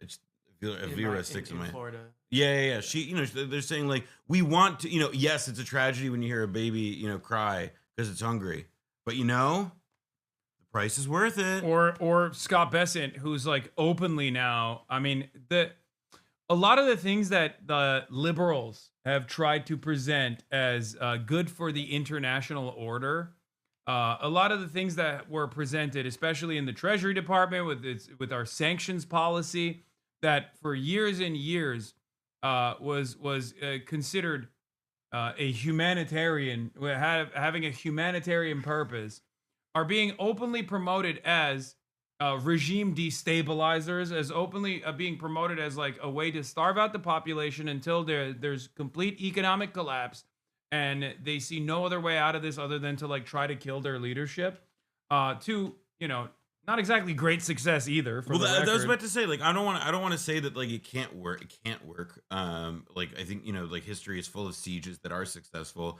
However, like, let's go through the list of all the countries that we've targeted aggressively with sanctions in this way, with an attempt to hope that it will successfully destabilize them and that the government collapses. Iran, still there. North Korea, still there. Cuba, still there. Okay, my goats at you know, Jusha, Marxist-Leninist Jusha is 100% the appropriate, real, existing anti-imperialist thought. That much has been proven. My apology for him to the Kim dynasty. For the longest time, I was like, maybe you guys should try to focus on development. I was wrong. I think you should always focus on developing nukes first, and then you can build as many fucking public housing initiatives as you want to. That much is clear to me. It worked for the Cubans. Yeah. No, I mean, they borrowed them, but it worked for them. Another thing about, by the way, about humanitarianism, the idea of what type of government. Apology to Khrushchev as well. There's a lot of apologies to be given out on this day. Big apology to Khrushchev and big apology to the Kim dynasty. Go ahead. Sorry. I was just going to say it's a stray thought, but it's one that I do think people should keep in mind when thinking about whether or not we're in the final chapter of the American strangulation of this island, which is not attacking us and has in fact been very, very eager for normalized relations for many years and almost reached it at the end of Obama, which Biden never thought to open back up, even though he could have just draped it in the, Obama tones that everyone, and certainly in the Democratic Party, would have celebrated as continuing his work. Maybe the next Democratic politician will take the easy win that would be normalization with Cuba. But while we were there that night, the March of the Torches, we assembled in front of the University of Havana, and then began this march through the city until we got to the water, with people cheering from their apartments and just banners and flags. And there were two flags. There was the Cuban flag and there was the Palestinian flag.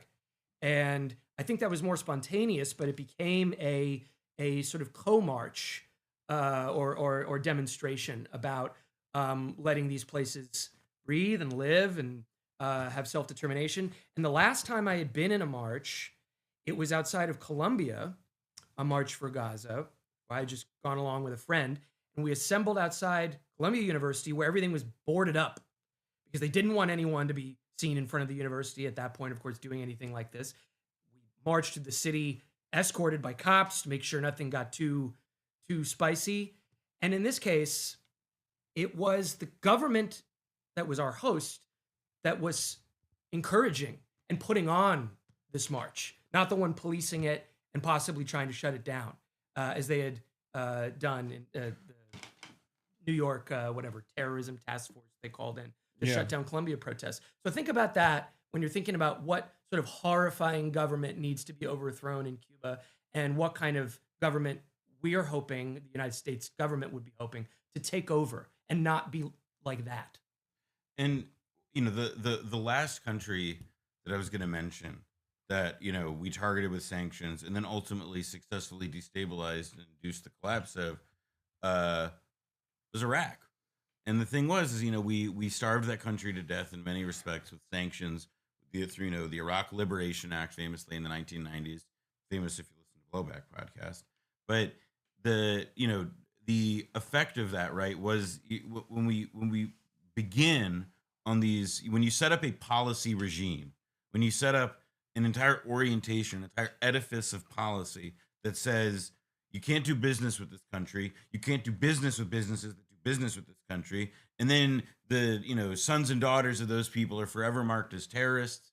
It's like when you've so made these people out as to be just complete malefactors on the world stage, in contravention of obvious fucking reality, that they're sending doctors, that they're trying to develop Alzheimer's cures, that they're just trying to do, they're trying to participate in the world as good moral citizens, contra every other fucking government. Which one of the first things that Marco Rubio did was literally to try to stop that practice.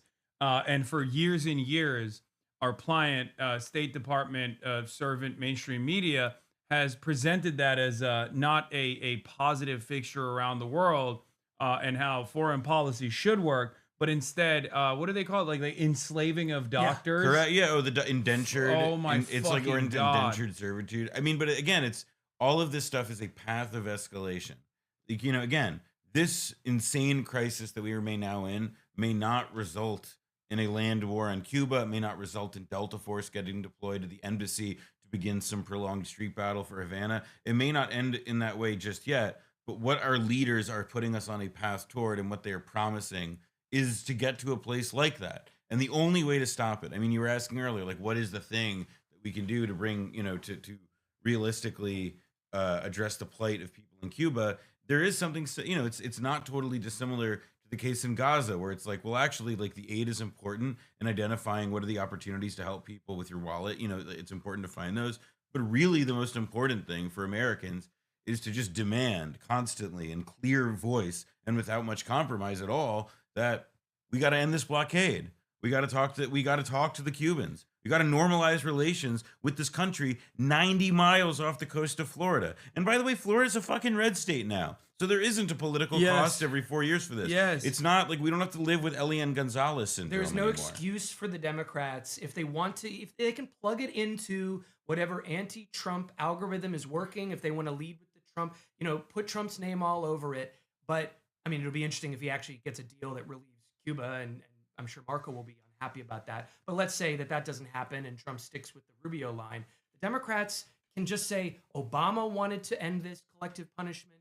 We do too. This is part of the creeping authoritarianism of the Trump world where everything is bully politics and everything is gunboat diplomacy. It's not who America is. People say they hate when people say that. I don't care about the messaging so much in my old age now. Just put it in whatever language you can to end the blockade of Cuba. Anytime there is this conversation about what can be done, look at all the suffering. The first question should be, do we currently have crushing sanctions on that country?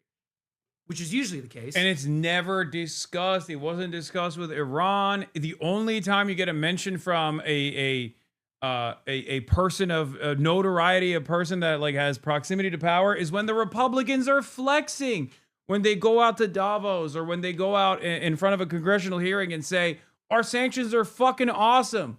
It has collapsed their economy. And now it's leading to the destabilization of this government.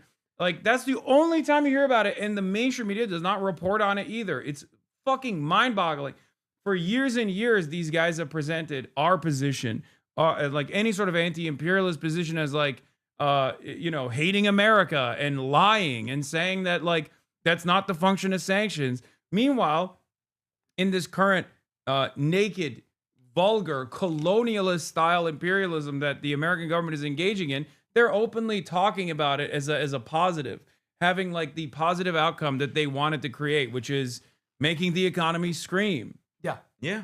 Well, and now we're in the phase though where I believe, and this is where things again, like the political choices available to Americans may start to become clear here as it becomes about like, okay, they successfully, and Cubans already have had, millions of Cubans have left the island in recent years.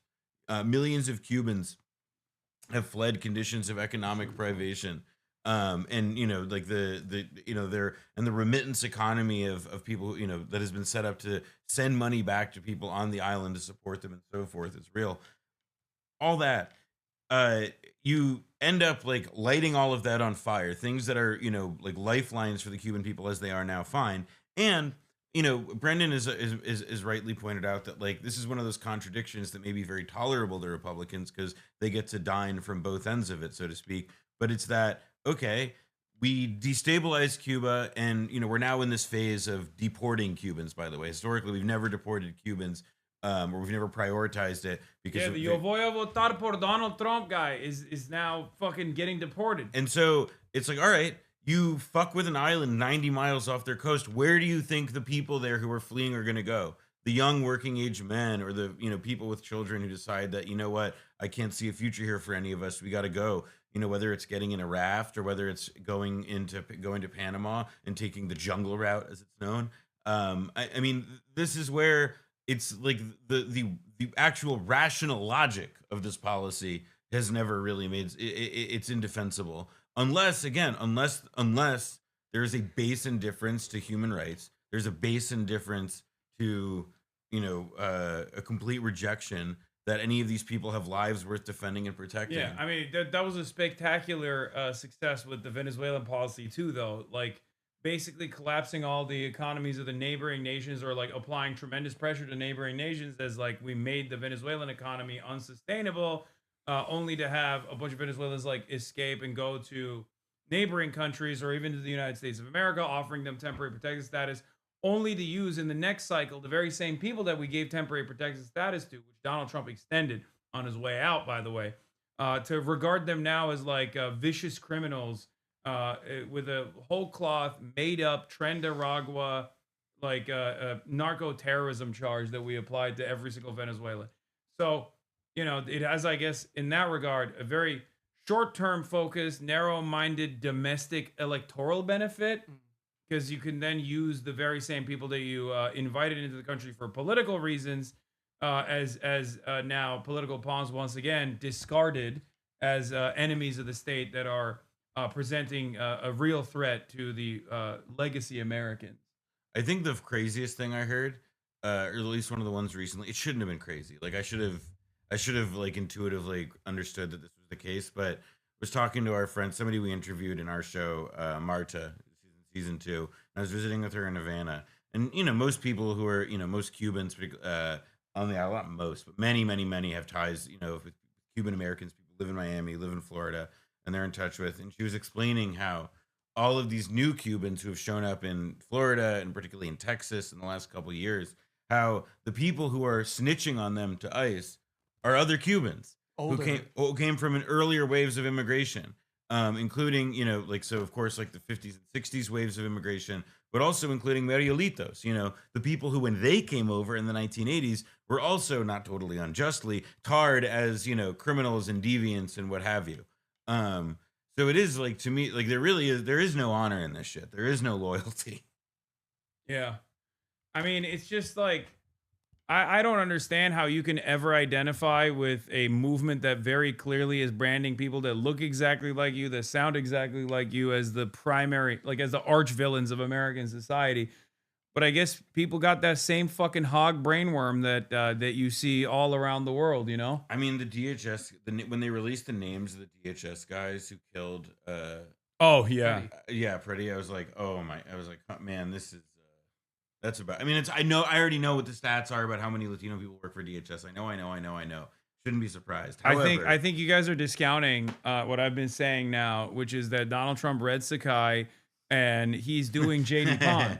He's doing real JD Pond, which is to take the dispossessed masses of the third world that are finally engaging in the justifiable and revolutionary act of permanent first world genocide, taking that violence directly to the suburbs, and slaughtering heritage and slaughtering legacy Americans, heritage Americans, in the most honorable way possible. That's what's going on. I think we need to get. They're gonna get to Red Army level Christian genocide. Hopefully. Yeah, people have been saying like abolish ICE, and it just seems like actually we just gotta swap out the logos, like throw a red star on it, and explain like no. These are this is the real cultural revolution, and it's more effective. No more struggle sessions. Like aggressively like crossing out the lumpen part of the JD Pond there. By the way, we were there. We gave a talk, and got to do a Q&A.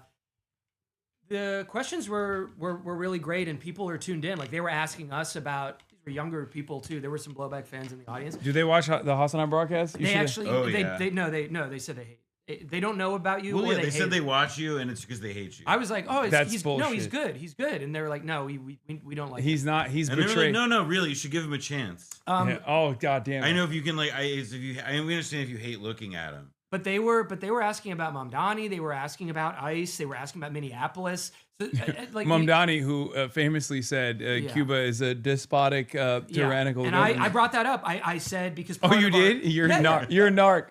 I said the way I said it was, even a progressive politician in America like him is boxed in by the political culture around, among many other things, including Israel, but also including Cuba, toxic politics in the extreme. And that's why you would, maybe need to watch with a careful eye some of these people who look very promising in America, because you can't turn the heat off. And, we did discuss that openly, but they were, the idea that this was a totalitarian island, which probably your viewers don't entertain, but this is a totalitarian island in which they're cut off from the real world and are fed communist slop or whatever, is so far from the truth. Not only, while things are very difficult right now, not only is there just a basic decency and normalcy about the island, how day-to-day life works, they know about the rest of the world. They're curious. They're incredibly gracious hosts as well. And we got a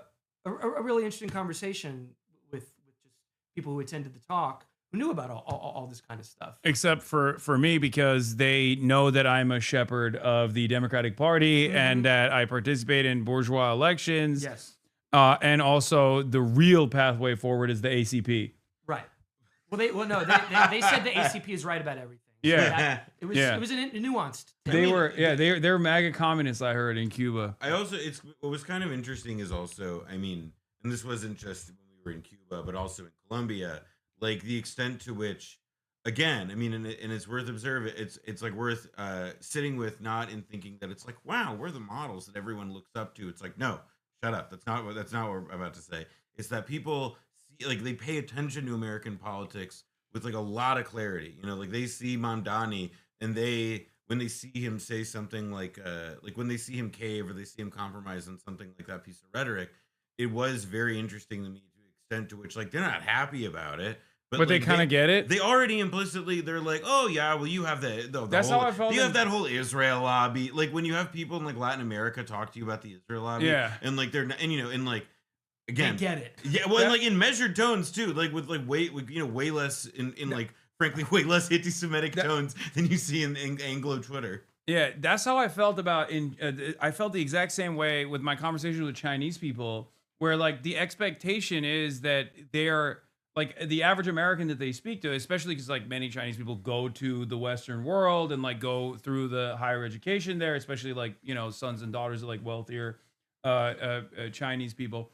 They know like there's an expectation that if you're American, if you're Western, you're gonna come at it with like a healthy dose of skepticism. So much so that when I would talk about like my opinions on Mao Zedong or Xi Jinping, they thought I was being sarcastic at first. Like they literally were like, "You're making fun of me for like having a more, you know, reasonable stance on, I guess, the excesses of the Cultural Revolution, while simultaneously understanding that, like, you know, Mao Zedong did a lot for the inception of the, you know, nation state, the People's Republic of China, where that's unexpected because the expectation is you're just gonna have this like Mao Zedong is Hitler but Chinese, like Chinese Hitler. They had that, but his name was Chiang Kai-shek. Yeah, but then he went on to become some government. I don't know which one. Yeah, it's a. I mean, the HasanAbi broadcast. Government. The HasanAbi broadcast does not recognize the cessationist movement. You know, we have a one China policy here. I mean, also look, one of the things with Cuba that's also, you know, again, unlike other parts of the globe, is that like Thomas Jefferson said, we should make Cuba a state. Like, let's do that. Like the American lust for annexing Cuba is something that is, you know, like I don't and punishing Haiti. Like I feel like those are the two consistent positions in perpetuity for American foreign policy in the chauvinist term, our backyard. Exactly. Well, and this is where it's, you know, that and like and punishing Mexico, I think, are like really the holy trinity, because it's about, you know, again, like these are all. I mean, it's the legacy of like a white settler colonial state that recognizes none of the like indigenous nor like Spanish colonial descended institutions and political authorities that cropped up in Latin America in the 19th century, the Bolivarian revolutions and so forth. I mean, there's a real again, like chauvinism is the polite word for it. Racism would be another accurate and more charged one. Yeah. But it like a complete disregard for any of these countries' sovereignty and rights or whatever, and it's something that's extended. Again, unlike the 20th century like aspirations of American empire, it's something that has like been with us from the very beginning and is foundational to what is like our self-conception as Americans. And if it weren't, if you know people took these things, what Great to see you've got Will Menaker and Will Menaker on the show today. Dude, this fucking sucks. Everywhere we went in Cuba, people were like, "Oh wow, brothers." Oh, you could be brothers. Oh, I thought you were gonna say this sucks. Everywhere we went to Cuba, everybody like, says we fucking look Chapo alike Trap House. Chapo Trap House. Well, this is why I'm dressed up and he's in a jersey. So we have to have an Oscar and Felix, not that Felix, an odd couple, increasingly odd couple style double act in order to be differentiated at all. Yeah, like next season, Brendan's gonna wear a tuxedo the whole time. Yeah. While we're recording, and I'll be in like a barrel. Yeah, with suspenders. You'll have some he'll be representing the real communist garb, which is what you're supposed to wear, a fucking barrel around your chest. Otherwise, you're fake. There's different schools of thought, but no, but the idea of also how easy, if it was really about republicanism and the idea of that kind of shared tradition of independence and self-determination that Americans believe the country has stood for. Bolivarian Revolution, Jose Marti and Cuba's revolution, which really begun as a bigger tent and not just a Marxist-Leninist revolution top to bottom. These would have been very easy ideas were there an assumption of equal universal principles and universal principles between sovereign nations that could have been like, I mean, almost like comically compatible if it were about that. But it's not. It was not about that. It was about the ideas of manifest destiny, if you like, about the backyard, about the right to do whatever you wanted as the big dog.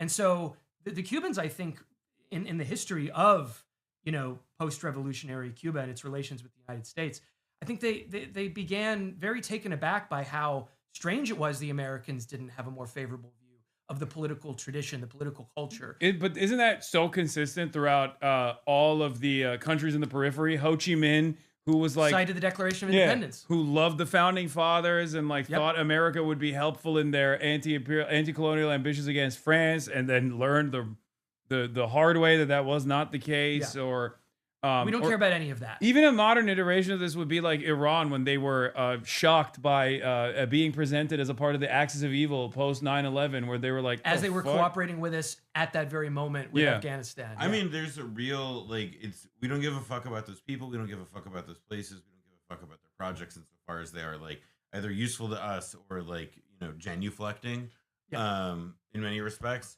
I think some of this also, or at least the way that this is going to, like, one of the things I'm curious about, like one of the things I'm noticing as time goes on, is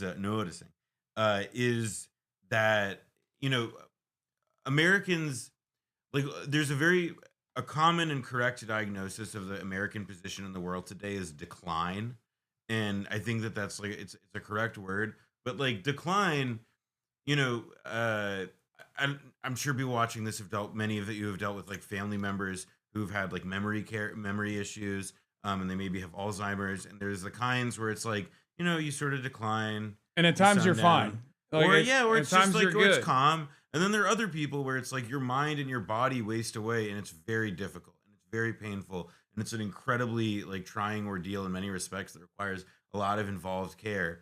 And, you know, like, which do you think America's doing right now?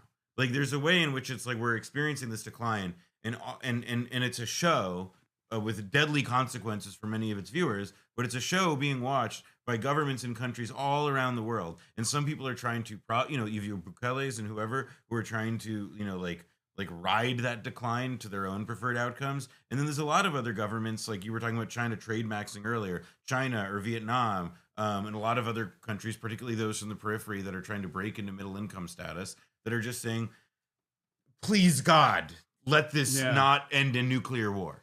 Yeah. It's a really interesting predicament. Matthew Petty says, nobody ever plans to get into a quagmire. Every stupid thing the U.S., my favorite libertarian, perhaps the only libertarian that I tolerate, every stupid thing the U.S. has ever done abroad was fueled by some combination of, it will be easy for you to go in and out, and people will think you're a pussy if you don't. It's the thing that America has, I think, coasted off of, especially in this last iteration of managing the decline of American empire, has been the fact that most of these other smaller nations in the periphery have no interest in fighting back. Because, and for the record, obviously it's easy for me to say, sitting in the imperial court, to be like, oh, when are you fight back? Like, I understand the calculations that like places like Iran are making. The governments of Iran are choosing to engage with America in a much more restrained way, only acting out when it comes to like the absolute last moment. And but the reality of the matter is, I think all it would take for the House of Cards to fall is if one country was like, fuck it, we ball. It would be tremendously cruel, and it would punish that country endlessly. But I do think that it would expose the weakness of America if any country at all decided to say, no, we're going to defend ourselves. It's about the battle. No matter how small it is, too. Like even Cuba, I think. I mean, Cuba has essentially been doing that for 6 decades consecutively. Yeah. But I think part of what I mean about like it's about the battle is that, there's like we're in a series of like different crises or situations that present themselves with like different and specific contexts, and almost all of them as of yet, have so far, arisen in such a way where like the U.S. nuclear trump card, the American like trade and economic sanctions weapon, the American this, that, and the other remains incredibly effective at not just dissuading one country from taking such a stand, but for making it clear that if a country were to take such a stand, all the other countries that even if they're back channeling, being like, thanks a lot, that's really good of you, they're actually in reality very, they're not going to publicly go with them. I mean, we see it with Mexico. With right now, Mexico has a real, genuine threat against its own sovereignty by the Trump administration, which unfortunately I think is probably why they took that threat about the oil and the tariffs and probably more consequences for that. They took it seriously. Venezuela is now, I'm sorry to say, a compliant, pseudo puppet of the United States, just in the gutting of that oil nationalization alone. And you have to be able to see a way forward. But Sheinbaum, she's done a good job of handling Trump up until now. I think she's been able to make him feel as though he got concessions out Zoran of certain Scheinbaumi. Well, exactly, ideally, but she at the moment she's modest expansion of welfare and social safety nets in an effort to, fix what's broken in the country, but also maintaining compliance with the powers. Zioron. Mossad, I say Zioron. I don't say that. Other people say Mossadani. I think that's really funny. There you go. But that was why the Mexico thing hurts so much, is that more or less it's what you're describing. Yeah. I mean, Mexico was defying the United States while remaining relatively safe from any kind of meddling in its own country's sovereignty. And Venezuela for a long time was also incredibly defiant, and now here we are. So Cuba is going to be this and next like, case. look, dare I say it also, like the U.S. had just spent like the last few months just like blowing up fishermen from the fucking sky off the coast of Colombia and Venezuela. Yeah. Like they're already, they're already killing the people of these countries, and these are not academic questions about like what might the U.S. do. Like the U.S. is already doing quite a lot of it, and particularly in the case of Mexico, I think that one of the things, it's just so evident that like the Trump administration, especially, so like something that comes up on Blowback all the time is that we've in the shows we've made, no matter what situation you're looking at, in which theater of the world, which area of foreign policy, there come points in the determination of what America's doing there that have absolutely nothing to do with what goes on in that part of the world. It's entirely about like domestic political considerations. And, there's a classic formulation in domestic American politics of wagging the dog, of trying to find ways to start wars, to drive the news cycle to your favor. George H.W. Bush, probably the most accomplished practitioner of this in recent memory, simply because he did it so often, and to some success, granted, but not enough to get through to win re-election through a recession. But in the Trump administration, he's gone through hell in the last year on domestic policy in every respect. Nobody is happy with the economy. Nobody's happy with the ICE policy because the Nazis want him to go harder, and most of the country says, fuck off, do less. And now it's like, all right, where can he find a win? If I'm casting about, if I'm looking for where I can secure a fucking dub for my legacy, it's not going to be in the Kennedy Center. It's not going to be renaming Penn Station. It's not going to be any of that other insecure shit. It's going to be the stuff that like Marco Rubio is whispering in my ear about, saying, hey, what if you're the guy who killed Fidel Castro's Cuba? But because of the unimaginable weakness of the administration that does not have a popular mandate, and that's very obvious at this point, I feel like this would be a perfect opportunity for any like political operative to really exhaust the contradictions, to say, this is what he's fucking doing. All he cares about is like blowing up fishermen off the coastline of Venezuela, or trying to further starve this tiny island country. Hundreds of elected Democrats, and they love not saying anything. I know. It's like, it makes me so fucking mad that there is no like opposition to this, even from a like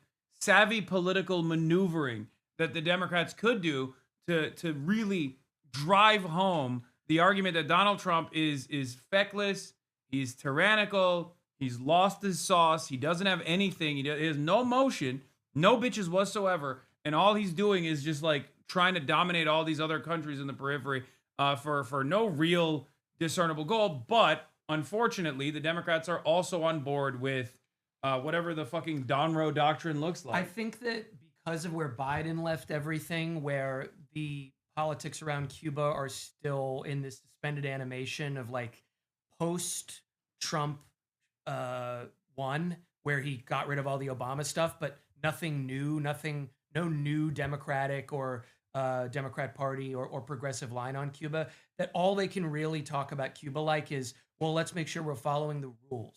Let's make sure are the new round of sanctions, can we get a look at them in Congress before you pass them? I want to fucking die when I hear that shit.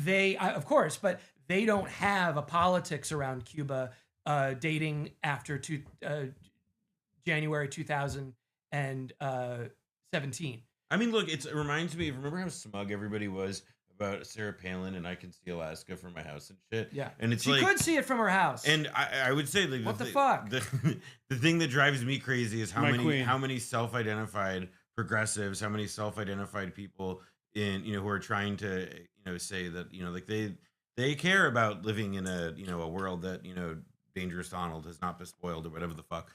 Like they can't be I mean, it's the cowardice, and that's what it is. And by the way, Obama, not to interrupt you, but Obama himself could be talking about this. I mean, I know he pops up every 4 years when he has a new documentary, but he himself, it was a very admirable policy. Was it Yes. Juche? No, but it was a pretty good move to thaw and to normalize relations with just cutting away a senseless and completely unreasonable Cold War conflict that never should have even existed. And he did it. Now, he did it with that classic Democrat style of, I'm on my way out the door, hope everything goes well, see you at the Emmys or whatever. But it was a good and constructive policy that Cuba and Cubans, the government, the people, if you do want to make delineations between the two excessively or not, they loved it. And they were ready for it. And then Trump just got in and he had a bunch of whatever. I mean, I don't really know. I still don't know exactly who was in his ear besides the Marco Rubios, but they killed it dead. The Obama people that are still in positions of power, they could be banging the drum about why we're doing this to Venezuela. That or Iran. Or Iran, the Or Iran even deal. with Iran. But they won't step up to defend their own accomplishments from that era, which we view as piecemeal and insufficient and whatever, but that they could at least use as a cudgel to say, remember Obama's times? Those were good, weren't they? Why don't we pass the torch? Yeah, Adam Jendelson loves humping Obama's legacy so much. Why doesn't he pick that one? Okay, I'm not gonna lie. It also is a sign of the times that 3 people who have never shied away from criticizing Obama are saying, like, come on, can we get back? Can we draw the clock back to Obama time? I mean, but it's important. I mean, from the position of Cuba. No, I know, but it's also still. an important point about like how much I think the Democratic, the Democratic voters and people who affiliate with being who when they have to go cast a ballot, they typically do it for Democrats. Like in this country, their attitude on Gaza is not like what Democratic electeds' attitude is. In foreign policy more generally, the class of person who's seems to be getting elected more and more over the past 8 years, 2017 on, are people who, whatever their private opinions about issues like Cuba or Palestine might be, are publicly way less willing to get on a fucking limb. I mean, Obama, again, like I'm not saying that the fucking the John Kerry mediated talks between the Israelis and the Palestinians. Noah hated the apology tour. He told me. He hated it. He was like, why is Obama apologizing for Hiroshima? It was a complicated situation.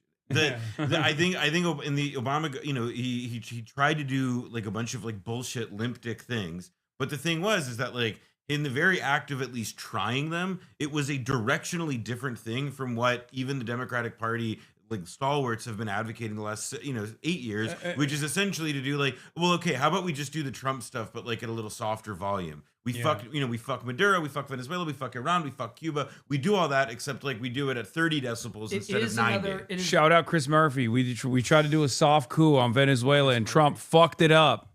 It is one of the sort of Brandon born realities that we're not rid of yet, which is that there was not a new politics developed in the Brandon years about things like this, about things like Cuba, about things like Iran. They just, like they did with everything, including overseeing the genocide of Palestinians, They just kind of said, "What's that mean? People do nothing, win, right?" Yeah, no, They thought they were doing that. Even Afghanistan, which I would say was like probably the most courageous thing that the Biden administration did, was a continuation of Trump's policies. Trump's negotiated retreat. And they fucked it up too. That's the amazing part. It's like the one thing, say what one will about the Obama nuclear deal stuff. Like it was like they successfully executed the policy. It just so happened that they got succeeded by like the person who came after them. Similar with the Havana stuff. I mean, you know, the worst possible administration came after them instead of the Hillary Clinton administration. Not that like that would have been such a picnic,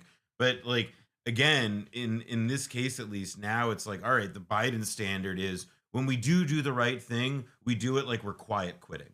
Like it's awful. Yeah.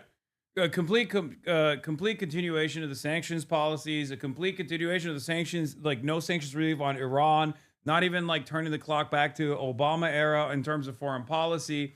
No investment in that maneuver. Bro, you had the chance to reorient politics after the supposedly apocalyptic Trump term. At that point was just one that everyone thought was a nightmare we had all woken up from. You had the chance to reorient American politics for the next generation and say, we're closing that door. We're all grateful to be done with it. And we're getting back to stuff we're getting back to. We're getting back to liberal international order. That's what we're getting back to. It was and they decided that the only thing that they really wanted to correct was a few things about manners, a few things about the perception of the Democratic Party from an optics level, and the NATOization of Finland, and NATOizing as many countries as possible. They only had like the whole Build Back Better thing, and they had this like limp dick reindustrialism. I mean, it was so pathetic that they like essentially after the pandemic suddenly woke up to the fact that, like, wow, we like gave all our industrial capacity to China. Isn't that crazy? Signed everybody who helped write NAFTA and ship it across the finish line, 30 years ago for the Clintons. I mean, I think that there is this like it's what this is also just representative of is like the complete exhaustion of the liberal international order era, that they don't have they have no ideas. They've got nothing. They open the fucking pantry and the best that they can do is like, well, what if we have like a slightly warmed over thing? I'm just hearing now a 2028 Pete Buttigieg answer about Latin America or something playing in my head of just, well, look, I just think we obviously have to be clear that there's no room for any kind of let me depress dictatorship. But at the same time, we have to know that we live in a world, and that's a world where we're going to have relations with not only our friends but our enemies. They're gonna ask him if he sign off on a nuclear first strike on Cuba, and he's gonna say yes. It's not even gonna be Pete Buttigieg. It's gonna be, I mean, like, look, I hate to say it, but like, it's gonna be fucking AOC giving that spiel. She's going to Munich this week. She will. There's going to be like the aggressive effort to assimilate her into like the Atlanticist NATO establishment. They won't have to. It's gonna be, and that is again, it won't be that tough because it's so easy to not actually have to like militate against like the fucking like the firmly held dogmas of this bullshit. So we're attacking friends of the show. No. I mean, yes, but also no.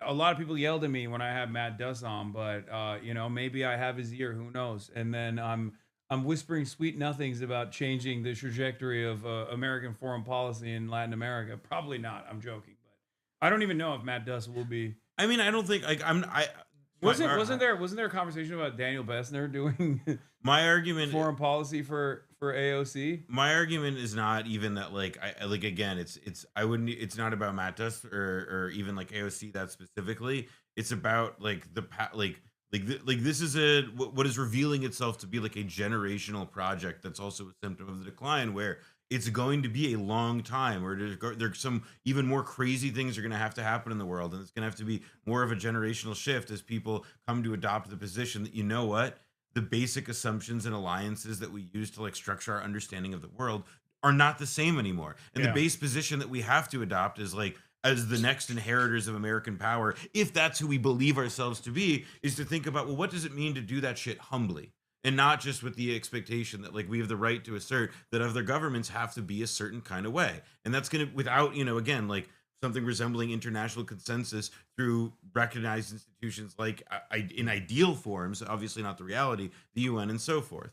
And it just doesn't seem that like, again, there's any class of politician that has risen to national prominence, outside of we don't even have the cranks. We don't even have like the lone, like true anti-imperialist politicians anymore. Like, I guess the closer you get to that is like on the singular issue of Israel, like a Thomas Massey, who just like, who's awful on everything else, obviously, but like on that one issue, he's like a standalone figure. Yeah. I don't want to cause any more Okay, awkward Go ahead. dynamics Give than it I already off. have, but I will say that it is not only the politicians but their advisors and think tank types that I think were perceived as a breath of fresh air in 2016, maybe even 2020. I don't think they grappled with the nature of where we are and what America. I don't disagree with you at all. Yeah, I was just joking about no. the Matt I thing. know. I just I've had back and forths with this chat in the past. Let's just say I vaguely am agreeing with some of the remarks in it about certain people whom we have mentioned. I do not think they have a sufficient vision for what people expect of a progressive or, I don't know, just sensible, reasonable policy. Anything that includes NATO or preserving the alliances that we need to have in the world and come to the aid if someone is threatened. All that language is basically still unquestioned, even within the progressive or quote unquote 100%. dem socialist No, borders. I think it's not an accident that someone who has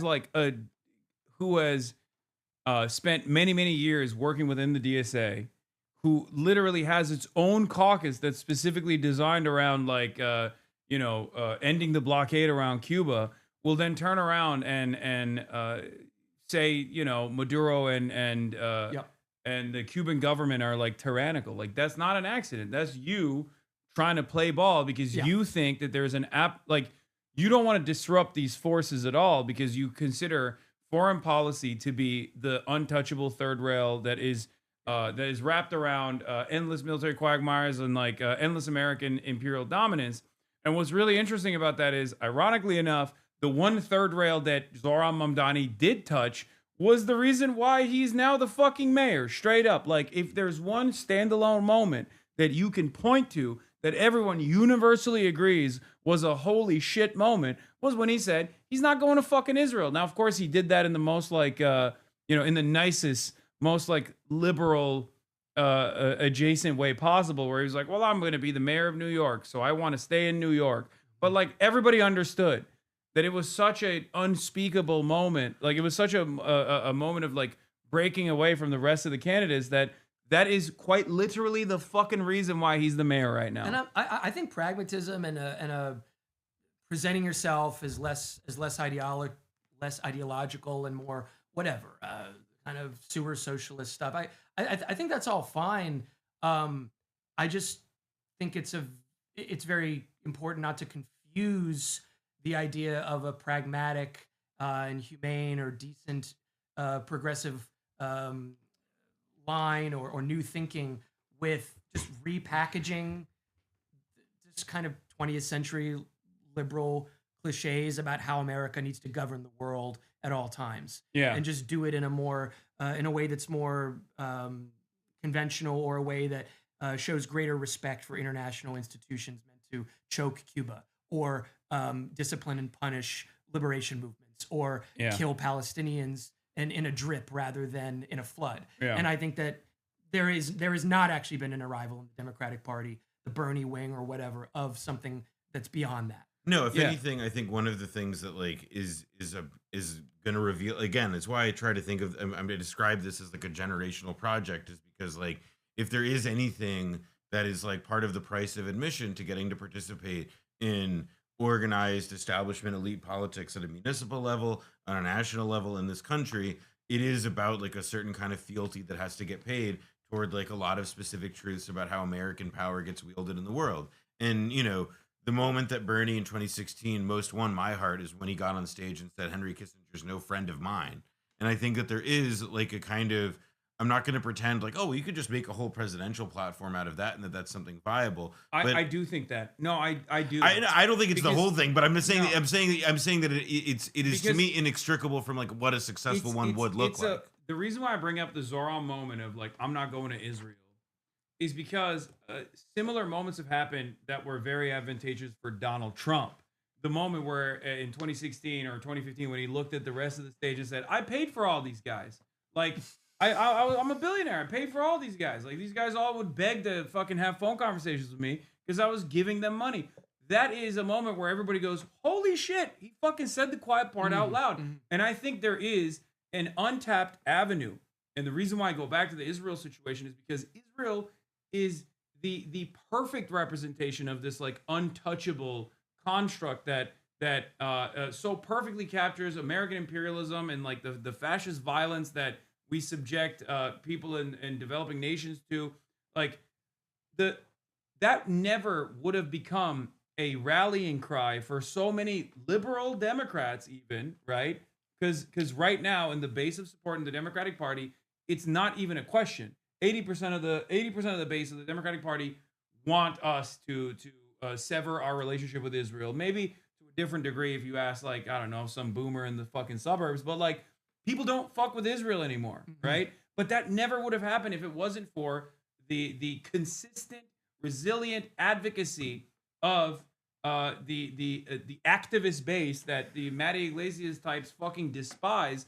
That never would have become a major point of contention that actually now wins you favors if you oppose Israeli influence in American politics. And we're seeing that happening right now, even with the special election that took place in New Jersey. Like, that would not have happened if it wasn't for a consistent push by people, like the people in this chat as well, who looked at the bravery of the Palestinians who were speaking out and who were showing in their last moments, in many instances, the violence that they were being subjected to, and then channeling that frustration and showcasing that to as many people as possible, was the reason why, in such a short period of time, and I do think this is objectively a short period of time, over the course of 2 years, 80 fucking years of foreign policy is now in the toilet. So much so that it started being such a contradictory position that the American government had to react and like do this fake ceasefire bullshit, right? Where does that go? I don't know. But as far as like advocacy goes, I think bravery and leading by presenting a moral example on endless amounts of American military adventurism around the globe and speaking out against that could very well be a slant on its own that will allow you to cut through the fucking noise. I disagree only in a specific way, which is to say that like part of why that worked with Israel in the last couple of years is because Israel spent 2.5 years committing a genocide in plain sight. Yeah. Americans, in a very real and explicit way, and this was a theme of the conversations we had there. I'm not saying that like I'm not trying to go down the path of like Treatler theory or any shit like that. I think though that like Americans have an astonishing ignorance, an astonishing ambivalence and ambivalence toward and insulation from what happens on the world stage. And so when I say that like, oh, like running against the military industrial complex, running against the conversion of plowshares into swords, it's a great campaign platform. And it is something that, yeah, has 80% approval and so forth. But the reality is that like, it is not part of what populates the consciousness of the American mind. And so to me, the project, it breaks you through. It shows, it differentiates. Exactly. It shows earnesty. But even saying fuck Israel is one of the best possible ways to present yourself as a earnest politician, even if you're not, even if you're fucking phony, even if you're doing it for cynical purpose. Like, there's a reason why people fucking love Tucker Carlson now, and they're like, oh my god, I can't believe he's woke, or whatever the fuck people say about Tucker Carlson. It's largely in part because he's trans. Yeah, he's woke, gay, and trans at the same time. But like, or Marjorie Taylor Greene, like the reason is because it's a way to signify that you are not like the other politicians in an environment where, by and large, no matter how selfish Americans are, they see DC as a blob. They see DC as like this unit, regardless of party affiliation, where everyone is only invested in, I don't know, whatever the interests of the wealthy are. And there's in the base of support in either party, there is bipartisan consensus on that. They do recognize that. Most people look at DC and think, oh, you're just doing this for wealthy people. I'm sure, and you guys follow this stuff day to day more than me, I'm sure that I know that there's been progress over the last 3 years or so with regard to how tenable it is to support Israel as a democratic politician. Yeah. I mean, Gavin Newsom's like, oh, I'm gonna not take any AIPAC money. You know, like. But see, it's still, and I'm not saying this is bad or the worse the better. It's still around things like AIPAC. Yeah. The leadership doesn't want to admit it at all. Schumer just said the other day, my job is to work for Israel basically all the time. That was like, it was, look, I gotta be honest. That's like, the most dynamic I've ever seen. Let me hold on. The Elders of Zion meeting is not supposed to be taped. That's all I'm gonna say. Okay, well, you should tell that to the American Jewish Council, which seemingly does these things on a weekly fucking basis. They did the Bohemian Grove Alex Jones tape and just snuck in. And, Yeah. But my point being, there's obviously been progress made. I wouldn't say, as encouraging as that is, that it is the level and like depth of progress you should expect during a live taped genocide for the past 3 years. It's still rather modest, considering what people were responding to. Cuba, a different instance, is not like Gaza in its violence. It's very subdued. It's very quiet. As we've said many times, it's really the smart imperialist way to get something done is to quietly make the economy scream. People don't see dead bodies. They don't see blood. They don't see bombs. It's a slower but much more effective and easier to justify and explain away, and it's easier to just ignore for most people who, as you were saying, in America, because we're the top dog, we just have the ill-gotten gains of the global South, of the third world, and we don't have to think about it too much. That means that you can't rely on the shock value the way that you can with Gaza, and you can't rely on politics shifting due to the shock people felt after 2023 in Gaza. So it's much more difficult to imagine the Democratic Party going through even a modest shift the way they have on Israel. I'm not talking about people who are younger. I'm talking about the party leadership and the middleweights. They've only gotten this far on Israel. How are we supposed to envision them getting anywhere on a more all-encompassing approach toward America's foreign policy? Certainly with things like Cuba, with Venezuela, with Iran. The TV screens aren't even full of horrifying imagery for them to confront that shift. My opinion on this is, I mean, you're absolutely right. What I'm simply saying is that, like, the reason why I think people soured on the global war on terror is the same reason why in such a short period of time people soured on Israel. And it actually has nothing to do with the death and destruction. I think it has everything to do with domestic it has everything to do with the domestic interference. Like, or the domestic disruption. Because like I said, we all recognize that they're very selfish, right? But we talk about the labor aristocracy, we talk about the imperial super profits coming home and how that's part of the reason, or we're sheltered from all of the impact to a certain degree. But I do think that Americans, by and large, recognize after 20 fucking years of bloodshed that they didn't get any of the fucking benefits, really. Mm-hmm. The only benefit was that you weren't under the boot. You were simply... Trump thing. He said, we didn't even get the oil. We were supposed to get the oil. We didn't even get the oil. And everyone's like, oh, yeah, fuck. Why were you in Iraq? Exactly. So my point is, I think that a similar through line, like a similar argument could be made. Like, why do we not care about the RSF's ethnic cleansing in Sudan? Because there is no, at least for the time being, domestic Emirati lobby that is saying, oh, if you speak out on this stuff, like, you're going to get punished, or your free speech is going to get taken away. There aren't like the same entitled, arrogant ambassadors of this country that is, at least for the time being, running their fucking mouths on national television on a daily basis. I genuinely think Americans would not have moved on Israel as hard as they did if it wasn't for the likes of Rabbi Shmuley and Jonathan Concuncrius or Hagari, the fucking big-eared rear admiral general.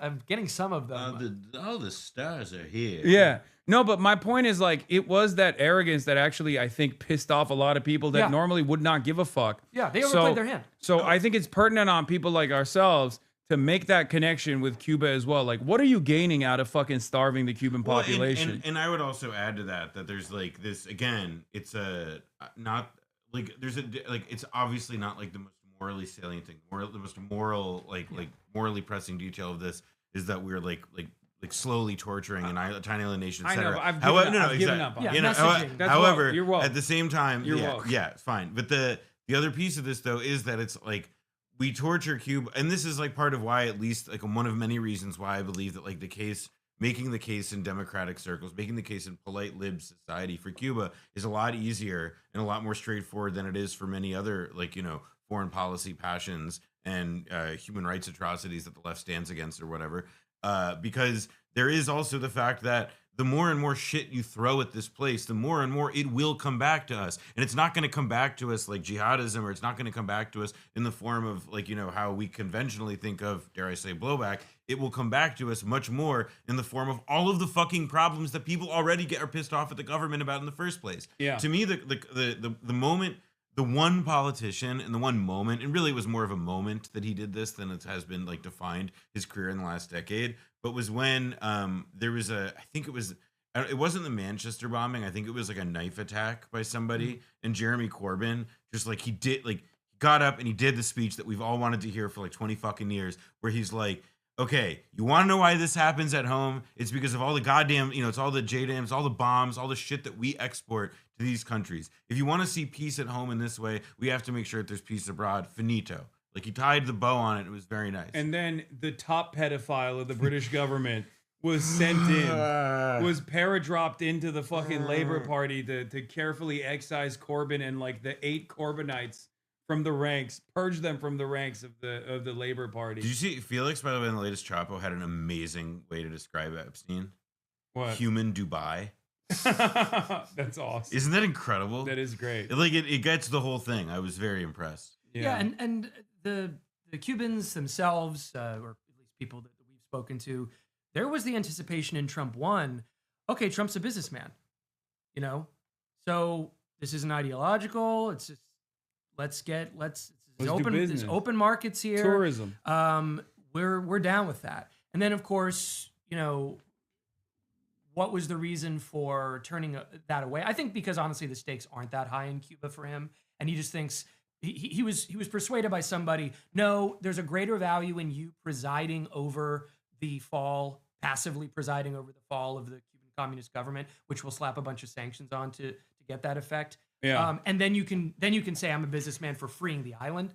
But if he can maybe be disillusioned enough by Rubio's tactics not having worked up until now, by saying I don't want to have to invade another country or risk another operation that went so well already in Venezuela, it's possible. I doubt it, but it's possible some logic could penetrate Trump himself about how, look, maybe we take the screws off a little bit here and see if we can have some business between us and Cuba. And then someone can say, hey, we worked with them against narco trafficking, actually. And they were pretty fucking reliable and their guys weren't corrupt. So maybe we can go from that angle. And then maybe people can just start talking about, as you said, oh, we'll get some exclusive rights to Trump hotels or blah, blah, blah.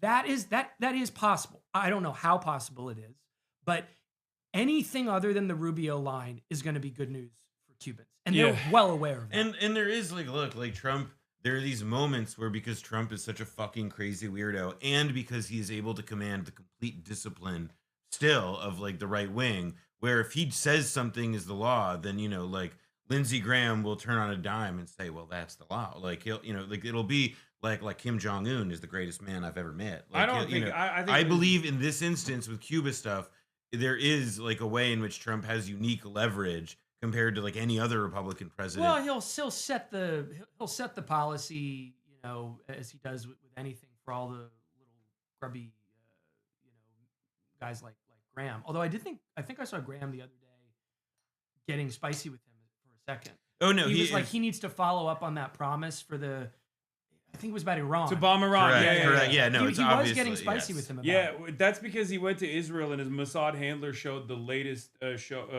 photos they have of him with children, I think. Yeah, Mr. Graham, allegedly. Yeah, probably. Allegedly. Yeah. Because you see that photo? And he's like, this is me and the head of Mossad.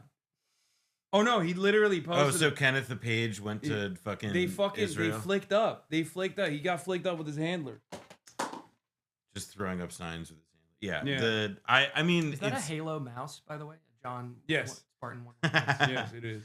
I do think there is, though. It's again, it's just easier to imagine Trump saying This is the way it goes with Cuba and people like Rafael Diaz-Balart and all the, because that's the other thing. Like Trump is fundamentally, he's a resort operator and real estate guy with half his fucking holdings, if not more, in South Florida. And so he is intimately familiar with like as he would say, like the passion and the ardor that these fucking, Miami Cubans feel.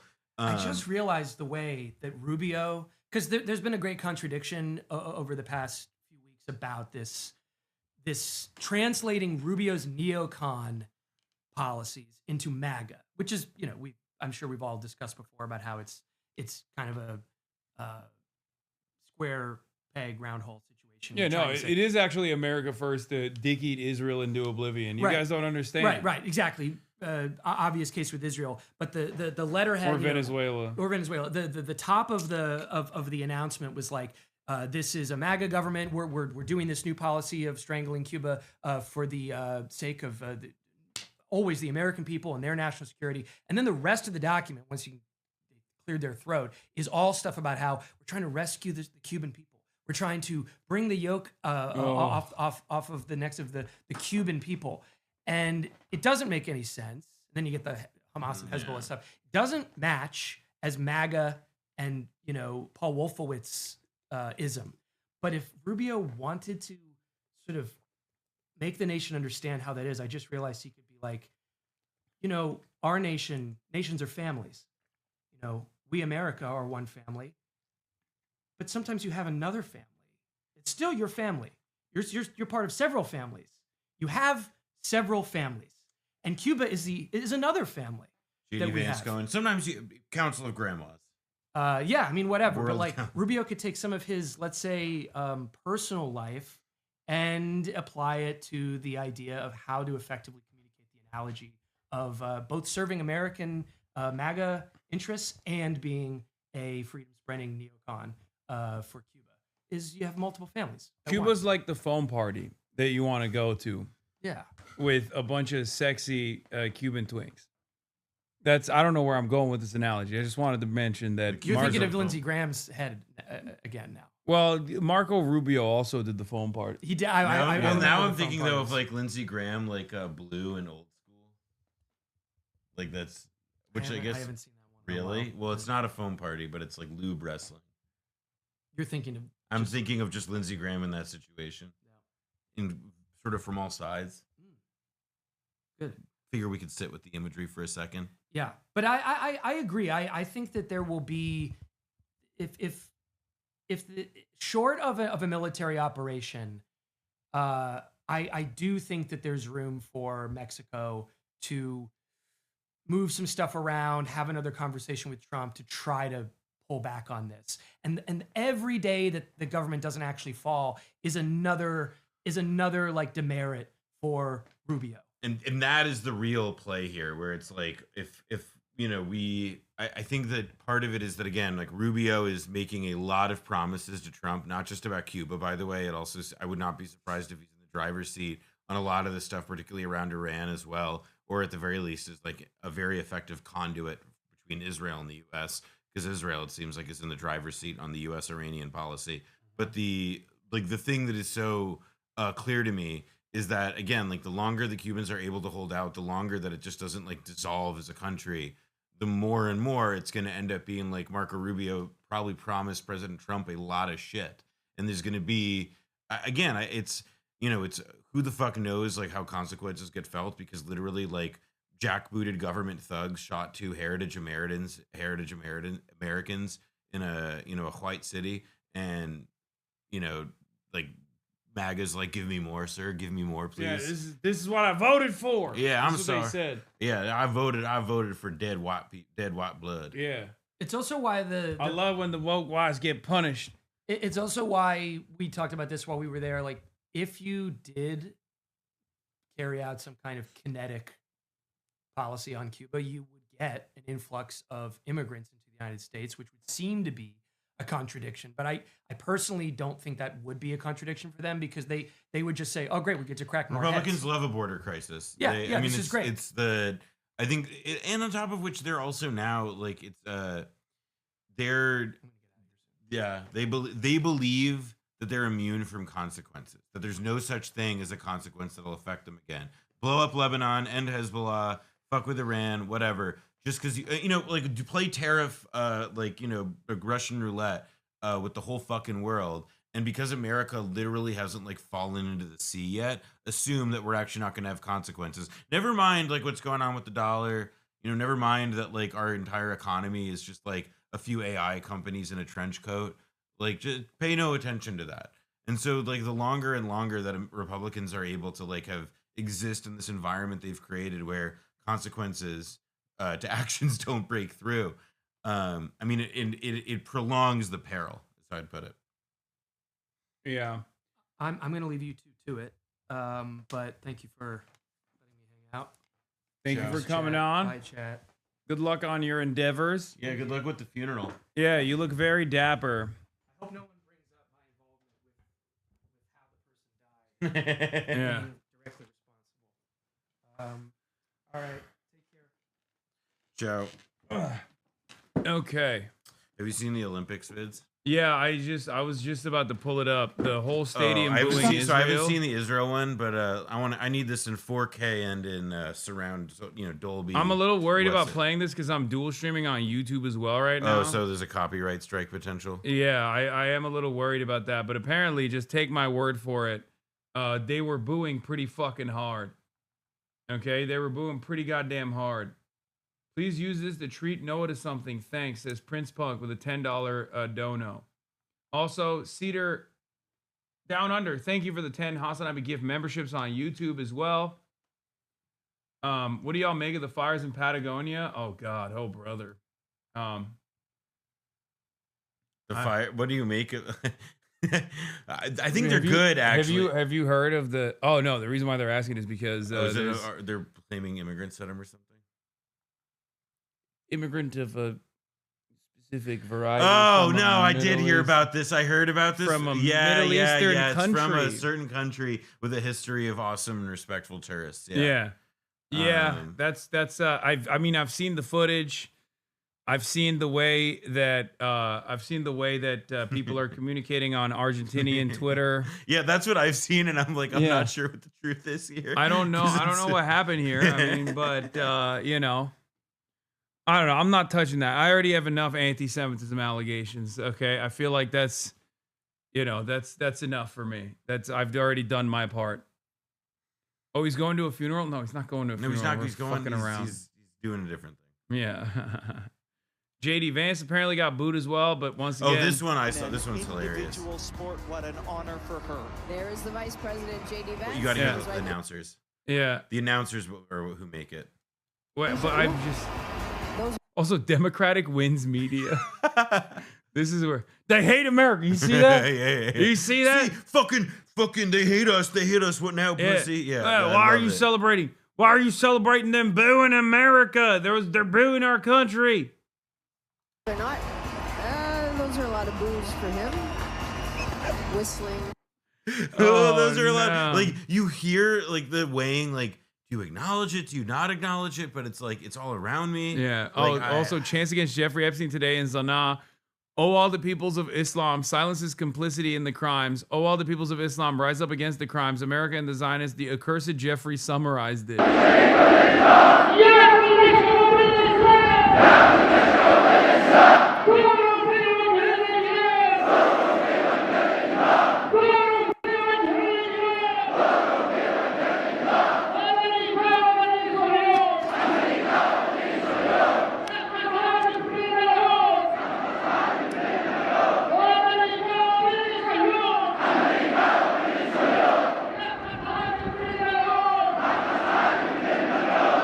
The accursed Jeffrey summarized it is a bar. The accursed Jeffrey is a really good.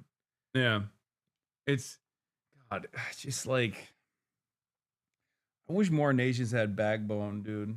Like, I mean, I can't say anything. I'm fucking American again. I sit in a nice hotel and I'm like, oh, why don't you fight? Remember when Petro did the speech where he had those glasses and he was just like he talked about like the pedophile cabal? Yeah, he was right. He cooked. He was right, and he should say it. Except then he called up the pedophile and was like, "Please don't kill me in my country. Please don't do a coup. We're trying to like raise the minimum wage." Yeah. Isn't for my country that was in the so civil crazy? war, for my country that was in the Civil War. No, that's what I mean. That's why I was like jokingly saying, you know, Claudia Scheinbaum and Zora Mamdani are trying to implement modest social democracy.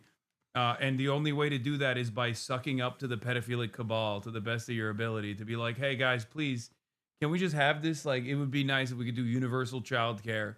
And if you let us have this, like, you know, I won't say anything else. I mean, there's definitely, I do think that there is like a real, like Mexico in particular, like Trump and the Republicans have actively threatened Mexico and said like, we like on the campaign, as you said to me, like which of the countries and you know, basically if we're still in 2024 and you're saying like, oh, what are we going to, under Trump too, what country would we go fuck up? Based on what they were campaigning on, it sounded like Mexico.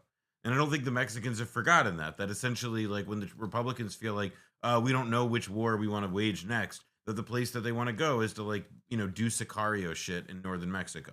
Yeah. Also, the current position of the Mexican government for oil in Cuba. President Claudia Sheinbaum reported that her government is carrying out diplomatic work so that Mexico can send crude oil to Cuba without being subject to sanctions from the United States. As you know, we are engaged in the diplomatic efforts to be able to re-forward oil to Cuba. Obviously, we do not want Mexico to face sanctions, but we are in that process of dialogue, she explained. Pressure from Washington. President Donald Trump signed an executive order approving additional tariffs on products from countries that sell crude oil to Cuba. Last Monday, Trump stated it's a failed nation. Mexico is going to stop sending them oil. In 2025, Pemex sold $496 million worth of oil to Cuba, which represents less than 1% of its production and 0.1% of its total petroleum product sales. Victor Rodriguez, head of Pemex, explained, we do it for humanitarian reasons, also for commercial reasons. It's part of our trade. And like, you know, there is like the one of the goals of like the current Cuban government, and this was something that, you know, President Diaz-Canel was emphasizing yesterday in his press conference, is that they are trying very, very hard to move away from a system where they have to import much oil at all. You know, it's everybody talks about wanting to do a green transition and like putting in solar panels and all those things. And it's like, well, let me tell you, China ain't giving those things away for free. And moreover, you know, even if even if they were, obviously like the US would clearly like want to strategically intervene in some way. But what Cuba is trying to do, but just simply does not have the resources, is to, you know, do a lot of what Vietnam has done and try and give people solar panels that they can generate power themselves, even sell some stuff back to the grid. I mean, these are ambitious modernization projects for any poor country, and it's just not feasible without, you know, essentially like the US taking its boot off the throat of it. So I feel like part of like what the US is trying to do timing wise is get in under the wire. 81% of I mean, I like how they've never viewed him favorably, which makes obviously a lot of sense considering like he called them all rapists. Well, there was a point where he got down to 69 disapproval. And he got to 20 approval. When was that? May of 2025? Why the fuck? Did he say like Claudia Scheinbaum, solar she's so panels beautiful? Are cheaper than oil? It's well, you tell the Cubans that. I'm sure they'll get right on it. I do think that one of the other pieces in the Mexico equation is like also fucking like it's not just like the military disruption that the US could do. Like the US, if it wants to, could tank the Mexican economy with whatever it does in northern Mexico.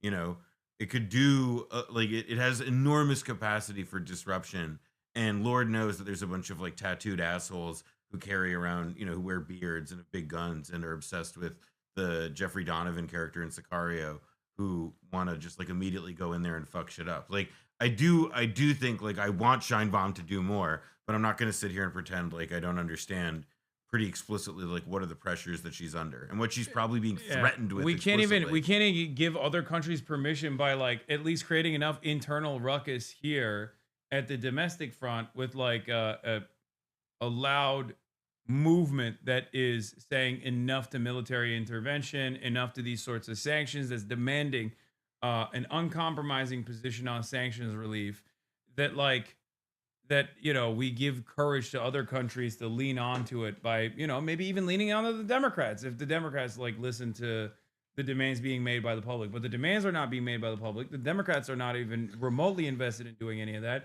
So the expectation can't be that like foreign countries decide to fucking go out there and take a shot in the dark to help. If there was, and this is where it's like, again, if Democrats, like if if Democrats or the progressive wing of the Democratic Party, as like the ascendant force electorally, it seems, within the opposition party of the United States, can't be fucking bothered to even say, well, that's not good, then like why should other countries that are led by people who are under direct and explicit threat and who are responsible for the lives of millions, act in such a way without the knowledge that there's going to be a corresponding force in the US to like at least try and meet them? Because in the case of Cuba, that's where it's like, there's just it's fucking crickets, man. I've been spending the last week, both like talking to people in Washington, talking to Cubans, talking to people in the media here, trying to figure out like some nexus of the three to get people just like talking, to educate people who don't know much, to get something of a conversation going. And there's a lot of people, far many more people than me, who are with way more knowledge and expertise and connections working overtime to do the same thing. And just what you find, what the news is not great. It's incredibly difficult to reach people. Yeah, I just on a happier note. What? I'm just reading the headline. Oh yeah. He's telling Machado to fuck off.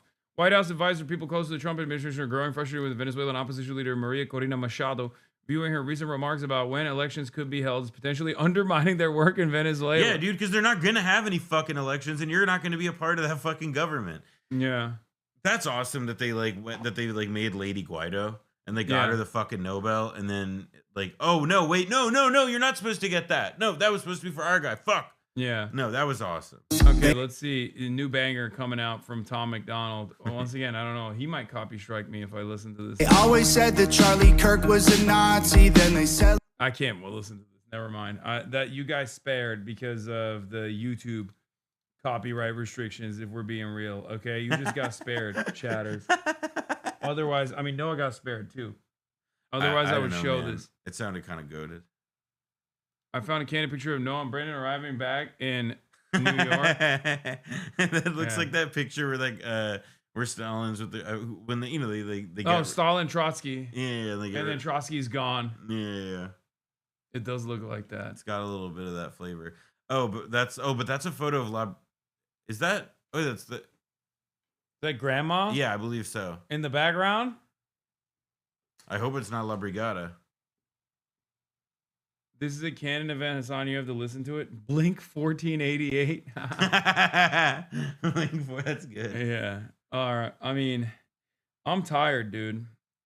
Plus, I got obligations to attend. I got something going on.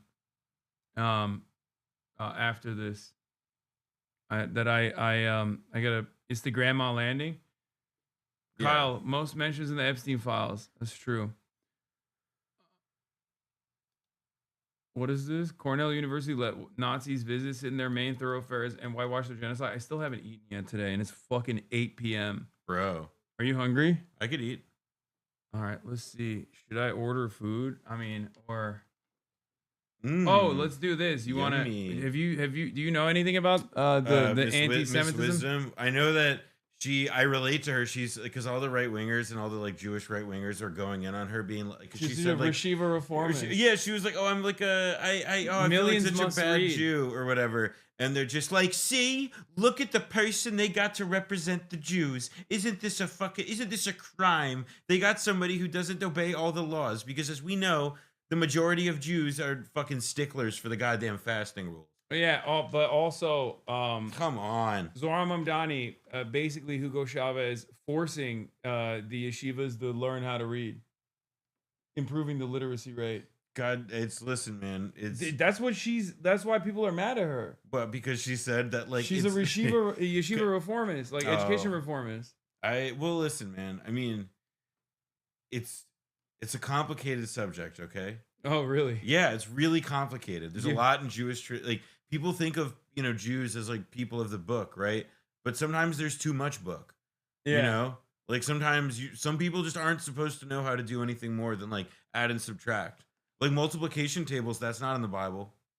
I'm just saying it's not in the Bible. Learn gematria. If she pulls off education reform, I feel like Zoran's gonna lose the block that he had. No, I still think I'm a believer against. I don't have any evidence for this beyond like what I remember seeing on election night, which is that there were like these neighborhoods in Borough Park, like the heart of like ultra Orthodox Jewish populations in New York City, where like Zoran just won outright, and it like makes, and it's like, oh, like he won not just because like the Rebbe told his people like vote for Zoran, but also because like they want to fast and free buses. Yeah, they want fast and free buses. They're like, hey, he looks like a guy who likes being alive. Or like, like, hey, like I think it's good that we care about our fellow man, and whatever.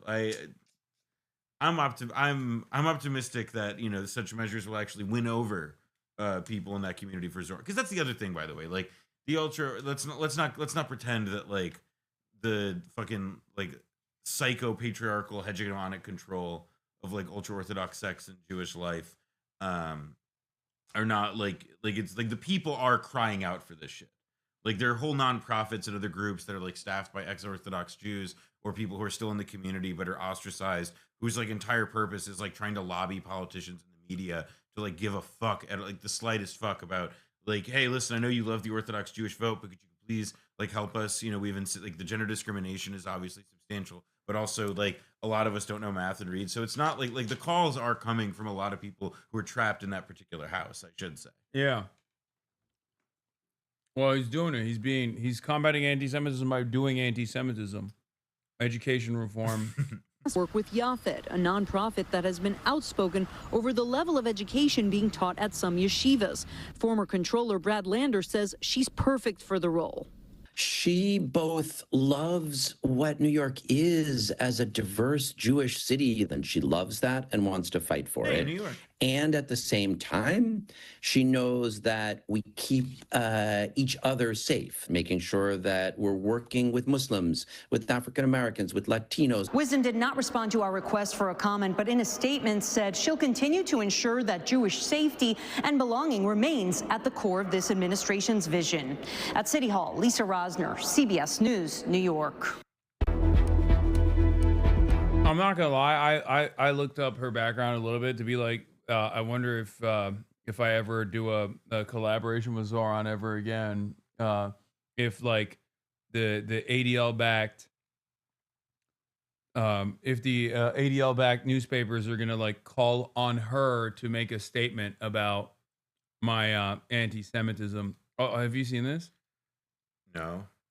I'm going to Canada, University of British Columbia. And the Canadian Jewish Advocacy Group has urged MPs to stop my hate from crossing into Canada. Canadians are so annoying, man. They're like, oh, we're a separate country. We have like all these other customs. Then you pay attention to them, and this is what you get. Yeah. It's messed up. Will you and Noah be posting blue squares in solidarity with the kid from the commercial? Bro, I'm already blue square gang. That means that we can bully the kid, right? That's what that means? First you get to bully him, and then you put the blue square on top of it. It was really funny. Like that commercial, like it has to be said that it was. Did you see that the name of the black kid was Bilal too? So it was a double Monty. They hit both Muslim and black at the same time. I'm like, in my head, I'm just like hearing like a Swish 3. Like that is so beautiful. Yeah, why not take the post-it off? Doesn't make any sense. Also Robert Kraft was Epstein's neighbor. I mean, Robert Kraft, he's a lot more than Epstein's neighbor. In fact, he's a massage enthusiast. Yeah. And you can Google Robert Kraft massage to know what I'm talking about. I mean, it's also just so like, that wasn't like when I got bullied by my friends, in like this was more of a fun way, kind of like teasing or whatever. Like the anti-Semitism was way more advanced.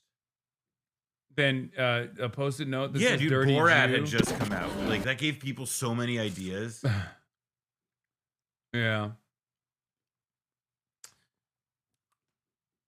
Anyway, Zoran's new anti-Semitism czar is Felissa Wisdom, a liberal Zionist who was formerly the ED of the New York Jewish Agenda, genocide denying org, which explicitly condemned DSA in the wake of the El Aqsa flood. Yeah. I mean, Kathy Hochul also literally over and over again supported Israel's right to do a genocide, and Zoran called her a disgusting genocidaire on numerous occasions. A 17-year-old has been charged with making a terroristic threat as a hate crime after emailing hundreds of students at his school a promise to kill all the Jews. Yeah, I feel like that's like way more advanced. That's like nobody's doing like dirty Jew stuff. Yeah, anymore. it's just like you thought you had like the little Like, you had this little Leave It to Beaver anti-Semitism. you Nah, guys- fuck the we're in, like that's crazy. First of all, it's really fucked up that they're calling out. Wait, also at 2 p.m. school walkout, we kill the Jews. Yeah, it's like Come that's, on. Okay, listen. Just because James Fishback is a unique opportunity for the governor's race in Florida. Okay, just because he does stuff like this every now and then doesn't mean that we can't have a more reasonable approach. Why? So why is to our advocacy with James Fishback? Okay, explain to me this. Like, I understand he's not polling anywhere significant. He's like 1%. He's like just a groiper who has a bunch of weird sex stuff in his history. Like, to put it gently. Why is he? Are we aware of him? Because he's just like constantly. He went to a college campus and said they're feeding children goy slop. Yeah, Pop Tart. He said Pop Tarts are goy slop. He said that. Yeah. Remember the best version of that? I still remember. I feel like Felix has definitely spotlighted this. I think about it all the time. The guy complaining about the cookie that they give him on the plane. Oh, the Delta, dude. That's the my goy favorite. the goy brick. The goy brick. I love that so Dude, much. goy brick was the first time I saw like a goy portmanteau, and it's like, it's like a real before and after for me. Like, that was unreal. I love that, dude. Goy brick. Oh Calling my the God. Delta Biscoff cookie the Oh, goy I brick. saw this video. This is the one where he's like, "This is a disgrace." Like, No, he's saying what we feed our students. Yeah, like, yeah. This is when he says we're feeding him goy slop. Our high school cafeterias should be run by great local businesses, small business restaurants. Oh, hell yeah, dude. That have He's also local doing labor, Obamacare, that use bro. Florida We all live cattle, in the Florida same produce, Florida fruit, and yes, Florida orange juice. They should take over our cafeterias. What's with the Pop-Tarts in the Broward County Public Schools in the cafeterias? I'm not saying that the test scores are a result of the Pop-Tarts, but if you wanted kids to fail, if you wanted to set up our kids for failure, you would feed them the absolute goy slop in our cafeterias. Oh my God! And you see the kids immediately like, oh, great. Yeah, they're like Sig Heiling too in the background. Like, Hell yeah, they were so based, dude. I love fucking shitting on goy slop. Oh my God, Aiden Ross, if he was here, would be so cool. Yeah. I would be so Also, happy. I just want to point out how diverse the crowd is once again. I mean, bro, I think about that Matthew Petty tweet all the time. You know the one about like Honduras. Yeah. That guy. Oh, the Honduran Nazi. Yeah, the that's Honduran like- Nazi who like posts like it's like a photo of a Honduran Nazi with like And a swastika. He's like, so Honduran Nazis been asked to leave parliament, and he's the whitest motherfucking Yeah. alive. No, they haven't developed yet to reach it, It's how you know how underdeveloped they are. Their Yeah. Nazis are still white. Yeah, exactly. We've moved past that point. Like now the modern neo-Nazi movement is comprised Of Jews, of Jews yeah. and people, Jews, South Asians mainly. Yeah. The fucking guy that put the Sonnenrad on the Ron DeSantis Oh yeah, campaign. Hochman. Yeah, Yeah, that dude is Jewish. yeah. What the fuck? He's Jewish and he's like a hanger on. Like he's like still has a career. Yeah. Because this one was I saw Lethality maxing, low cortisol locked in, lethality maxing. I mean, how do you look at this and not think we deserve nuclear holocaust? Like, actually, what the fuck are we doing? I mean, it's so stupid. It's just stupid. Like, these are dumb fucking people. And it's not even going to be like They're Russia. dumb. It's going to be us. Like, we're going to accidentally deploy the nukes on ourselves. You know, like in the 1960s, it's like, oh yeah, like we were saved from nuclear war because of like the heroic actions of like a Soviet submarine captain in the Caribbean who realizes that he's being hit with depth charges and that we don't have to initiate a nuclear exchange and so forth. And like the contemporary version of that is going to be some like lanyard fat ass who's going to like be like, oh, see a false alarm and then immediately hit the nuke Kansas City button because Yeah. American Hannibal doctrine has been activated. Yeah, but Like- on ourselves. Exactly. That's what. Like, Yeah, it's, nowhere it's- else. No. We are going to be We're going to deploy our nuclear warheads on ourselves, on the American absolutely- heartland. Like they will like fucking like it's they'll like as a. I mean, fuck, man, we're already doing it. Like, remember when they did a live fire exercise over yeah. I-5.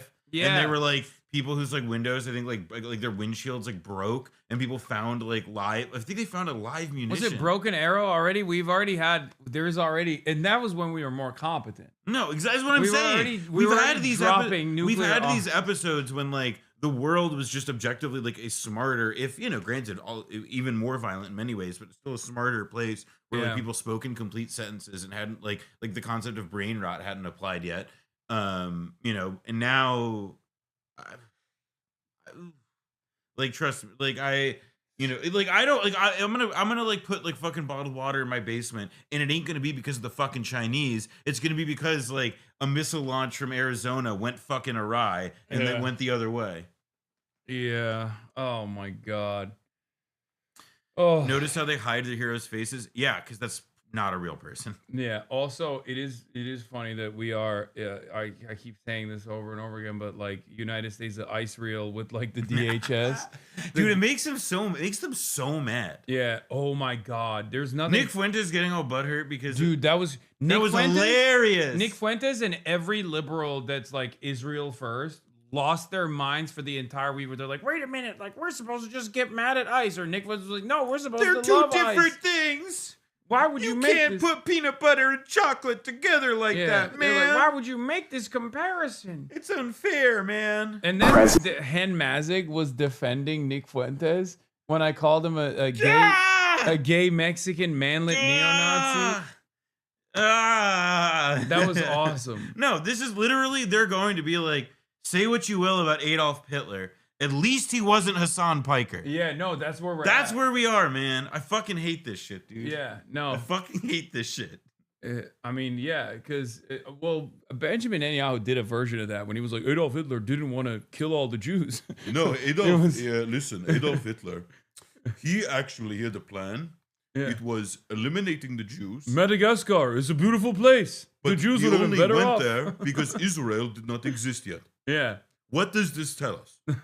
What does this tell us? He's like, yeah, the Grand Mufti taught him to hate the Jew. Yeah, that one I love. That's what I was talking about. Adolf Hitler, actually, he was a great fan of Marc Chagall. The paintings of Marc Chagall and the stories of Sholem Aleichem. But then he met the Grand Mufti. Yeah. The Grand Mufti taught him anti-Semitism. He would not have been anti-Semitic. He just wanted to give the Jews a nice vacation to Madagascar.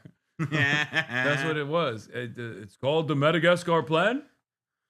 What is this? Newly resurfaced kid clip of Kid Rock at Woodstock 99 saying Monica Lewinsky is a fucking hoe and Bill Clinton's a goddamn pimp before launching into a song Balls in Your Mouth. Kid Rock is performing at TPUSA's Christian Focus All-American Halftime Show. I mean, everybody knows it. He's a fucking... Wait, Kid Rock isn't a Family Guy? Yeah. Oh, did you see the deep undercover Benjamin Netanyahu's? Oh, yeah. This was awesome. I love this. I mean, it's also what I really fucking hate though now is how everybody, since like Elon Musk like turned Twitter into this shit, like everybody just writes these like fucking essays. Yeah. And so there isn't actually a voice to it anymore. And so it's just like, oh, cool. Like this is, I'm already bored reading this, but it's like now Ehud Barak and Jeffrey Epstein, when they were talking about Israel's demographic concerns around like the growth of the Arab population. You see, Ehud Barak, he wanted to make everybody Jewish.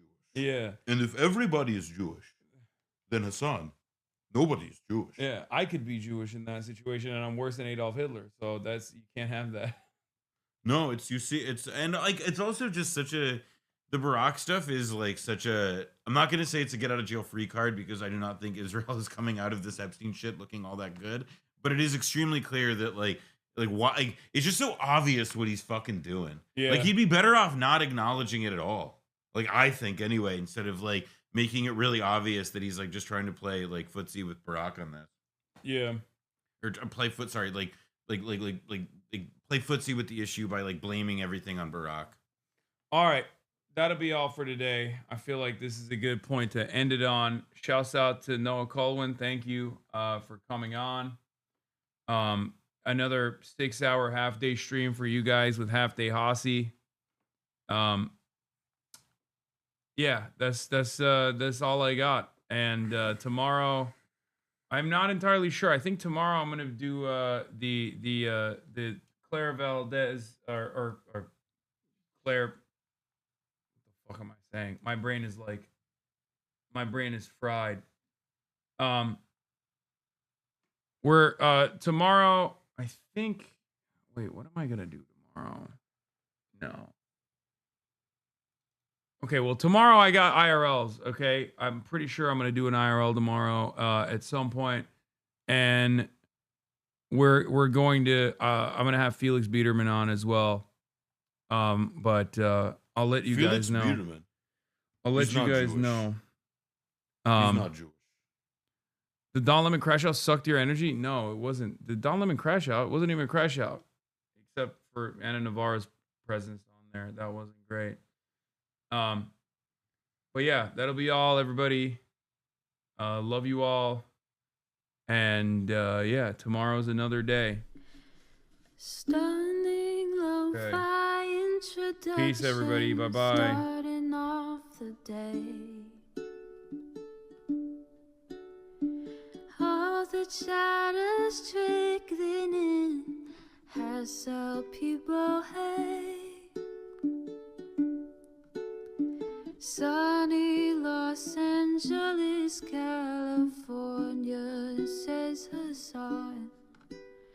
The starlock to the starlock to the topic just begun. There he is again, Hasan is streaming. Hasan is streaming. There he is again, Hasan is streaming. Hasan is streaming. Reviewing the P.O. box, Uncle Uger's face. Sudden discord at your prop, great names take embrace. Tiny Bernie Sanders, LGBTQ Air Force.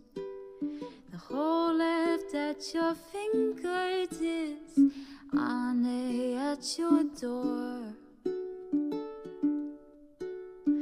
H3 crowded debate, the Young Turks online show. 3 full fucking years of this, plenty more.